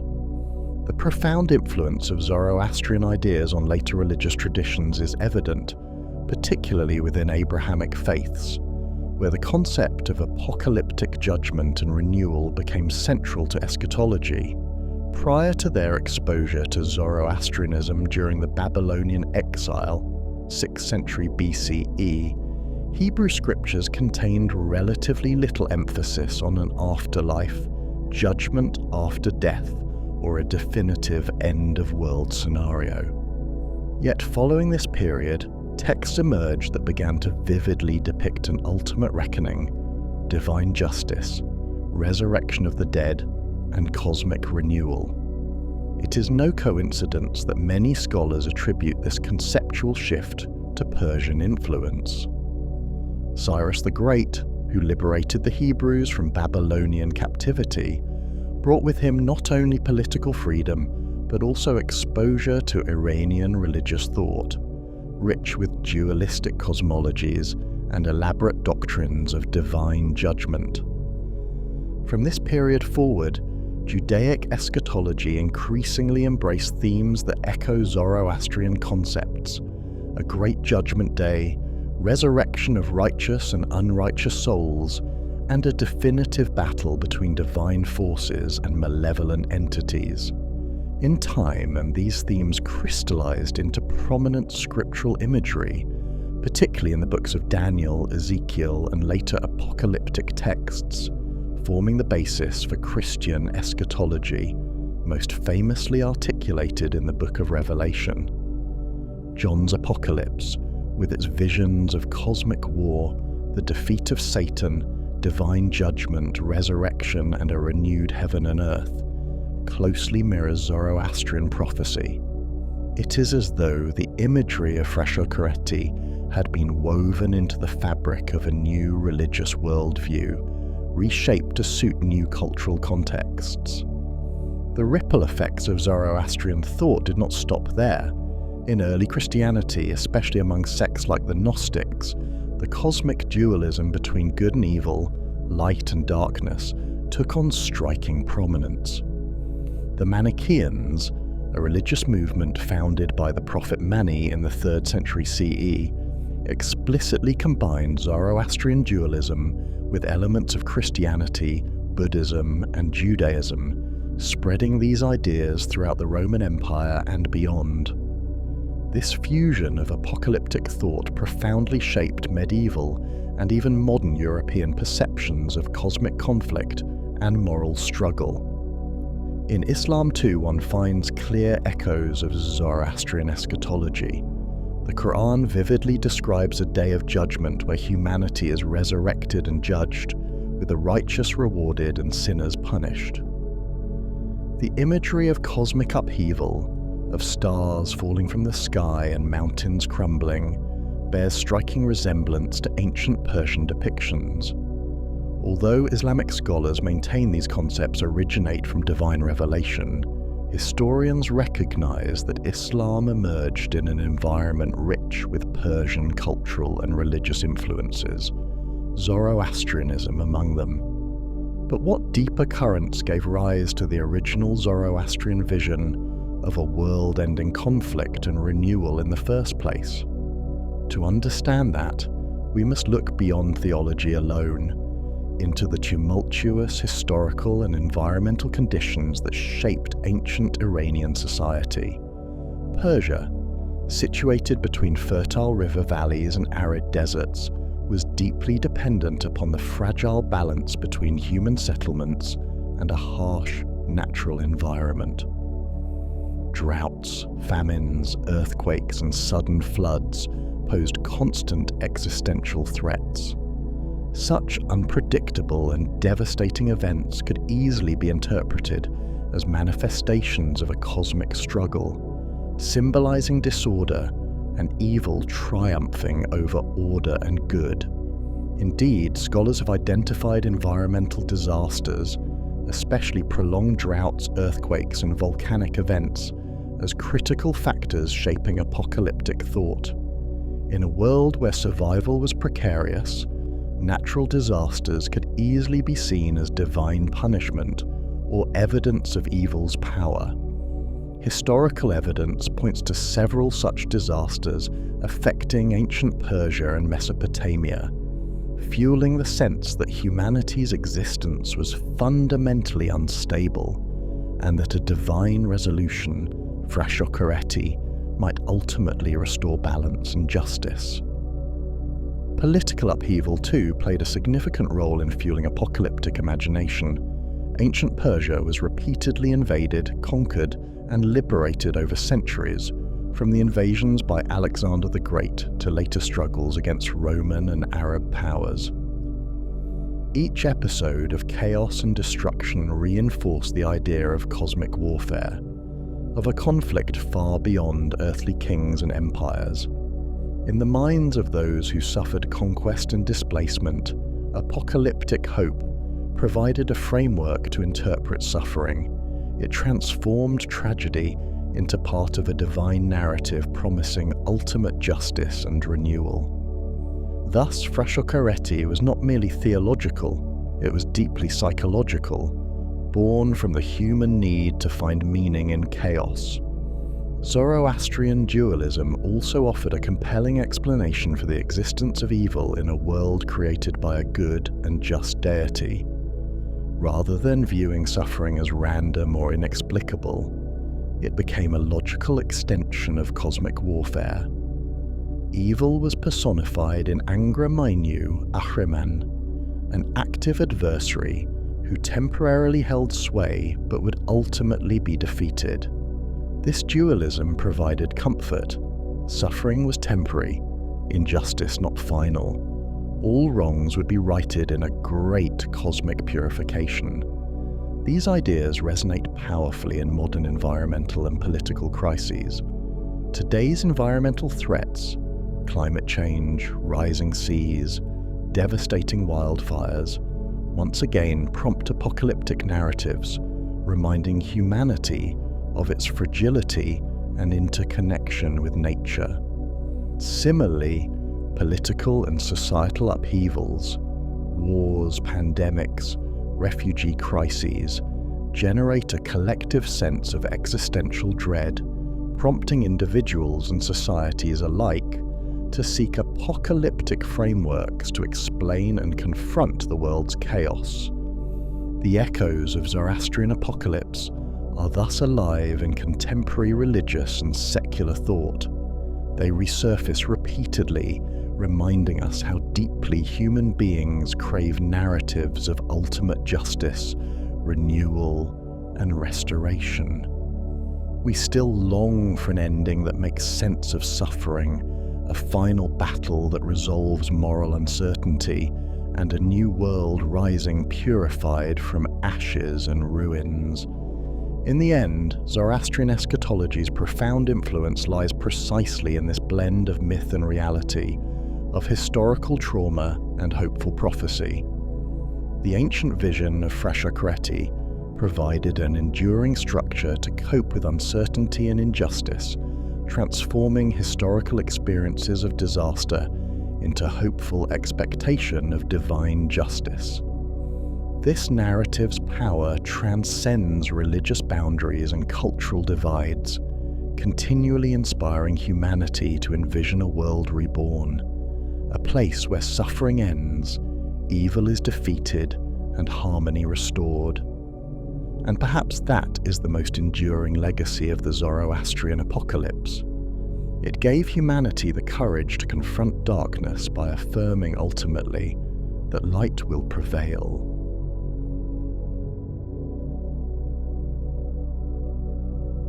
The Mahabharata, the War of the Gods.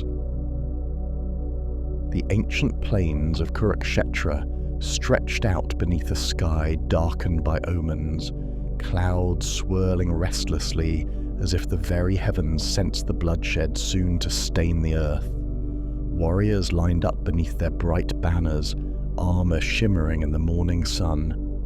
Kings and princes stood ready in chariots adorned with gold and silver, guided by horses whose hooves pawed impatiently at the earth, their breath forming mist in the chill dawn. This was no ordinary war. This was a conflict waged by heroes, whose veins carried the blood of gods, whose every step echoed in the halls of heaven. From my vantage point among the ranks, the sound of war drums throbbed like the heartbeat of destiny itself. Across the field I could see Arjuna, the famed archer, standing tall in his celestial chariot. His driver, none other than Krishna, incarnation of Vishnu himself, held the reins with calm detachment, his dark eyes radiating divine serenity even in this moment of terrible anticipation. Opposing him was Karna, a warrior cursed by fate, yet unmatched in bravery, whose golden armor flashed defiantly in the dawn. And leading the armies, the mighty Bhishma stood tall, his silver hair blowing in the wind, his heart burdened by loyalty torn between kin. These were not merely mortal men facing one another on that battlefield, but warriors infused with the power of gods and demigods. Their arrows were not mere shafts of wood and iron, but celestial weapons imbued with destructive energies granted by divine beings. And as the war drums ceased their thunderous rhythm, a silence settled, heavy and foreboding, broken only by the occasional neigh of restless horses and the fluttering of flags caught in the morning breeze. Then the battle began. It erupted as a storm, swift and devastating. Arrows filled the air, trailing fire and lightning, each shaft possessed by the invocation of ancient mantras. Chariots raced through clouds of dust. Warriors wielded gleaming weapons that seemed alive with hidden power. The clanging of swords meeting shields reverberated across the plain. But it was the celestial weapons that defined this war, those astras, called forth by whispered prayers to distant gods, transformed the sky itself into a canvas of terrifying beauty. The Agniastra burst forth, summoning great torrents of flame, licking hungrily at armor and shields. Arjuna unleashed the Pashpatastra, granted by Shiva, tearing through ranks with blinding force, and Karna responded with the Nagastra, its serpent-like shafts cutting through warriors as if guided by invisible hands. Yet even these paled beside the Brahmastra, that ultimate weapon whose use could obliterate armies, cities, even entire worlds in moments. Those who witnessed its deployment whispered of blinding white lights, skies rent open as though the fabric of reality itself had torn. To wield such weapons was to court the edge of annihilation, to challenge the cosmic order itself. Warriors hesitated before invoking them, aware that the line between victory and total ruin was perilously thin. But in the heat of battle, restraint soon dissolved. Days stretched into weeks, each sunrise revealing a field littered with fallen heroes, broken chariots, shattered weapons, and the twisted remains of divine implements once thought invincible. Bhishma, the elder statesman of both sides, finally succumbed, pierced by countless arrows until he lay suspended, a warrior's sacrifice upon a bed of shafts, alive only by sheer will until destiny allowed him peace. Karna fell to Arjuna's final arrow, his golden armor splattered crimson, his face turned to the sun, in whose rays he had found both strength and ultimate doom. The brothers of the Pandavas and Kauravas slaughtered one another without respite, driven by honor and vengeance, guided and misguided by divine whims. Amidst this destruction, the skies themselves became arenas of combat. Vimanas, flying chariots propelled by forces unseen, soared above the battlefield, piloted by warriors whose mastery extended beyond mortal limits. These machines were like palaces in the sky, shining with gold and jewels, emitting sounds like rolling thunder as they maneuvered with impossible grace. Arrows fired from these chariots streaked down like bolts from heaven, obliterating entire divisions with uncanny precision. The earth trembled beneath their shadow, men looking upward with awe and terror, for such power belonged surely only to the gods themselves. And indeed, the gods were watching. They hovered in subtle forms above the battlefield, guiding, influencing, intervening at crucial moments. Krishna himself, though mortal in form, possessed divine clarity, his presence on the battlefield more significant than 1,000 armies. He spoke to Arjuna words that would echo through eternity, outlining dharma, duty, and righteousness, even amid the savagery of war. His voice, calm amidst chaos, articulated truths that transcended the mortal realm, that life and death were but illusions, that duty outweighed despair, and that all beings moved within the vast cycles ordained by cosmic order. Yet, despite Krishna's counsel, tragedy remained inescapable. Arjuna, Yudhishthira, and the other Pandavas wept bitterly at each loss, hearts torn by the bloodshed required to uphold their honor. Duryodhana, proud leader of the Kauravas, fought on defiantly until he fell, mortally wounded into the dust, his dreams of empire reduced to ashes. Brothers, cousins, allies, all reduced to memories, their lives extinguished beneath a cruel sky. At last, when the final arrow fell silent and the dust settled, the plain of Kurukshetra lay littered with uncountable dead. Chariots burned slowly, their wooden frames crackling quietly in the dusk, smoke drifting upward like offerings to indifferent gods. Survivors wandered aimlessly among the carnage, grief-stricken, their victory hollow in the face of such catastrophic loss.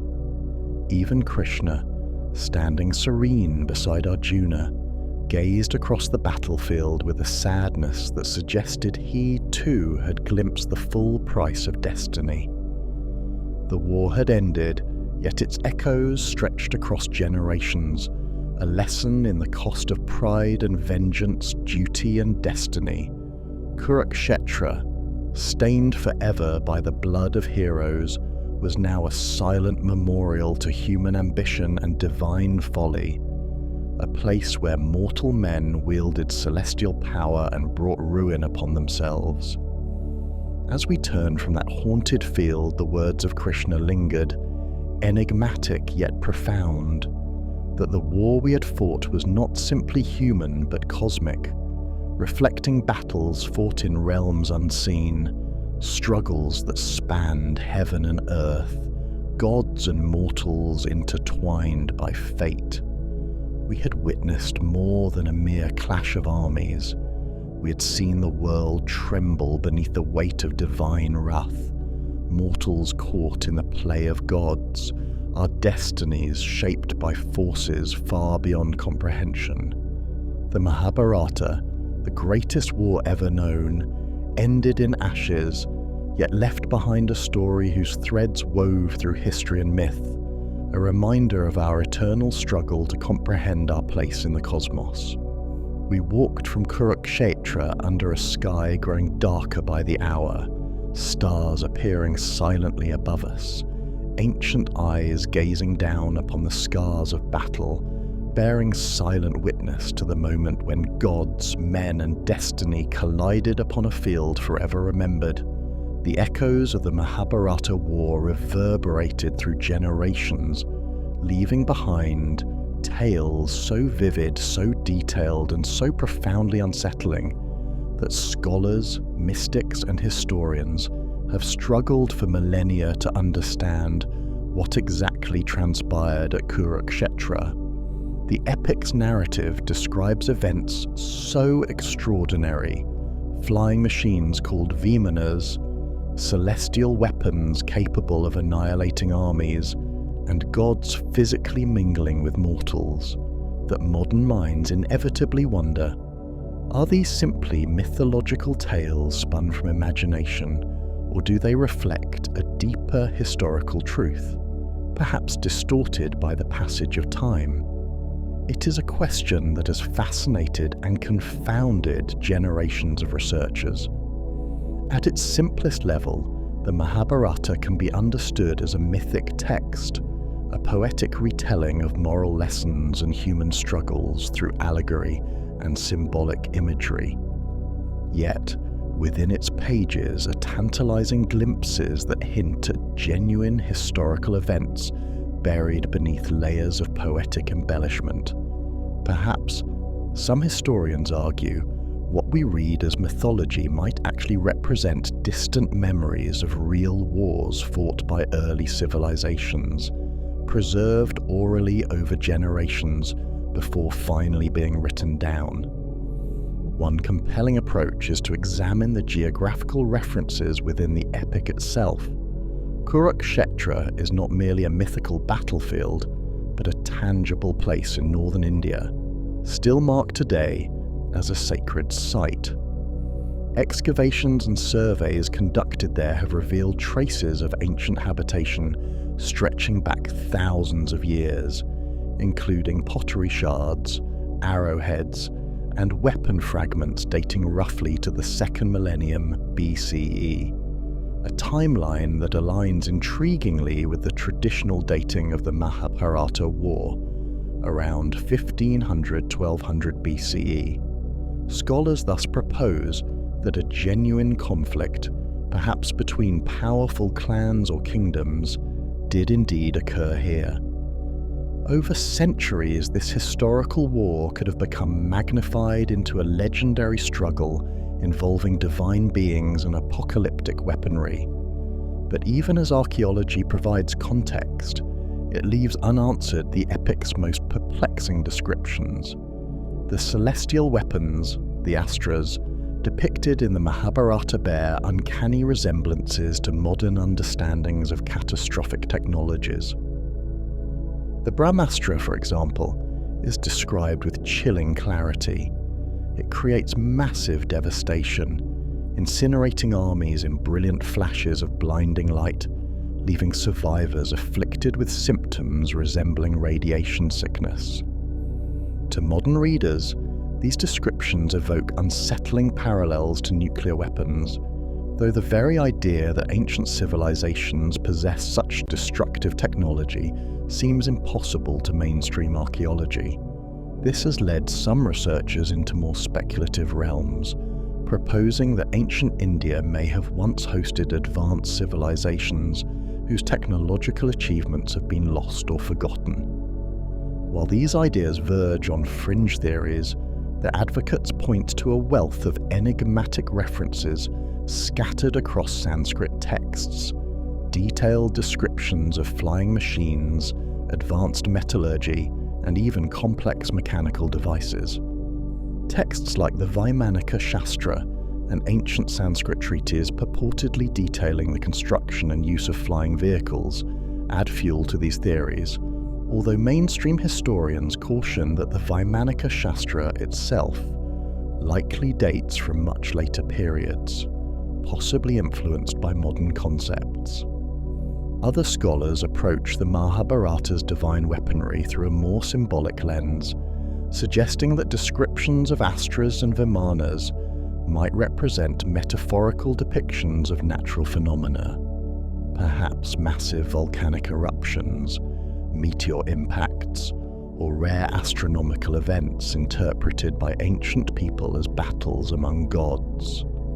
Imagine a cataclysmic volcanic eruption raining fire and ash upon terrified populations, or a meteor striking the earth with blinding force. Such events could certainly inspire tales of celestial weapons hurled by angry deities. Over generations, these events could become dramatized, elaborated, and mythologized into divine warfare, etched into collective memory as proof of gods intervening directly in mortal affairs. Another possibility lies in the Indo-European oral tradition from which the Mahabharata emerged. The epic might preserve a broader cultural memory shared by ancient peoples who migrated across Eurasia, carrying fragments of older, perhaps even prehistoric memories of conflicts fought with bronze or early Iron Age technologies. Celestial imagery, lightning-like arrows, fiery chariots, could be poetic conventions, standardized motifs used across cultures to evoke supernatural awe and dread. Thus, the Mahabharata's vivid warfare might be less a historical record than a brilliant, evocative tapestry woven from shared human imagination and symbolism. But what of the gods themselves? Krishna, Vishnu, Shiva, and other divine figures appear within the epic not merely as distant forces, but as active participants influencing human destiny.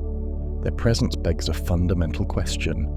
Are they allegorical constructs, personifications of natural phenomena, or distorted memories of real leaders whose exceptional qualities elevated them into godhood through myth and reverence?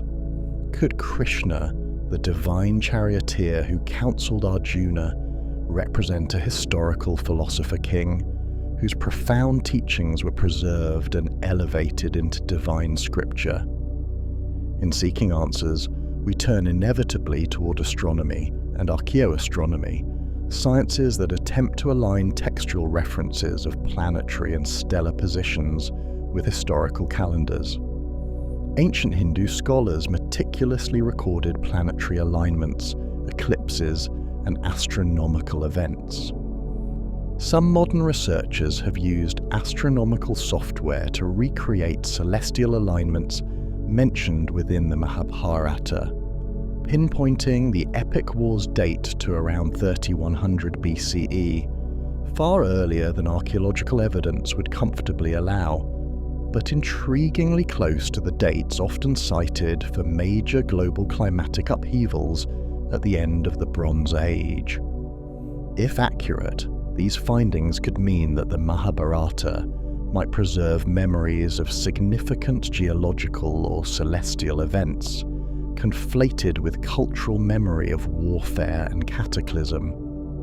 Yet mainstream scholarship remains cautious, if not outright skeptical, of such bold interpretations. Most historians insist that, without direct archaeological proof, recovered artifacts clearly demonstrating advanced technology or a precise record matching events described, such theories remain speculative, if not purely mythical. They remind us that mythological texts across all cultures frequently exaggerate, employing symbolic language to explore human nature, moral choices, and universal truths, rather than record precise historical facts. Indeed, the Mahabharata's lasting power lies perhaps less in the literal accuracy of its celestial warfare than in its profound exploration of human emotion, duty, and ethical complexity. the story of the Pandavas and Kauravas, of loyalty, betrayal, revenge, and tragic loss, resonates precisely because it reveals fundamental truths about the human condition. Its fantastical elements, flying machines, godlike warriors, and catastrophic weapons, are part of a universal mythic language used to evoke the intensity of human experience, the boundlessness of human imagination, and our constant yearning to comprehend cosmic order. Ultimately, the Mahabharata war likely exists in multiple layers simultaneously: a kernel of historical truth, an ancient conflict between rival kingdoms or tribes, a metaphorical reflection of cosmic and natural cycles, and a timeless allegory for moral and philosophical struggles common to all humanity. Its divine weapons and celestial machines persist in memory precisely because they defy easy explanation, challenging our understanding of history, myth, and the limits of ancient technology. In wrestling with these mysteries, we confront profound questions about humanity's past, our place in the universe, and the ways in which ancient peoples understood their reality. Kurukshetra's battlefields, quiet now beneath tranquil skies, remain places where archaeology meets imagination, where myth blends with history, and where truth might forever remain just beyond reach. Yet as we explore these ancient mysteries, guided by both rigorous science and reverent wonder, we continue to discover truths perhaps deeper than historical detail alone can provide.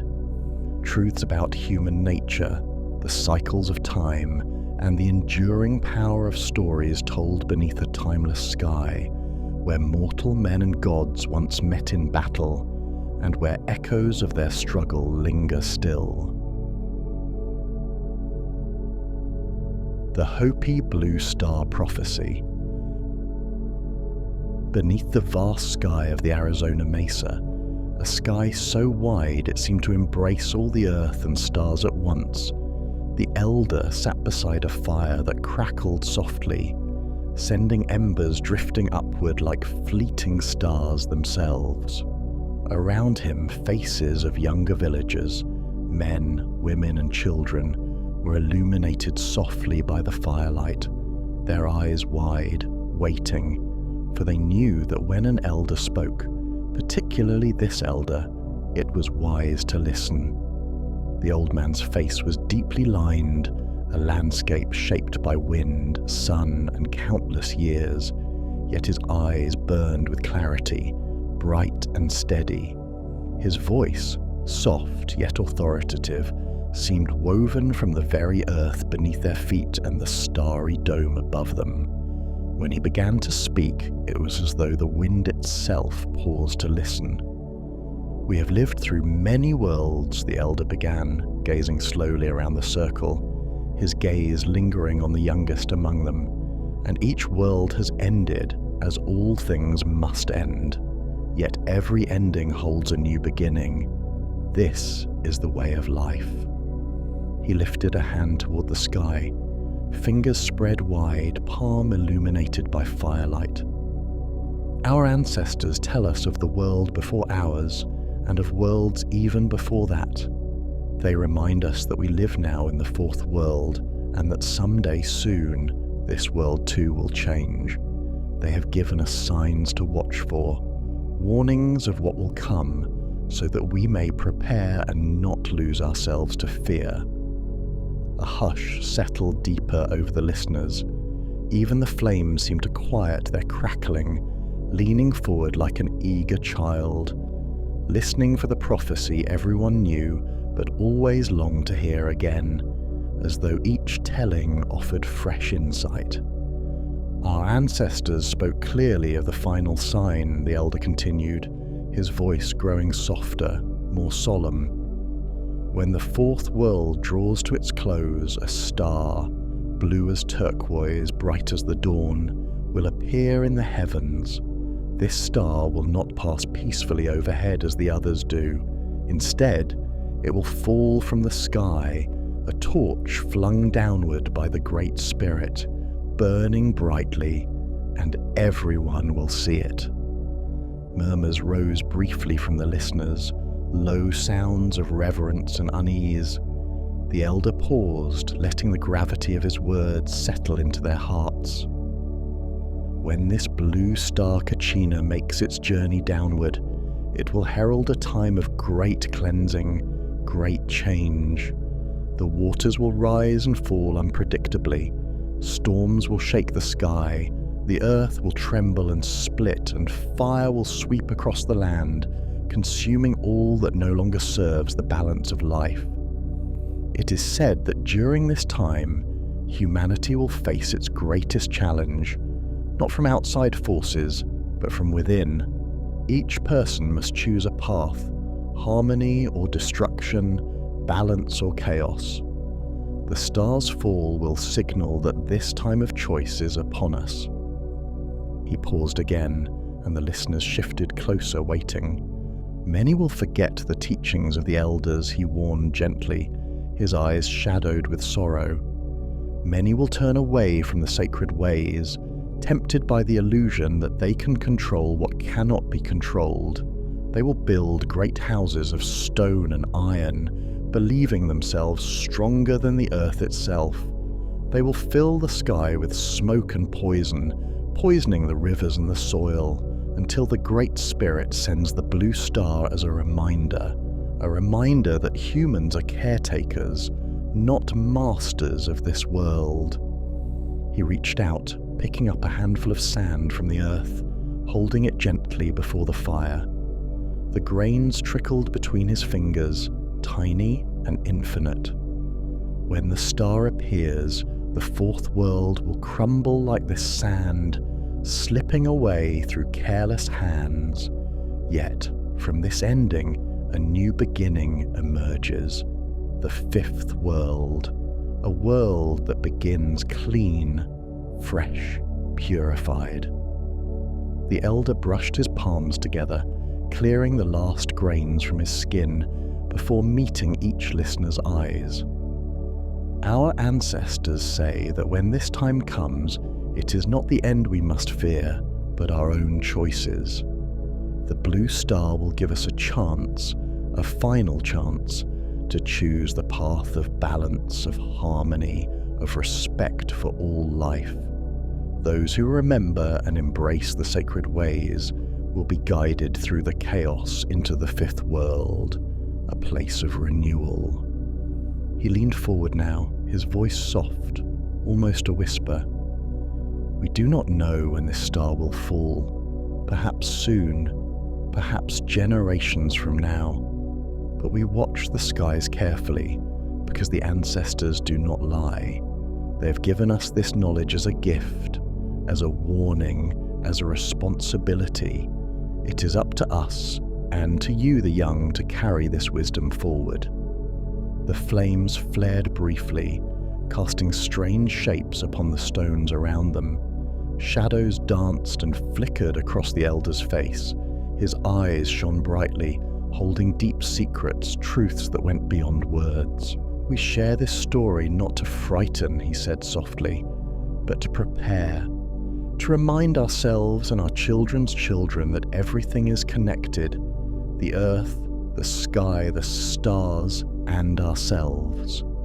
The prophecy of the blue star is a reminder that we are never separate from these things, no matter how much we forget. It is a call back to harmony. A long silence followed his words, broken only by the gentle breathing of the villagers, the crackle of the fire, and the distant whisper of the desert wind. The elder stared into the flames, his expression calm, patient, waiting. One by one, the listeners nodded quietly, absorbing the elder's message. The prophecy was not new, yet each retelling seemed to deepen its meaning, planting seeds of understanding that would bloom slowly over a lifetime. And each time, when eyes turned back toward the endless sky above, they did so with new vigilance, a quiet anticipation, and a gentle dread. Above them, a sea of stars stretched out in infinite silence, glittering diamonds set into velvet darkness. Yet among those countless points of light, each listener now searched instinctively for something more. A spark of turquoise, a star blazing brighter than any other, a harbinger of worlds to come, of endings and beginnings intertwined. But the elder simply smiled, calm and patient, knowing that the stars themselves held no fear. They were instead a mirror, reflecting not only the fate of worlds but the hearts of those who watched them. And so the prophecy remained, spoken softly beside desert fires, carried by whispers and gentle warnings through generations, reminding all who heard it that the balance of life is precious, delicate, and forever entwined with stars that burn silently in the night. As compelling and mysterious as the Hopi Blue Star prophecy is in its poetic, spiritual essence, the rational mind inevitably wonders what natural events or phenomena could have inspired such a vivid and enduring tale.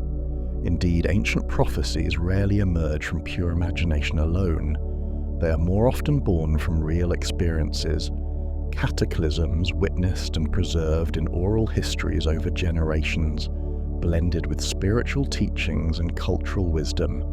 Thus, to fully appreciate the Hopi prophecy, we must also explore the natural phenomena, geological, astronomical, and environmental, that may have laid the foundations for the story of the Blue Star Kachina. The Hopi have lived for thousands of years atop the high mesas of northern Arizona, their villages perched on windswept plateaus, their culture deeply attuned to the rhythms of the natural world. From this vantage point, beneath the expansive and remarkably clear desert skies, astronomical events would have been both noticeable and profound. It is hardly surprising then that many scholars and scientists point to celestial phenomena, particularly comets, meteors, and supernovae, as plausible inspirations for the prophecy's imagery of a falling blue star. Comets, historically known as harbingers of change or doom in many cultures, stand out prominently among these celestial possibilities. Ancient peoples worldwide have noted cometary apparitions with awe and dread. The Hopi themselves carefully observe the skies, and a bright bluish comet, such as Halley's Comet or perhaps another lesser-known visitor, could easily have been interpreted as the Blue Star Kachina descending from the heavens. Comets, especially bright ones, can appear spectacularly blue-green due to cyanogen gas and carbon molecules excited by solar radiation. To the untrained eye, a vivid comet could indeed seem a turquoise messenger from the gods, vividly matching the prophecy's description. Another astronomical event, perhaps even more dramatic, could have been a meteor or a bolide, a large meteorite exploding dramatically upon entering Earth's atmosphere. Such events produce sudden, bright bursts of blue or green light, often accompanied by loud sonic booms and intense shock waves powerful enough to shake the Earth. Modern parallels such as the Tunguska event of 1908 in Siberia or the Chelyabinsk meteor of 2013 in Russia illustrate just how terrifying and impactful such celestial intrusions can be. Had a similar meteor burst over ancient Hopi lands, the tribe's storytellers would have preserved that memory, interpreting the explosive descent as a divine message, warning them about humanity's destructive tendencies and the need for spiritual renewal. Yet, beyond strictly celestial events, geological forces may have also played a key role in shaping the prophecy's imagery. The Hopi homeland in northern Arizona is geologically active, known historically for volcanic activity, earthquakes, and seismic upheavals. In nearby regions, volcanic eruptions, such as the dramatic formation of Sunset Crater roughly 1,000 years ago, could have imprinted powerful memories of fiery destruction and rebirth. when Sunset Crater erupted between approximately 1064 and 1085 CE, the Hopi ancestors and neighboring indigenous peoples watched in awe as the sky darkened with volcanic ash, illuminated by fiery explosions, lava flows, and glowing embers raining from the heavens. Such experiences, seared into collective memory, could have become allegories of cyclical destruction and renewal, the core theme of the Blue Star prophecy itself. Another fascinating dimension of this theory involves the recurring droughts and climate shifts of the American Southwest. The Hopi, like other Puebloan cultures, have endured harsh climatic periods known as megadroughts, devastating droughts lasting decades or even centuries, dramatically reshaping communities and sometimes forcing entire civilizations to migrate or collapse. Paleoclimatological studies indicate severe drought periods during the medieval centuries, coinciding with upheavals across the American Southwest, including the abandonment of entire cliff-dwelling communities. To the Hopi, whose culture revolves around agriculture, rainfall and water, as sacred elements, prolonged drought and ecological disaster would undoubtedly feel apocalyptic. The prophecy's message of cleansing, renewal, and a choice between destruction and harmony mirrors precisely these historical experiences. The Blue Star prophecy could therefore be seen as both a literal reflection of natural cataclysms and a symbolic instruction for future generations, warning them to respect the delicate balance of the earth, sky, and water. In addition to these geological and celestial possibilities, some researchers suggest the prophecy reflects collective memories of ancient cataclysms passed down through generations of migration stories. Anthropologists recognize the Hopi as descendants of the ancient ancestral Puebloans, the people who inhabited and then mysteriously abandoned sites such as Chaco Canyon and Mesa Verde. Evidence shows these ancient sites were left suddenly due to social upheaval, drought, resource depletion, or all three combined. Such traumatic migrations preserved in oral histories would reinforce notions of worlds ending and beginning anew.